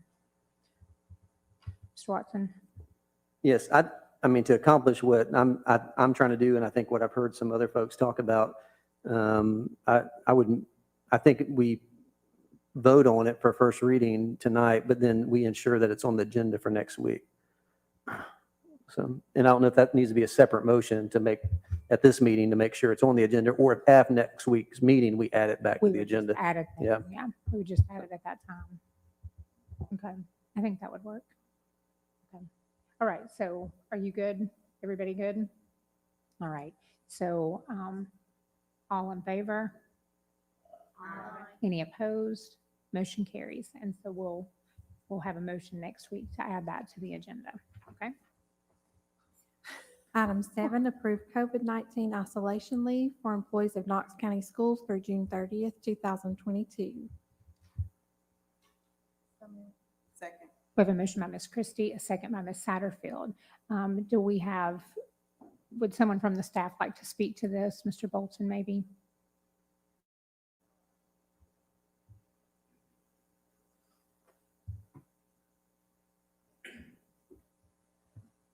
Thank you, Mr. Bolton. Thank you. This gives us an opportunity to look back and provide a little support for employees that may be under an isolation order as a result of being positive for COVID. We know that there are breakthrough cases that do occur, and this would also give those folks an opportunity to recover any days that they have used for COVID, for being positive for COVID. So we're proposing that this would retro back to the start of school. Okay, Mr. McMillan? I'm sure it does, because it says that, but they have to show proof of the fact that they, from a medical. That's correct. I just thought we would throw that in and make sure the general public knew about it, that it wasn't just like here's 10 free days. Okay, thank you. Thank you, Mr. Bolton. Ms. Owen? Thank you, Madam Chair. Mr. Bolton, is there a way that our bus contractors can have any kind of relief when our drivers are isolated? Is that something we could consider? I think because they're contracted employees, I don't think that is something that our policies would extend to, and I'm gonna have to defer to Russ about that.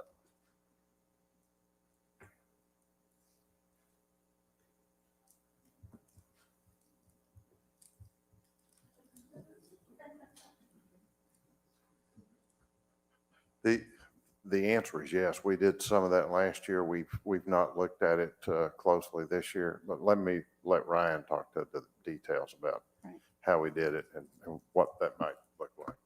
I think my question is really, can we consider that? I think we can consider that. However, we want to consider it carefully because there are certain incentives that, we offered vaccination to all of our contractors and all of our drivers. And, we didn't have a broad acceptance of that. And so we've offered something to help mitigate the risk. And now we want to turn around and potentially address compensating you for not mitigating the risk that we offered you. So I think we have to be very intentional about what we do and how we do that. So that's something that we have discussed a little bit. We can discuss it some more, but you understand my concern I going do. down that road. I do, thank you. Okay. Thank you. Ms. Satterfield? Thank you, Madam Chair. I might be the only one with this, but is a medical physician, a note from a medical physician, a mandatory from the state, and what we have are, I'm trying to not just be angry, but I just feel like that's another barrier for our teachers. Like if they might not go to the doctor to get that medical note. And so I don't know if that's a mandatory part from us or is it from the state, or what happens if we don't have to have that in, right? Is it mandatory? Is it required? Thank you, Madam Chair. Thank you, Ms. Satterfield.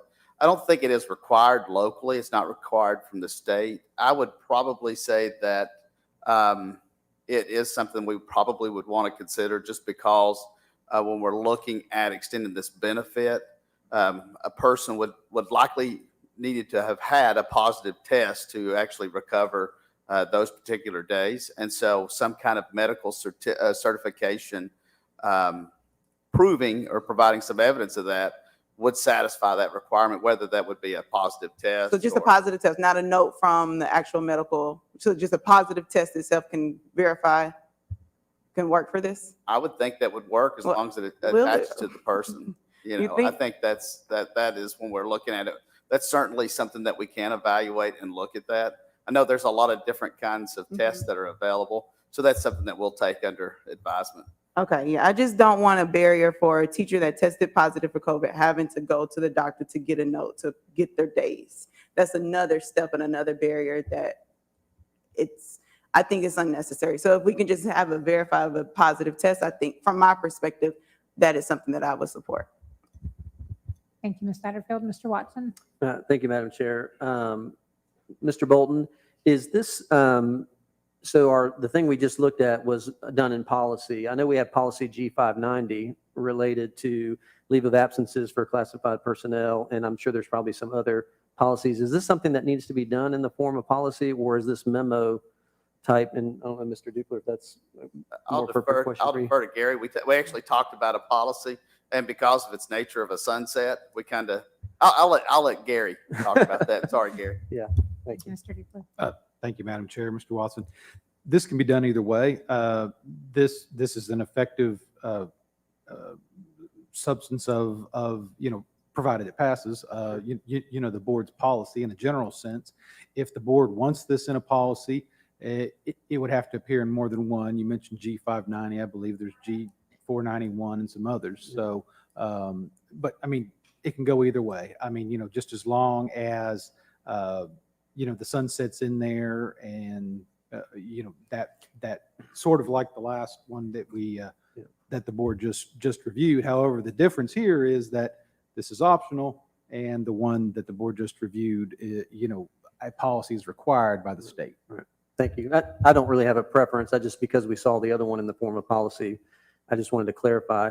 And then Mr. Oakes just pointed out, some of the potential problem with providing this to bus drivers, given that we didn't have a high vaccination rate. And does that, we're kind of providing an opportunity for vaccination, but then we're also potentially providing this benefit.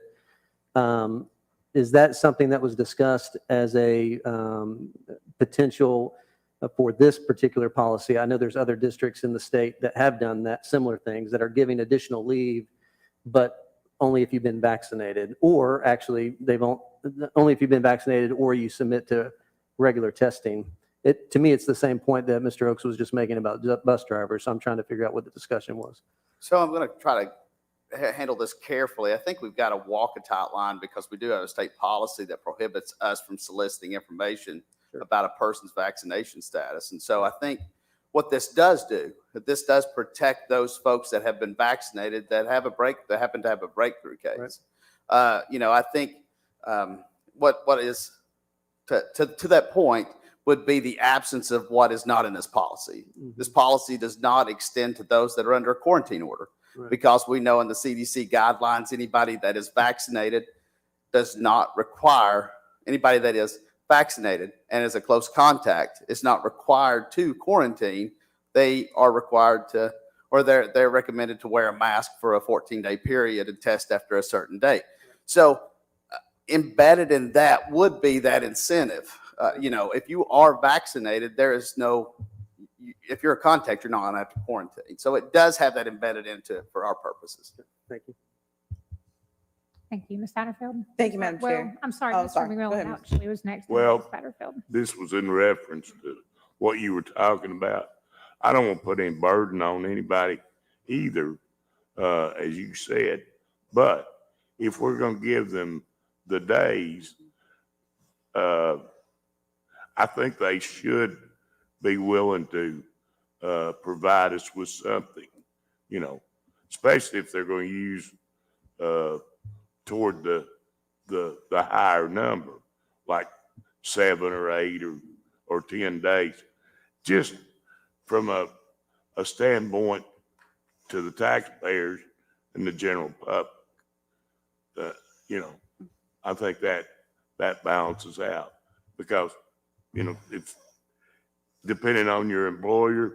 If you work somewhere, they might pay you for the days that you're sick. You might not get paid.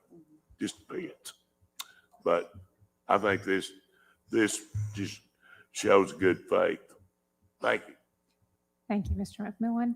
Can we go to Ms. Christie? Well, just to speak to that, and I think maybe Scott or Jason could verify, but I think you can get a note from the health department if you've had a positive COVID case to return to work. So I don't think they would have to go to a physician to get that note.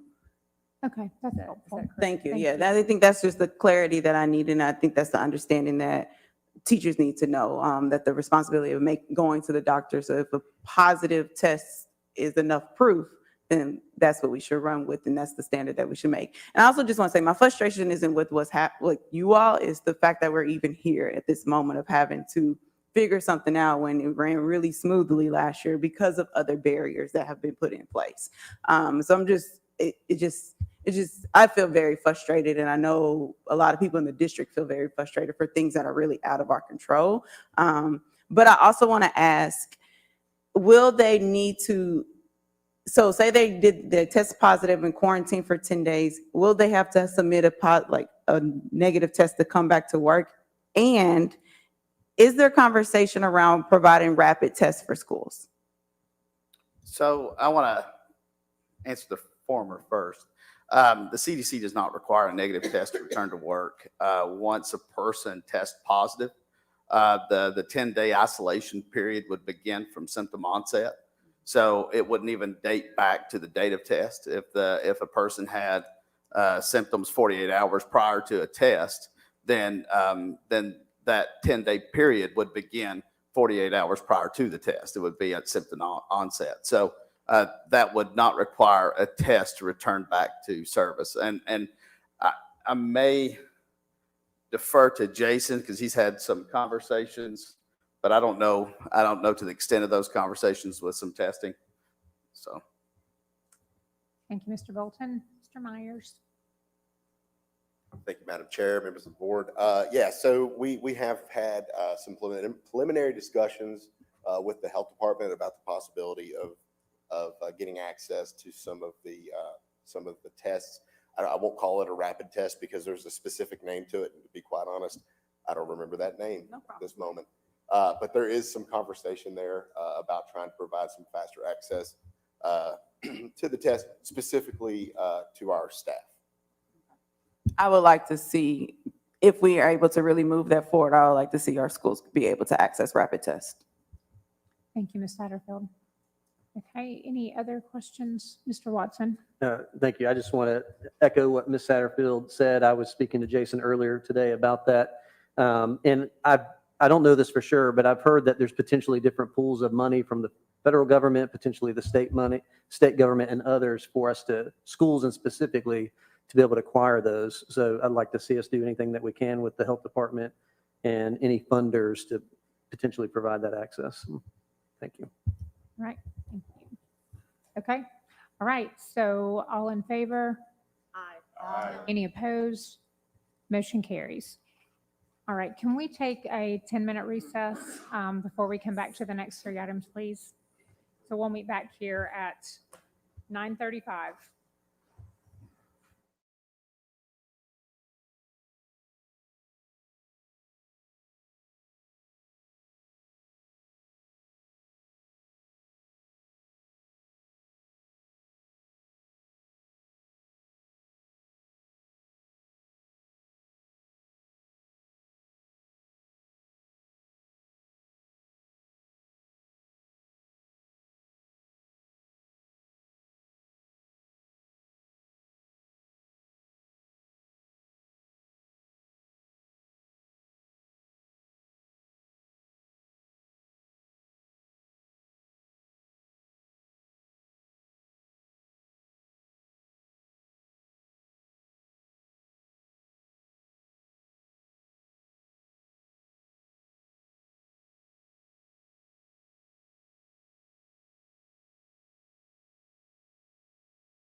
Item 8, consideration of a school-based COVID-19 dashboard for the 2021-2022 school year.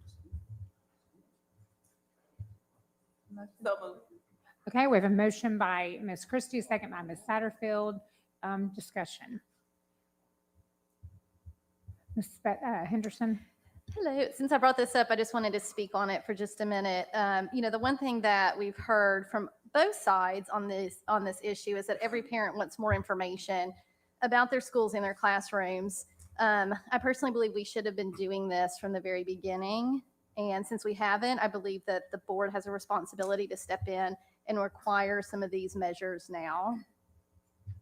Okay, thank you, Ms. Henderson. And I was going to say when we came back, if we could try to keep our comments short and sweet. So that was perfect. So great example, Ms. Henderson. Mr. Dupler, would you like to weigh in on this issue from the law department's perspective? I can, and thank you, Madam Chair and Ms. Henderson. And, Ms. Henderson and I talked about this before she brought this motion. And, we've been, our office has been, pretty clear about where we stand, that because of FERPA and corresponding state law, we've always recommended to the district and administration that numbers be district-wide, because that is a best practice. And there is some divide among school board council across the state, but there's also a significant number that agree with us that that's the best practice. Now, with that said, there was, and Mr. Watson and I were just talking about, there's a statement issued back in March of 2020 from the U.S. Department of Ed that talks about, COVID and FERPA. And what it talks about is that, it would open the door to allowing data at the schools. However, it says, and I'll just read it, the following. And, this also, by the way, comes from Knox County Risk Management, which also agrees with our office, the law director's office, that other information that alone or in combination is linked or linkable to a specific student that would allow a reasonable person in the school community who does not have personal knowledge of the relevant circumstances to identify the student with reasonable certainty. So what does that mean? I mean, in our judgment, what that means is that if you start releasing a school, I mean, and frankly, it doesn't matter how small or large that school is. If you release a low number, let's say it's 1 or 2 students that have COVID at that school, then the test is, can someone from that community, not another community, but that community, then figure out who that student is? Well, the answer is it's already happening on Facebook. So that's a FERPA violation at that point, even though you haven't named that student specifically. So that's where we are. If this board does adopt a policy like this, our recommendation, well, again, is still district-wide, but if the board does want to do this, which the board can do with a majority vote, our recommendation would then be make this as anonymous as possible. How would you do that? By ranges instead of specific students or specific numbers. And you could also look at, a threshold as well. Thank you. Okay, thank you, Mr. Dupler. Ms. Henderson? I just wanted to respond to Gary. And Gary and I have been in conversations about this. And, I came up with this idea. Well, I thought about it last year, but, there are different districts that are doing it, large districts, smaller districts. Gridge, Maryville, Hamilton County are a couple that do it. And we did talk about maybe putting a privacy statement perhaps at the bottom. I did bring the document that you were talking about from the Department of Education at the federal level. But my other thought is, this is happening on Facebook and that information is getting out there, but not from us. And this is a way for us to show transparency and for us to have that information to give to parents. And that way it's coming from a reputable source, not on these Facebook groups that are all over the place. Okay, Ms. Owen? Thank you, Madam Chair. Mr. Dupler, could it be potentially more anonymous if it were done as a percentage rather than as a number? Yes. Thank you. Okay. Mr. Watson? Thank you, Madam Chair. Mr. Dupler, as I was reflecting back last year, and I got a lot of emails from principals, and I know they're starting to send them out again this year, saying that, you know, today we have a COVID positive case in our school. How is that different than the dashboard in the sense of we're notifying that community every day potentially if there's an active case? The dashboard would retain that information and it would grow, but how is that different? I just want to make sure that, are we crossing a line too with that notification? Mr. Dupler? Thank you, Madam Chair. Mr. Watson. What FERPA provides is that each bit of information that you send out in the aggregate is a step closer to identifying students. Okay. And I would also say that, you know, as far as transparency goes, transparency in government's one thing. It's not releasing students' private data.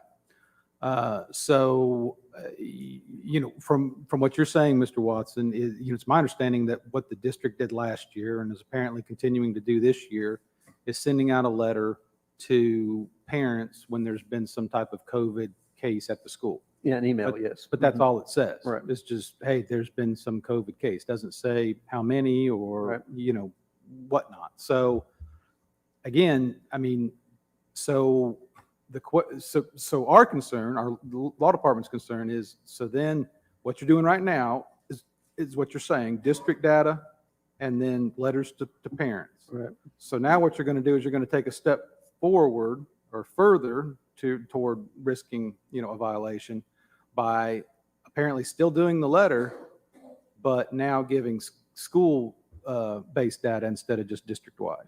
So on page 4 of that documentation, the last paragraph, starting with, for example, I know not everybody's looking at this, but I have it. you have it. It says, are you there, Mr. Dupler? I got it. So it says, for example, if an educational agency or institution releases the fact that individuals are absent due to COVID-19 but does not disclose their identities, this would generally not be considered personal identifiable to the absent students under FERPA as long as there's other individuals at the educational agency or institution who are also who are absent for other reasons. So are you saying that the letters that we're sending out would fall under that we're notifying that there's individuals being sent, but because it's not aggregated, that's when it becomes the challenge? That's correct. And then if you go on to the next sentence, you know, which is the one you read already. Yeah, right. Yeah, cautioning to do so in a manner that does not disclose other information alone or in combinations. That's what we're talking about, you know, with the letters and then the dashboard. That's a combination that would allow a reasonable person. Right. Right. Thank you. Thank you.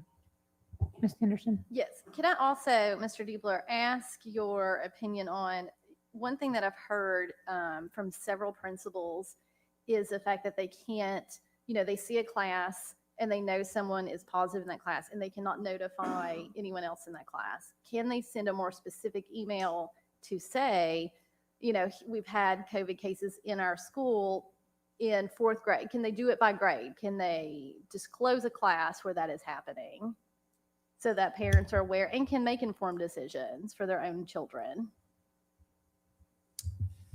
Mr. Dupler? It's Thank also you. addressed on page 6 of the document. Are if you you, want. Ms. Henderson, are you saying a specific class or are you saying a grade band? Either way, I'm just trying to get more specific information for parents. I think in our office's opinion, disclosing to other parents a student in a class would be a clear violation of FERPA. Okay, do you still send letters for lice? Is that still a thing in a classroom? No, we don't do that anymore. Okay, because you're not disclosing the child, just, hey, in 4th grade, we've got some cases, just so parents know what to look for. Like if I have a 4th grader, it's like, okay, well, I know it's bad in my child's grade, but if it's bad in kindergarten, maybe I'm not as concerned.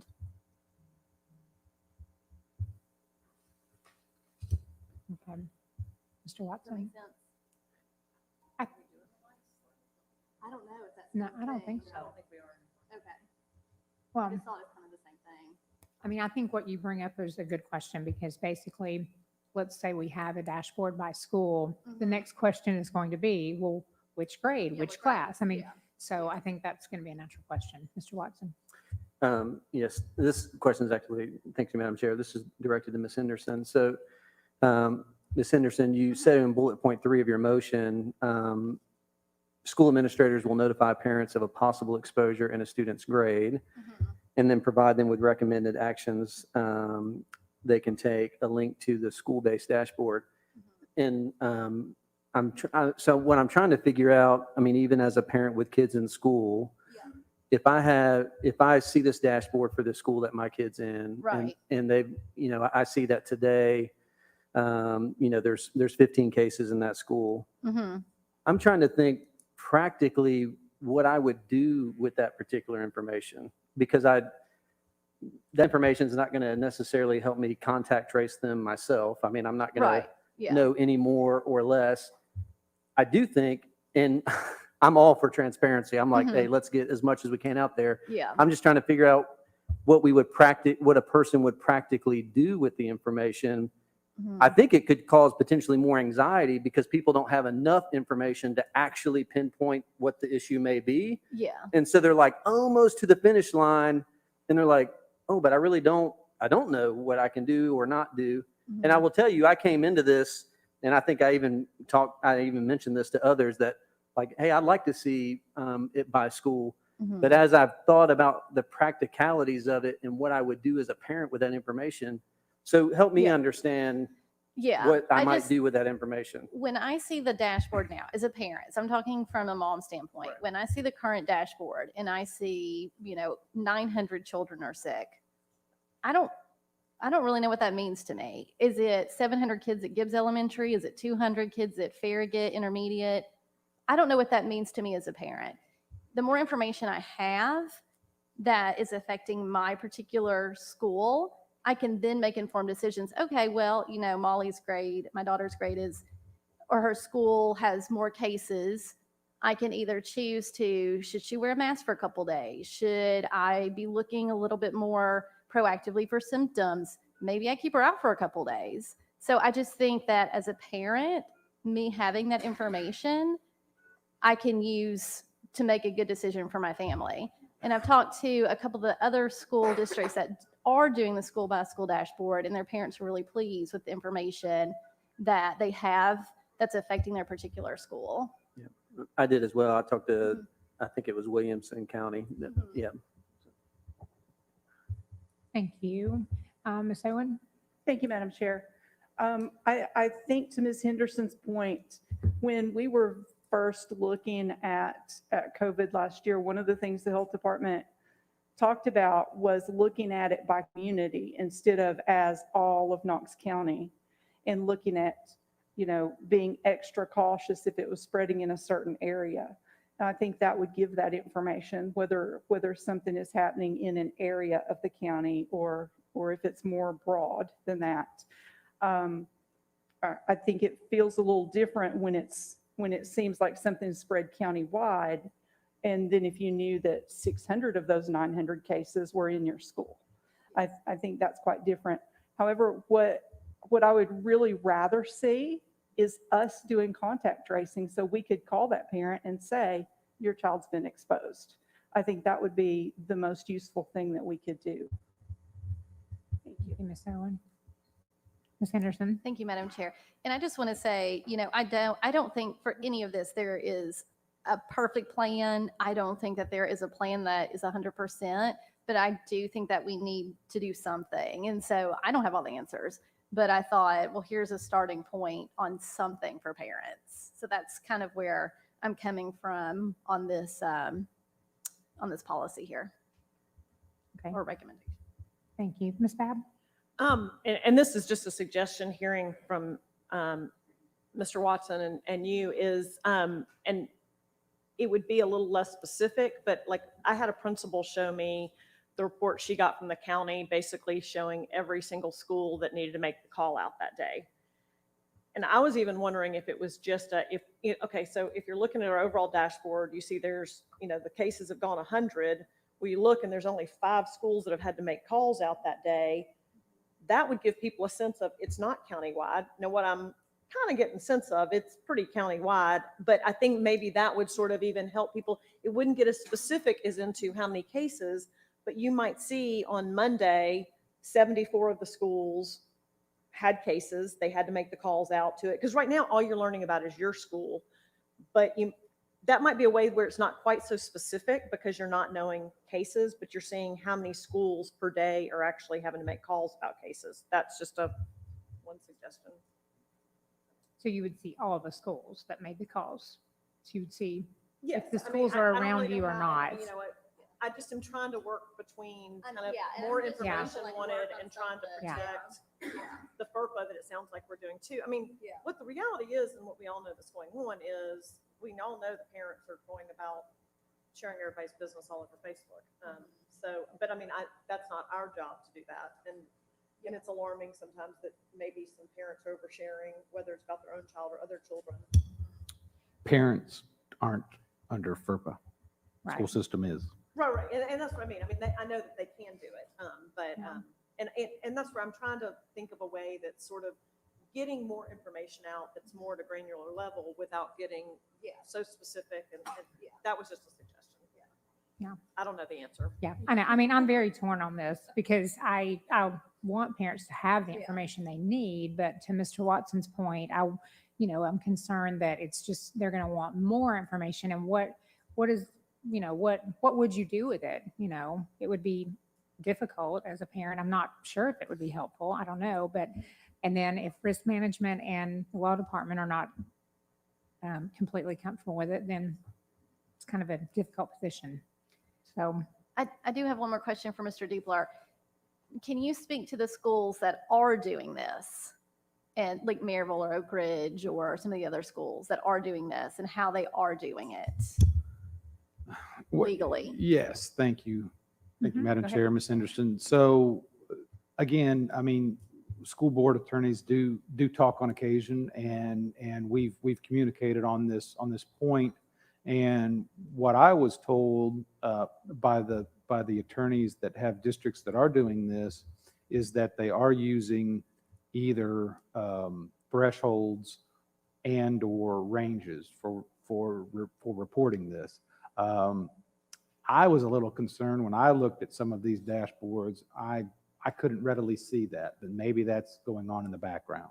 I don't know, but that was the discussion we had from the ones that are doing it. What does the threshold mean? I don't really. Threshold, for instance, let's say you've got a small school, you would set your threshold maybe a little lower than you would a large school. A percentage would be a good way to look at it. Maybe 5% or 10% or something like that. That would be your threshold. You wouldn't report below that. yeah, because we do have some very, very small schools. So if you reported a case, it could be easy to figure out which students. Absolutely. Especially, again, the way FERPA works is that you're looking at the community, right? You're not looking at somebody clear across the county being able to figure it out. It's someone in that community. Okay. Mr. Watson? It's interesting trying to tease this out in my own mind, but if you have a percentage and and if you're a parent and you know the school's enrollment, you can work backward. I mean, you still get to the number, right? Mm-hmm. What's that? That assumes math? Yeah. So, yeah. Okay. I think to me, the way I would feel the most comfortable with it is the range solution. Percentages, you can do the math, you can work backward. It becomes that. I'm not even saying I love it. I just think that's probably the way I'm most comfortable with it. So then that would be like, for instance, a range. If you had, let's say you had 10 cases in a school, like are you saying a percentage range or like an actual number range? I don't think we have the time to figure out all those ranges right now, but I think depending on the school, so maybe the first range is 0 to 20, and then you got 20 to 40 or whatever, and that work, and then you just say what it is. But I don't know that we can determine that here. And And I know Ms. Henderson provided an example of one, but I don't know necessarily that you were asking us to lay it out exactly like that, correct? If it was approved. That as an example for anybody that hadn't seen a Right. school-by-school dashboard. Yeah. Right, thank you, Miss Christie. Yeah, I think we do need to give parents more information and, to speak to, what are they going to do with it? Well, it's better than the information they're getting now, because literally there's not much at all they can do with that in a district this size. And I do think, when we talk about parents making choices for their children, we need to give them all the information we can to make those choices, be it a range or the numbers or. Thank you, Miss Christie. Mr. Watson. I'd like to offer a friendly amendment, if that's okay. Mhm. Ms. Henderson, I'm going to offer a friendly amendment. So with your motion, based on our conversation, I would strike bullet point 2, because I think that actually tries to address some of what we're talking about. And strike bullet point 3, but keep the rest of it the same, and then if it passes, have the administration work with the law department to figure out what's an appropriate way, what's the least likely way that we're going to infringe on FERPA in terms of how we're reporting that at a school level. That we do report it at a school level, but we work with the law department to figure out what's the best approach to do that. So. Okay, and actually, the motion that we really have on the floor is what the agenda item is consideration of a school-based COVID-19 dashboard. So we probably really need an actual motion. I thought the motion was attached. It's attached to the agenda. It is. Yeah, it's Oh, okay. attached. Right. But She Ms. hasn't read it in. Henderson Yeah. May want to actually make the motion, and then if she's able to what you're saying, she can just incorporate that into the motion. Okay. I make a motion to, help me out here, Gary. I make a motion to, You can use your verbiage that you have here. oh, okay. Yeah. I make a motion for the consideration of a school-based COVID-19 dashboard for the 2021-2022 school year, along with the amendment. Okay. So I'm making a motion to vote on it with Mr. Watson's recommendations. Since it's my friendly amendment, can I read the friendly amendment and see if you're agreeable to that? Yes. Okay, so the friendly amendment would be, and I'm just going to read it verbatim. During the 2021 school year, Knox County Schools will create, maintain a school-based COVID dashboard. This dashboard is designed to provide parents and guardians and staff the tools they need to make the best health decisions possible for their children and themselves. The dashboard will sunset at the close of school on May 26, 2020. And I think that's probably where I would stop. I'm sorry, 2022. Sorry. I didn't read 2020. Just didn't come to my lips. I accept his friendly amendment. Is that how I say it?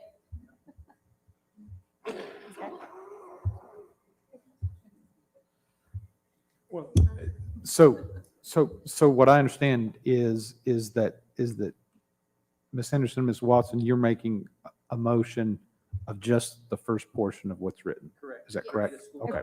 Okay. But it's up to the Okay. administration and the law department to work it out. Okay. To work out Okay. the specific ranges. Okay. Okay. So you may want to just say that with the motion that you're asking the school administration and the law department to figure out the ranges or to calculate the ranges. So I'll read that in. So then in addition, the other part of that friendly amendment would be the expectation is for Knox County Schools Administration to work with the law department to determine the appropriate way to represent the school-based data on the dashboard. Does it need to say in a range? Or is that good? Okay. All right. Okay, fantastic. Anything else? Ms. Owen? I would just note that Washington County has one that uses ranges. That might be a good sample to look at. Thank you. Okay. All in favor? Any opposed? Motion carries. Thank you.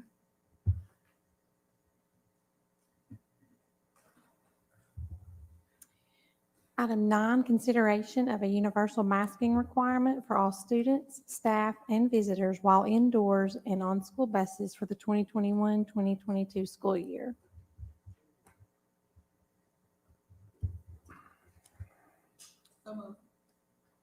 Second. Okay, we have a motion by Ms. Satterfield, a second by Ms. Owen. Mr. Watson? Thank you, Madam Chair.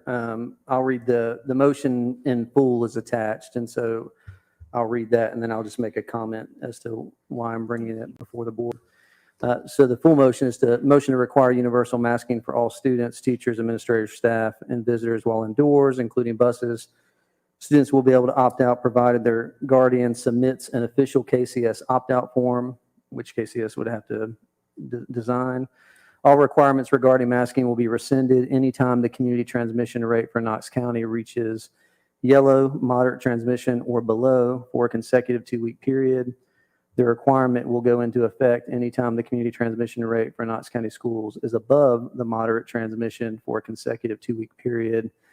And then there's exceptions to universal masking include teachers while providing instruction, provided they are a minimum of 6 feet from students, outdoor activities, including recess or other outdoor learning opportunities, or when a student, employee, or visitor is eating or drinking. Employees and visitors may be exempted from the mask requirement by the school principal due to a documented medical condition. So I've just got a couple brief comments. So, you know, I'm absolutely confident that none of us on this board, when we ran to serve, ran so we could help mitigate the COVID-19 pandemic. But we don't often get to choose what we get to lead through. You know, this is our season.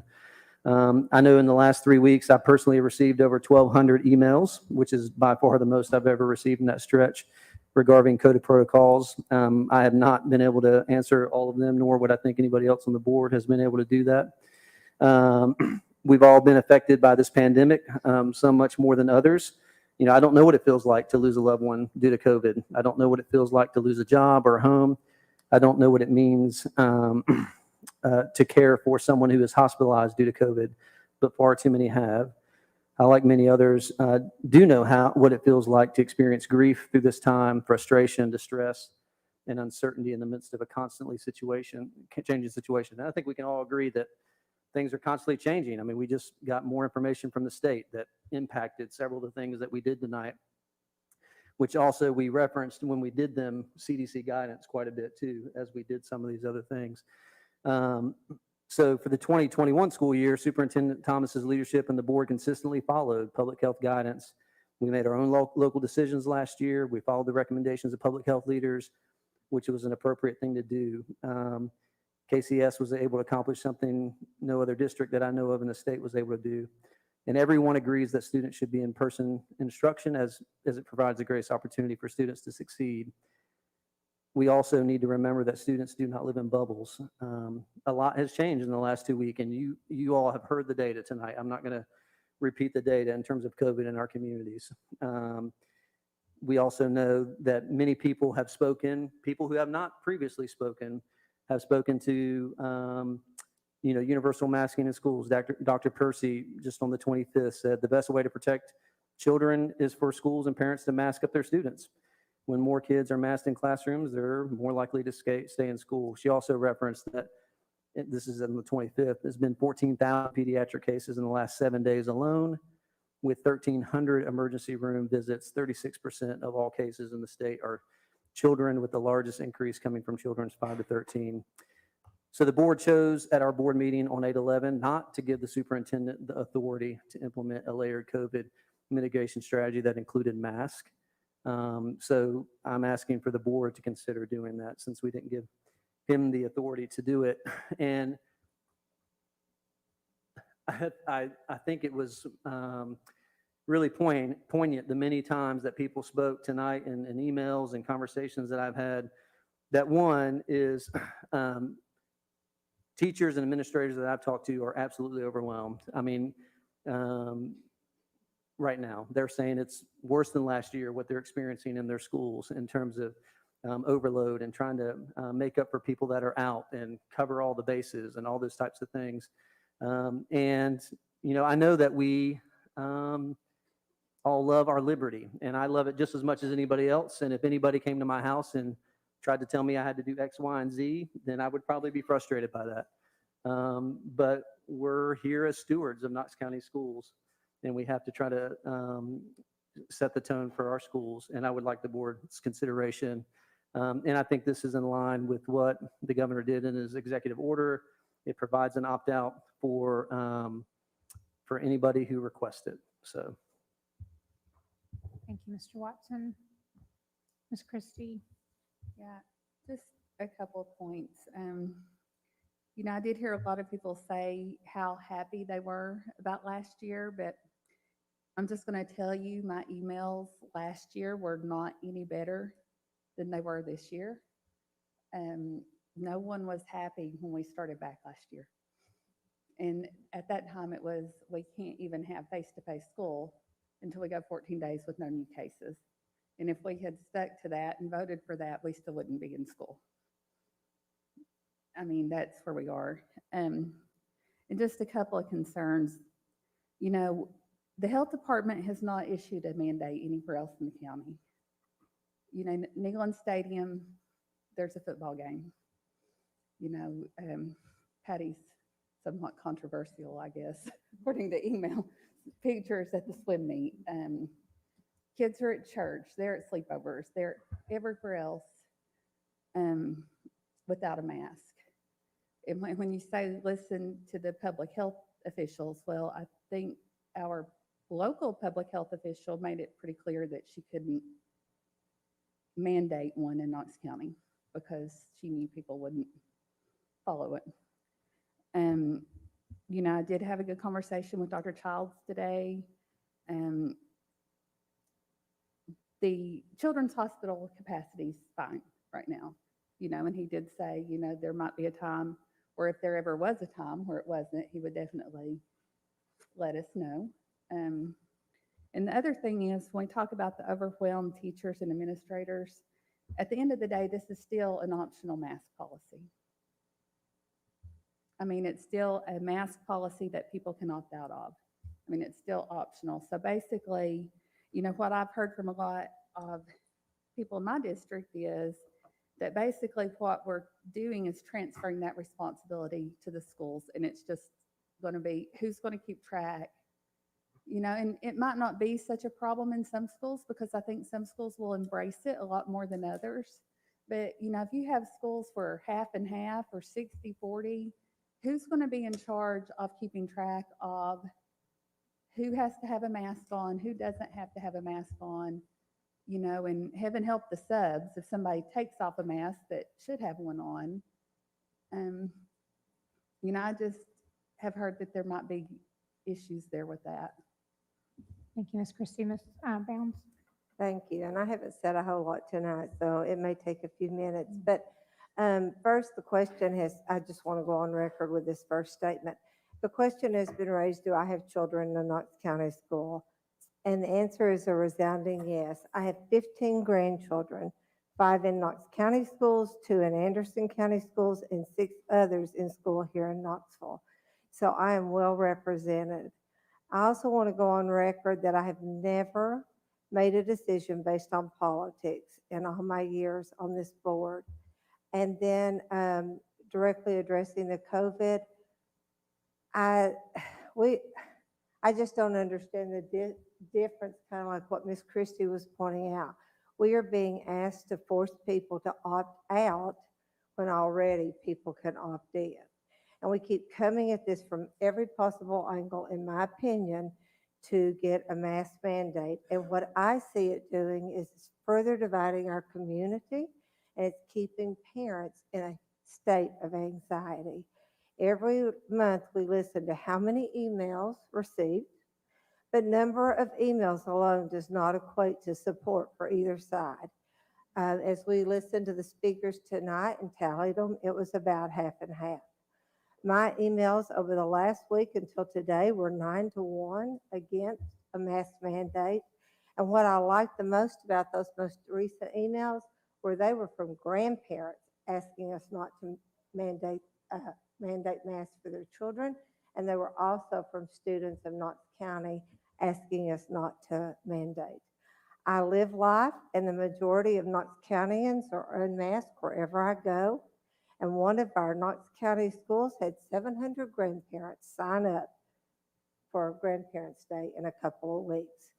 So to me, that speaks volumes about my district. And at the end of the day, I work for every child in this district, but I also have to listen to the people in District 7 and what they want. And so I will vote accordingly. Thank you. Thank you, Ms. Mounds. Ms. Bowden? First, I just have a couple of questions, Mr. Watson. On the yellow moderate transmission, where is that coming from?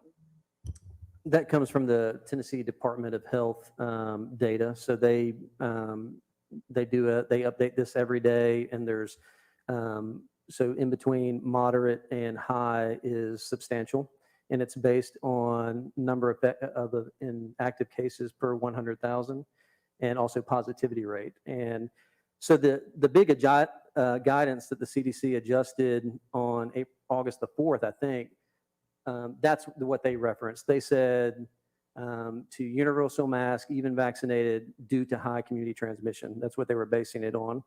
And so I thought to be true to that guidance, which also funnels down to the Tennessee Department of Health, to use that as the metric because it's readily available. Anybody can see it publicly online. I guess I would want to add, because like I honestly had no idea what Sure. you're talking. I mean, I don't look at the Tennessee Health Department. I know some people have all got their different places they're looking. Sure. So I think that does need to be referenced where that yellow moderate transmission is Sure. tied to. And I mean, I just think that needs to be added, just because personally I didn't know. I was a little confused about that. And I guess would be another question, just thinking through all these different things, is does TSSAA things, like I know last year basketball, the sports were not wearing masks even when we had mask mandates, and we are saying in here indoors. So I guess that is another question I would bring up to this. I will say, I mean, and I think we all come from very different districts, makeup. I mean, we have a very different district, and we're made up of very different constituents. And I do know that I've kind of looked at our emails and I listened to our speakers, and what it just confirms for me is how split our community is over this. I mean, that just, every time somebody brings this up and every time somebody tells me they've got the answer for it, I'm like, no, you have your answer for it, because I will tell you whatever your answer is going to make just as many people mad. But I'm a little bit like Patty Bounds. I kind of come from another district where, I mean, it's split and I get different opinions, but I do really have a lot of people that are asking for more, and they're asking for the mask mandate. And I have to look at who I value the opinion of. And I do value the opinion of like Dr. Childs. I know you spoke to him, but like I watched the Facebook Live, which I thought was a great thing the other day. And at the end of the day, he recommended masks at the end as the best way to mitigate COVID spread. I mean, I do value the health department of Knox County. I do value the Tennessee Health Department. So that is who I look to. I have a lot of pediatrician friends and doctor friends that have reached out to me. They all want us to be doing more. And I do look at the fact that, and I do think it is a little hypocrisy of everybody that runs around and does everything differently in their own community, and they go to church and they don't do it or whatever. But kids do not have a choice about where they go to school. You have a choice of your kids' after school activities. You have a choice of going to church or not going to church. Right now, our kids really do not have a choice as far as public education goes. And so that is why I do support it. I would like it added in here about what the yellow is tied to, just to make it clearer. Thank you, Ms. Babb. Ms. Owen, I believe you were next. Thank you, Madam Chair. I'd like to go off of something that Ms. Babb said. Students are required to be in school, and they're also together for a much longer period of time than they're in many of those other activities. And not just a longer period of time for the day, but a longer period of time day after day after day. And that's important when we're talking about spread. If we were asking our students to do something, when we ask them to do something, they are more likely. When we say, hey, you can do it or not, they're not. If we were asking students to opt into testing, we wouldn't be talking about test scores for sure. As far as who's going to keep track, the numbers of things that our teachers track every day is incredible. They have to know every student in their classroom, who can have their picture made, who can't, where they are in reading and math and everything else. This is a very teeny tiny piece to put into all the other data that they have. And as far as making that more difficult, there are so many ways for them to track that they already have available to them. And teachers asking us to help them please do something. I don't think that tracking piece for anyone that has talked to me has been a piece of it. And though we've heard a lot of data, we've also heard a lot of really wrong data. And so I'd like to give you some just that's posted today from the Department of Health from Tennessee. So it is the data dashboard. It's downloadable. Everybody can look at it. And looking at it over time, last year for Knox County, just COVID positive cases just for 5 to 18-year-olds. Our very highest point was 103 cases, and that was on December 17th. There was no other day that was close to that. The days around it, I think the next highest that I saw right off was around 80, but 103 cases on December 17th was our peak. Yesterday in Knox County, for 5 to 18-year-olds, we had 217 cases. So more than double, and we are barely a month into school. For the last 7 days, I want to be sure you understand that's not an anomaly, because for the last 7 days, there have been over 130 cases every day. So we are looking at exponential growth. We are looking at a huge number compared to last year. And to consider that without any mitigation that's layered is, I don't even understand that. And we keep talking about deaths. I'm not sure why we keep talking about deaths, because there's so many other impacts to children. But while we're comparing last year and this year, statewide, as of today, 16 children, and the numbers are going to be different age-wise because they're tracked differently. 16 children between 0 and 20 have died. Of those, 6 of those 16 died just in August.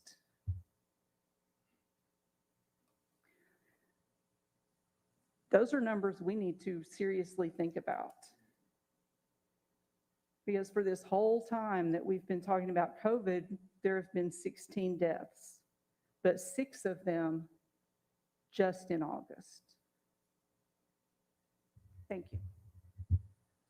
Thank you, Ms. Owen. I think Ms. Satterfield, was next.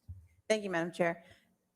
So I know that the perspective that, so as the individual that brought forth the mask policy last year in 2020, had no idea this was going to be the case. If we can go back, I don't know what I would do. But I really do look at last year when we were in a space of August 2020, when we had no idea of anything and we just moved forward. I was adamant against opening schools, but we did it, and we did it well. Now, I know there's so many other factors outside of our outside of our control, that has us in a place to where we just can't mimic last year, which is really frustrating, because we had a year of evidence that worked well for us. I know this start of the school year has been more chaotic than the start of the school year of August 2020, when we had no idea about any of this. And I don't understand how we got there, / why we're not trying to mitigate to get some type of level of control, or just to ease the chaos. And we don't know what that looks like, but I do, my perspective isn't necessarily mask or no mask. My perspective is our teachers are white. right now. And I'm really concerned that by the end of the school this semester, we're going to see a breaking point in some of our schools that I'm not sure if we'll be able to recover back from, like the teacher population and getting them back into building our pipeline of educators. We lose educators every single year, even without COVID.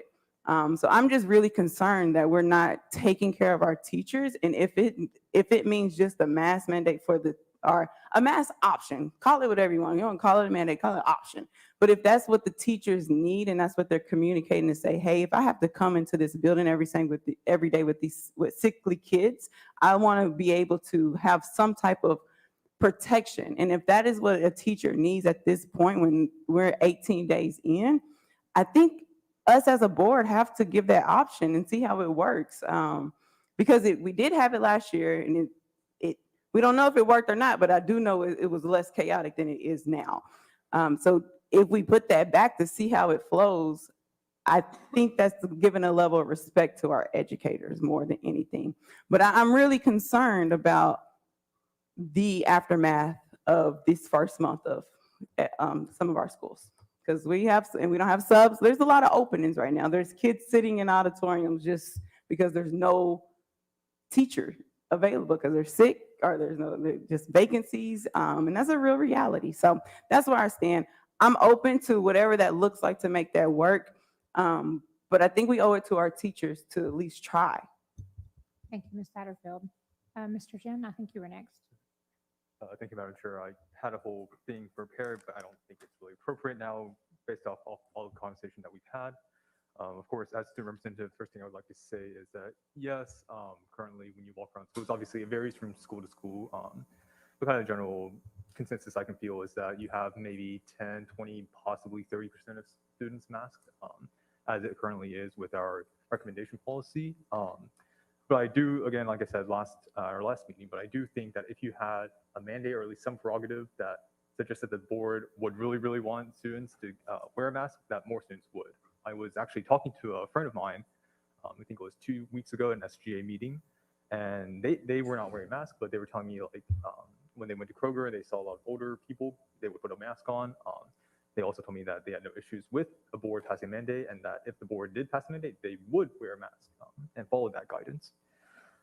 So just put that there. And then kind of talking to Ms. Owens' point, like that's kind of what Ms. Owens was saying, like, yes, not a lot of students are wearing masks right now, but if we did put this policy in place, many more would. Yes, there's an opt-out, but even then, I think, we have 10, 20, 30 right now with the mandate in place, maybe have 50, 60, 70. Not 100%, it's much better, have a much better job of protecting students so that they don't have to go home and isolate, they don't have a lower chance of getting sick, and then that way they can stay in person in school and properly learn so that we don't have that whole virtual learning issue. We know we had issues with virtual learning last year. We don't want to repeat that again, I think. And so we want to keep students in school, in person. Then I think right now the best option is mask mandate. And also Ms. Babb's point about the issues that Ms. Bounds and Ms. Christie brought up about students, going to swim competitions, for example, or what have you, and not wearing masks. Like Ms. Babb said, I want to reiterate this. Students don't really have a choice of whether or not they want to go to school if they've already chosen in-person school, right? But they do have a choice of going to whatever other event that they or their family thinks they should be comfortable going to. And so since the main purpose of a mask is to protect other students and not necessarily to protect oneself, then I think if we have a responsibility to ensure that all students have a safe learning environment so that they can properly learn, then we should implement practices that will protect those students. So, yeah, thank you. Thank you, Mr. Jen. Mr. Watson, before I go to you, can I, Ms. Owen, the number that you cited, the 16 children that had died, can you give me that stat again? They're ages 0 to 20. And is that for the state of Tennessee? That's for the state, yes. And that was for what time frame? 16 since the beginning of COVID, 6 during August of this year. Thank you. 16 in the state and 6 have been since August. Right. Okay, thank you. Okay, Mr. Watson. Thank you, Madam Chair. So one of the big data points for me is, I think it was 2 days ago, the number of students out with active COVID in Knox County schools was 807, which from my understanding is 3.5 times higher than any other point last year in schools. And I've heard, I agree with Ms. Christie that, there is some management concerns about how this would be done. I spoke with Williamson County Schools, who's implemented a opt-out policy with their elementary schools since the beginning of the school year. And what they're seeing is on average, across all their elementary schools, about a 25% opt-out rate, which they said we're pretty confident that it would be way more people would not be. And I think part of that, honestly, is, it's that peer influence, right? I mean, I'm sure that there are students whose parents say, hey, we want you to mask today. And they show up at school and they're in 2 or 3 classes and they're like, but I don't know if I want to be that kid, right? And so they take it off, right? And a parent doesn't know any better than that or not. I think we have to remember the population that we're working with, that there's a lot of social conditioning and a lot of peer influence. I spoke to Dr. Buchanan today and referenced this policy, asked her thoughts on it, referenced the Williamson County numbers, and she said, yeah, 25%, of opting out, that means you got 75% that are. And I said, would that make a difference? I said, would that make a difference in our schools likely if it's 25%, if we hit that same number? She said, absolutely, without a doubt, more students in the schools masking is going to help. And I also believe that more students present in the schools actually help some of the other things that we were talking about tonight. I mean, we just implemented a first reading of a policy for students to be counted present when they're not in school physically. And then we also passed an opportunity for teachers in isolation to be able to have additional sick days. Those things would not be necessarily on the table if we had way less infection in our schools. And also, I've heard this point many, many times in our board meetings about what other people are doing all across the county in other settings. I, for one, was only elected to help oversee Knox County schools. Like, we have no control over what people do at football games. I can't make my decision based upon what happens at the local swim meet. We don't have that purview. This is our purview as Knox County schools. And I think I would assume this is true, is that all of us have the goal of helping ensure that more students are in school, in-person instruction this year. And to Ms. Owens' point and Ms. Satterfield's point and Ms. Babb's point, what we did last year in a large degree worked, and we don't have as many tools as we used to. But this is a tool that we could implement that, again, lots of people listen to different people, but if you listen to Dr. Childs and Dr. Piercy, and even Governor Lee stated it on the 25th, if you want to listen to him, he said, hey, if you have your kids wear masks in schools, there's more likely they're going to be there. So to me, that's like the main consideration, is how do we help keep kids in school for learning, which also reduces the load on teachers at the same time, because they're in school, they're not having to build up all this material for kids who are out of school to do work. I don't know. I think that's an important consideration. Thank you. Thank you, Mr. Watson. Ms. Downs? Thank you. We heard the lady present the data tonight from the Shelby County District that has a mask mandate, and we heard from what David said, I guess, Nashville area that also has a mask mandate, and neither one of those statistics were a lot different from Knox County's. To that point of Shelby and these other counties that are masking. And that holds true in studies across the United States. And to Daniel's point that there's a lot of social conditioning, I would agree. There's a lot of social conditioning with adults when you go to a restaurant and watch adults walk in the restaurant masked, take their mask off and sit there for an hour and eat their meal and put their mask on to walk back outside. So it's not just kids that are socially conditioned. We as adults have been socially conditioned over the last year by our environment. My last point is to Ms. Babb and Ms. Owen, who made the point that school is mandatory, and yes, it is, but there also are other options. And the point I would make is that, yes, school is mandatory, and keeping students in masks for 8 hours is harmful to children in many ways, I believe physically, socially, and emotionally. The one thing I noticed tonight as I listened and observed those who came masked requesting a mask mandate was a lot of those people were gasping for breath. They could not breathe as they talked, and not only could they not breathe, they were muffled in their speech. And that transfers to our students who cannot breathe fresh air during the day for 8 hours, and they gasp for the same air. And they also are muffled in their speech, and their teachers are muffled in their speech. And having taught kindergarten and first, I reiterate what we've heard so many times about the importance of those children being able to learn to read by hearing and seeing their teachers. And so, I mean, we can debate this all night. I don't even know why we're back here again. And what my final point is, it continues to divide our community and cause parents anxiety. So. Y'all, question, Madam Chair. We got something on the floor. We do have a motion on the floor by Mr. Watson, and it was seconded by, anybody remember? Did you second? Was it you, Ms. I Satterfield? motioned it. You did, okay.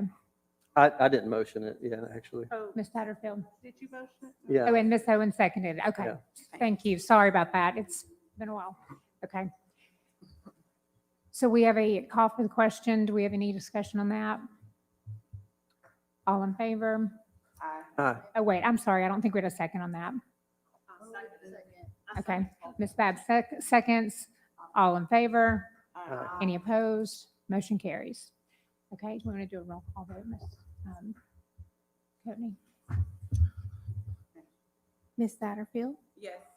Ms. Owen, Yes. Mr. Watson, Yes. Ms. Babb, Yes. Ms. Henderson, Ms. Bounds, No. Mr. McMillan, No. Ms. Christie, No. Ms. Horn. No. That's 4 yes votes and 5 no votes. Okay, motion carries. Thank you, Ms. Courtney. I'm sorry. Motion fails. I'm sorry. Thank you. I'm so sorry. Motion fails. Let me get that right. I think my brain starts turning off at 10, so it's 10:47. Thank you. I'm glad y'all are paying attention. Thank you. Item 10 was withdrawn. Item 11, discussion and possible action regarding COVID-19 contact tracing protocols for the 2021-2022 school year. Make the motion. Would, I move. So move. okay, do you, I'm sorry. is there, this? says Everybody's confused at discussion- 10:47, so. This says discussion and possible action, so. Correct, so we don't need a second. Why don't you go ahead? Yeah. Well, we would need a motion. Right. But if you would like to speak to it, you can, and then make a motion, or you can make a motion, either one. Yes, so the reason I asked for this is because the thing that I've heard the most confusion about in the community is how we're doing contact tracing. And I think it's important for the administration to have an opportunity to publicly to spell that out. And I've talked to Mr. Myers about this well in advance, so he can be prepared to do that. So I would move that we allow for that discussion. Okay. Mr. Myers? Thank you, Madam Chair, members of the board, Mr. Watson. Yeah, so the conversation really just sort of to outline the difference between how we went through contact tracing last school year versus what we're doing this school year. And I will keep this brief, but last school year, how he described it, of us doing contact tracing is a 100% accurate description of it, okay? Our health services staff, our nurses, did an amazing job, and they carried that burden. And we obviously worked with the health department. They trained our staff to do it. They provided us with additional staff specifically to help support us in that endeavor. So I want to be clear, we're doing it in partnership with the health department. But in terms of overseeing the investigation, determining who was a contact, who wasn't a contact, the policing of contact tracing once we identified who those folks were, fell entirely to school staff. Again, our school nurses put in astronomical hours to get that done for our district. I mean, 7 days a week. I don't know when Lisa Wagner and her staff rested and when they recharged. Our administration was involved in that as well. So school principals, assistant principals spending time during the day to go through and look at classrooms, measure desks, see how far desks were apart, review video to see who was sitting next to whom during lunch, even trying to see if there was video maybe of practices to see which athletes were standing next to which athletes so that we could go through and contact trace and do all that work. Then, of course, we would reach out to families and inform them that their child was going to be placed in quarantine because we'd gone through the investigative process and they had met the criteria to be quarantined. And you all remember very much what that was like last year, which is where I think that part of us placing folks in quarantine, acting as agents of the health department, essentially placing folks in quarantine. We know the burden that placed on our student attendance, their ability to participate, not just in school, but in their extracurriculars. And we also know how that impacted our staffing in terms of having to place teachers in quarantine, whether it be because they had a meeting or just a close interaction with a student, whatever the case may be.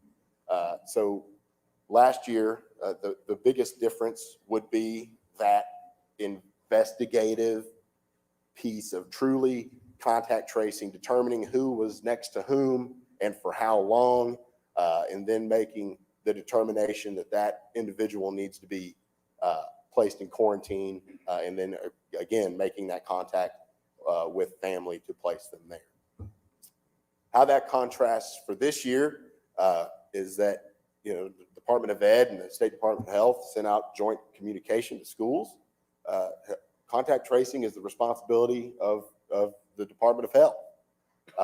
And our role in that is to support them through providing them with information.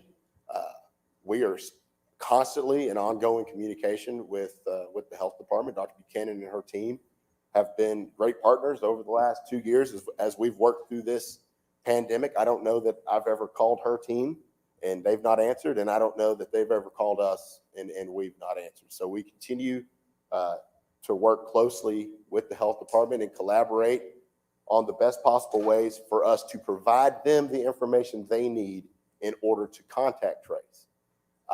Is that process perfect? It is not perfect.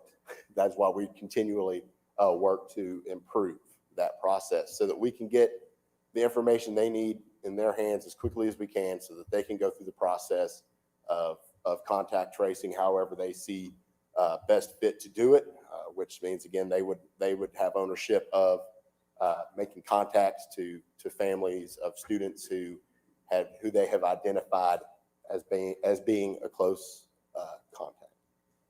So that, I think, makes fairly clear the major difference, right? The biggest difference is that ownership piece of conducting the full investigation, determining that Miss Christie and I have been too close for each other for too long, so she's going to have to get quarantined.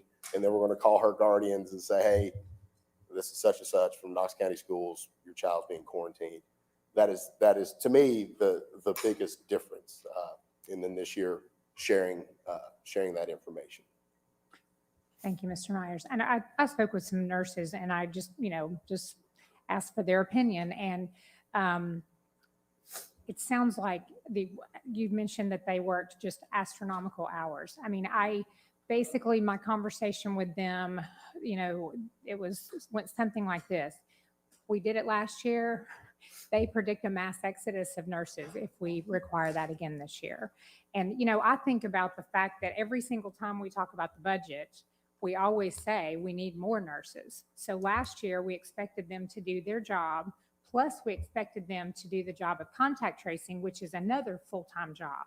So I don't see how, and I understand that people are frustrated with this whole topic. I don't see how we could ask our nurses to do that again this year. It just is not sustainable, in my opinion. And from their expert opinions. And then the other thing they went on to say is that, I talked to 3 nurses and they really felt like the kids need to be in school unless they actually are sick. So that was, their expert opinion on that. So anyway, that's my concern, Ms. Babb. A couple things. I mean, I do believe that it is the Knox County Health Department's job to contact trace. I think we kind of went above and beyond last year, but that is what they are charged to do. That is their job. I do think we need to be cooperating with them. So a couple of questions around that, because I do think some things have changed. And I think that's where our parents are very confused about what our role is. So my understanding, and you correct me, is that as we are finding out about teachers and students having COVID, we are letting the health department know, because that's the big concern I'm hearing from parents is the health department. I had a friend who went back to work from having a diagnosed case, called the health department. It hadn't been reported through CVS to them. So just the fact that what are we doing as far as sharing information? Because I think that's a little bit what parents are wanting to know is, what are we sharing? There was a big article in the paper that we were not giving class information. It sounds like we are. I mean, I just want to hear from y'all what we are doing. Sure. And I can definitely address that. So the biggest thing, I know there were some early reports of, specifically with positive cases. Yeah, that's two-way communication right now, right? So if we find out about a case before the health department, which it happens frequently, then yeah, we would certainly communicate that. And that's how we're trying to, really in an effort to maintain the cleanest data set that we can, right? So, in a perfect world, we'd get that information from the health department, take action. But, the volume of tests and things makes that pretty difficult, right? So we share that information back and forth. It gets reported to us. We're going to report it to them so that they have access to that information specifically. Our expectation for staff from the beginning of the school year is that we would share any directory information with the Department of Health if they asked for it, right? And for us, really, that's anything that's in our student information system. I know there's been a lot of questions specifically surrounding seating charts. Seating charts were not an established expectation at the start of the school year for teachers. We didn't say to teachers, again, unlike last year where we said, hey, let's make sure that we're assigning seats to the greatest extent that we can, right? So kids had assigned seats in the cafeteria in all their classes. I don't speak for transportation, so I don't know if they had them on buses or not. But those existed on a large scale because that expectation was established with staff on the front end. We have no expectation that staff would maintain seating charts. And as such, if a seating chart doesn't exist, there's not a seating chart to be shared. But what I can guarantee you is that if we get a call and the health department asks us for a seating chart or a class roster, and that information, we have that information, there is no reason that we would not share that with them. So if they've requested seating charts and they've been told no, it is because we don't have them. If we have that information, that is information that we would share with them. We would happily share it. So that directory information would also include phone, email, and address information. I've learned not to refer to that as contact information because that gets misinterpreted as we've identified you as a contact. But we would share any and all of that information with the health department. Again, Lisa Wagner and her team are working to make our sharing of that information as efficient as we possibly can. And it is an ongoing process because this process is different than it was last year. Because last year we were collecting our own information for us to use to identify the cases and close contacts ourselves, right? So certainly, we're going to continue to work with the health department. We've talked to Dr. Buchanan and her team on Tuesday. I think we talked to them today, and we got another meeting with them tomorrow. So certainly, we have not cut each other out of our lives or anything like that, which I know seems to be an opinion, but we do continue to work with her team and value that partnership. Okay, and I guess another question I have, and a parent actually sort of spoke to it, is do we have any control as Knox County school system of whether a parent is actually quarantining their child when they've been contacted by the health department? No, ma'am. Currently, we have no way to track who is quarantined and who isn't. We have asked the health department if it's going to be possible for us to get that information. Not necessarily so that we can police it, but more so that we understand what of our absences are actually tied to COVID and which ones, and have an idea what ones are not. But up to this point, if you asked me today how many we have that are in quarantine, I can't tell you that. Sure. Because I don't know. I mean, the one thing I would say, like this year compared to last year, and I mean, I have to think most of us, I mean, what I was hearing from parents first semester before it became the great anti-mask debate was parents upset about the over contact tracing last year. You know, multiple kids going home multiple weeks and not getting sick. And I'm not going to say that nobody got sick from being contact traced, but a large majority were not getting sick. And I think that's what we kept hearing as the board, or I was hearing from my friend especially, just the frustration of the amount of kids sitting at home totally healthy. I feel like this year it's almost and I have to say it was mostly high schoolers I was hearing from, high school parents. This year it is completely the opposite. It is totally elementary school parents I'm hearing from. And it's almost like they all want their kids to be contact traced. I mean, it really is. I mean, and it is just, I don't know if y'all are all seeing that, but that's kind of my experience this year. Is it's like the total opposite of what we had last year, of people being mad about contact tracing and overdoing it, and this year the underdoing it. And I don't know the answer to it, but thank you for some explanation. Thank you. Ms. Christie?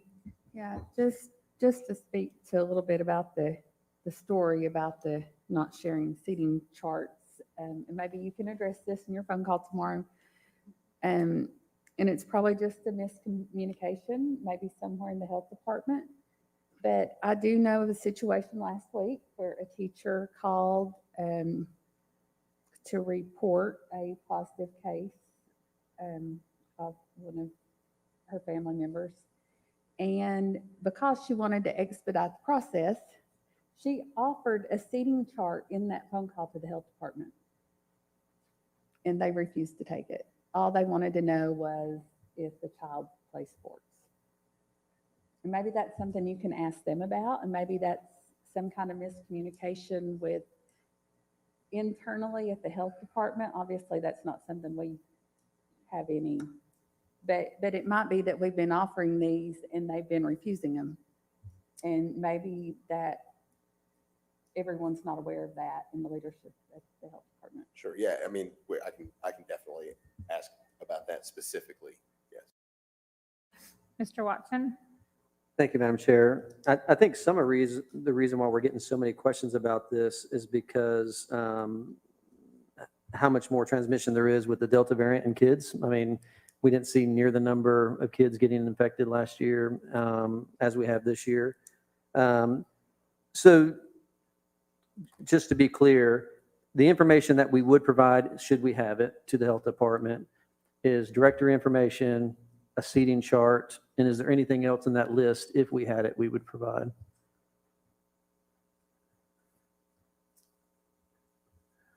I can't think of anything offhand that would be included in our SIS that we legally would, you know what I mean? That they would Right. need, that we legally wouldn't be able to give them. Right.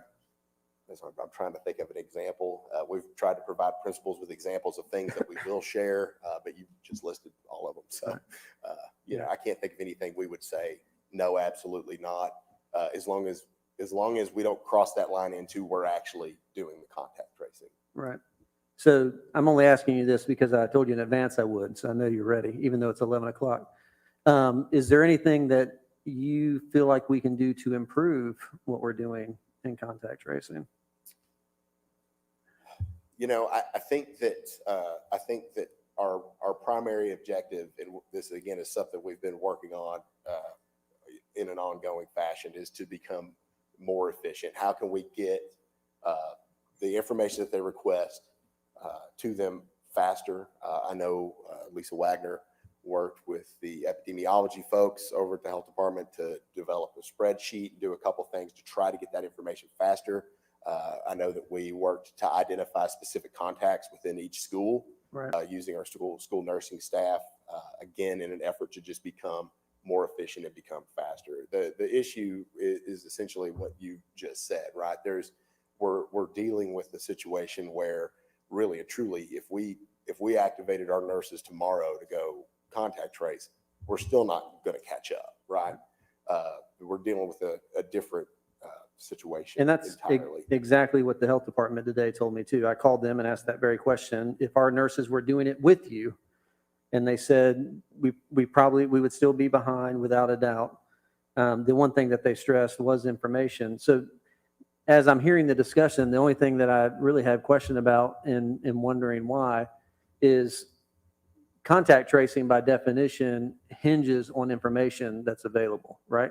You can't do contact tracing unless you have information about who people have been in contact with. Is that fair to say?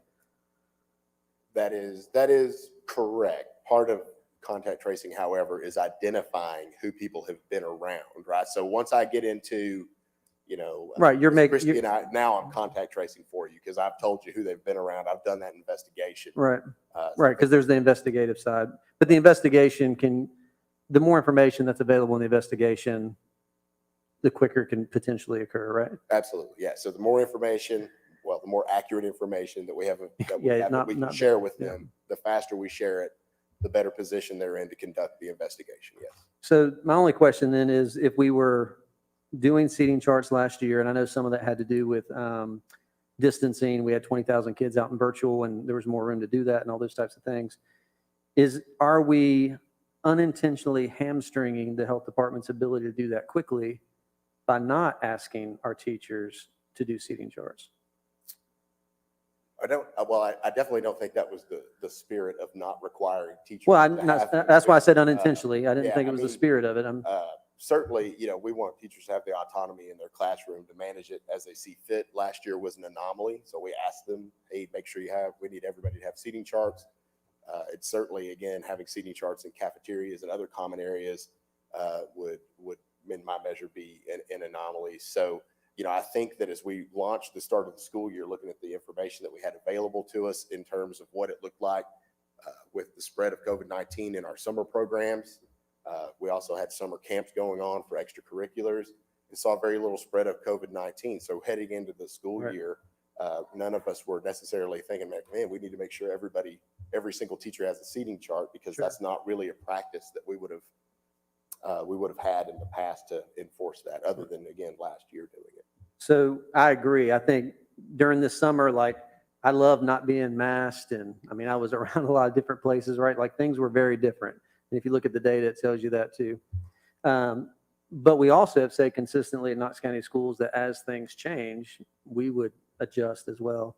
And I think one of the things we might want to consider is asking our teachers to do that, because there's no doubt that the health department, it is their job to contact trace, but they are very, very behind. And I would think that they could do that more efficiently and effectively if they had that information. So thank you.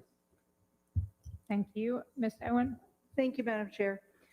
Is there anything to prohibit our teachers from telling their class if they have tested positive? Let's say I'm a teacher and I test positive. Can I tell my students? I'm not aware of a policy or anything. I'd have to defer to Mr. Dupler to see if there's anything that would prohibit that. And if I can tell you why I'm asking, I've heard from lots of teachers who are very distressed because, they've tested positive. They've been told by either a supervisor or their principal that they are not to tell their students.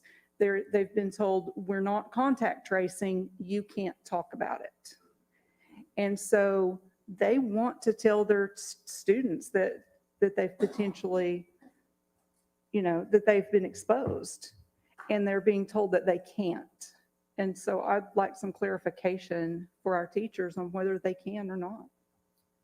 Like I said, I can work with Mr. Dupler and see if there's anything specifically that would prohibit it. I guess, you know, if we look at it as something other than, again, this anomaly that's COVID-19, I guess my question would be, how appropriate would it be for the teacher to share any of their personal health information with students, right?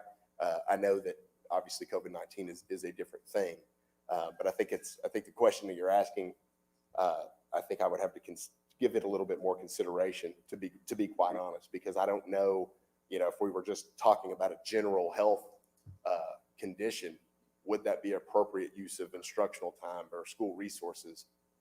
And my gut answer on that right now would be probably not. But I also recognize that COVID-19 is an anomaly. So I think that's something I'd like to discuss maybe more with Ms. Cooper. No, I'm thinking that it wouldn't be school resources because they are already at home and, you know, they have that contact information. If I were a teacher with flu and I thought that I had exposed students, I think I would want to tell them too. And I don't think we've ever told teachers that they couldn't do that.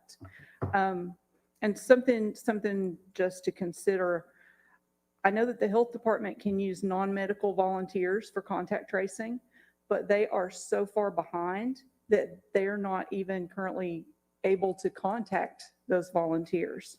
If it would be possible to use some kind of ESSER funds to hire some temporary clerical help that we could maybe loan them as we do with other things to help with their contact tracing, I think that would be significant. So, thank you. And Mr. Myers, you may not know this, but I would assume that the health department is probably getting additional federal funds. Do you know, any idea? I don't, to be honest. I know that based on some conversation we've had, I know they're you know, trying to build out their staff with additional folks, but beyond that, I would have to definitely defer to somebody from the health department. Okay. I mean, I worry about with seating charts. That's one more thing to put on teachers. So I don't know. That would be a concern, I think. And I think it's important to note that we have about 1% of Knox County residents are COVID positive, and that's the same percentage that we have in our schools. So at least it's comparable. I mean, I think last year our numbers were lower than the community. So it's the same number. So it's a little reassuring to me that at least we're not higher than the community at large as far as a percentage. But okay. Any other questions or comments on this? Okay. Thank you. Thank you. So we have another meeting, which I forgot for a few minutes, and now I'm reminded. So, oh yes, we'll adjourn that one. Sorry.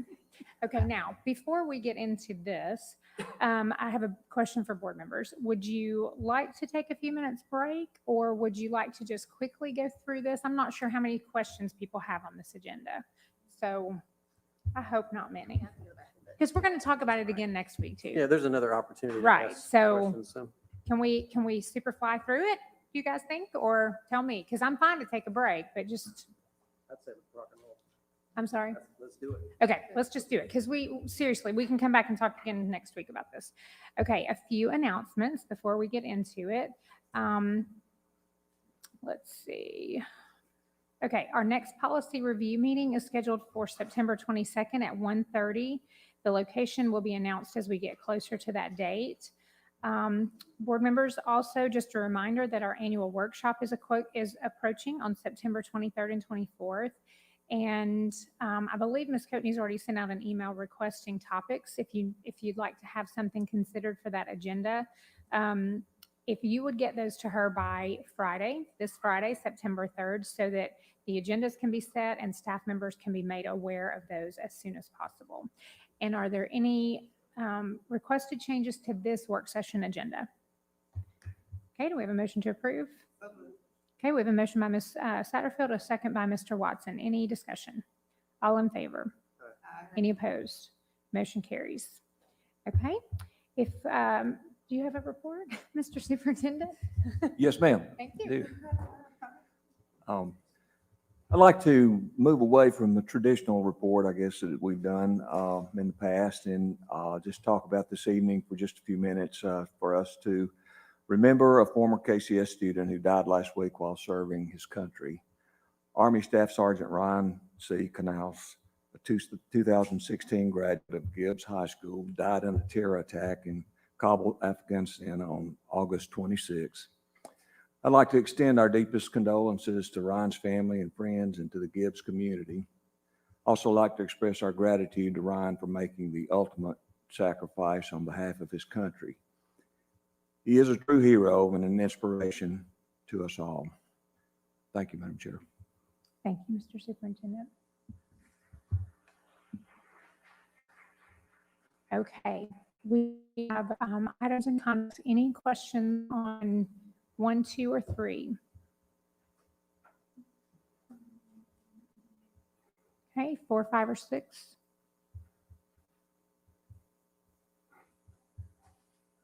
7, 8, or 9?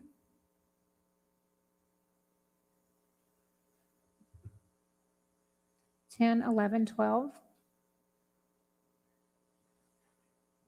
13, 14, or 15?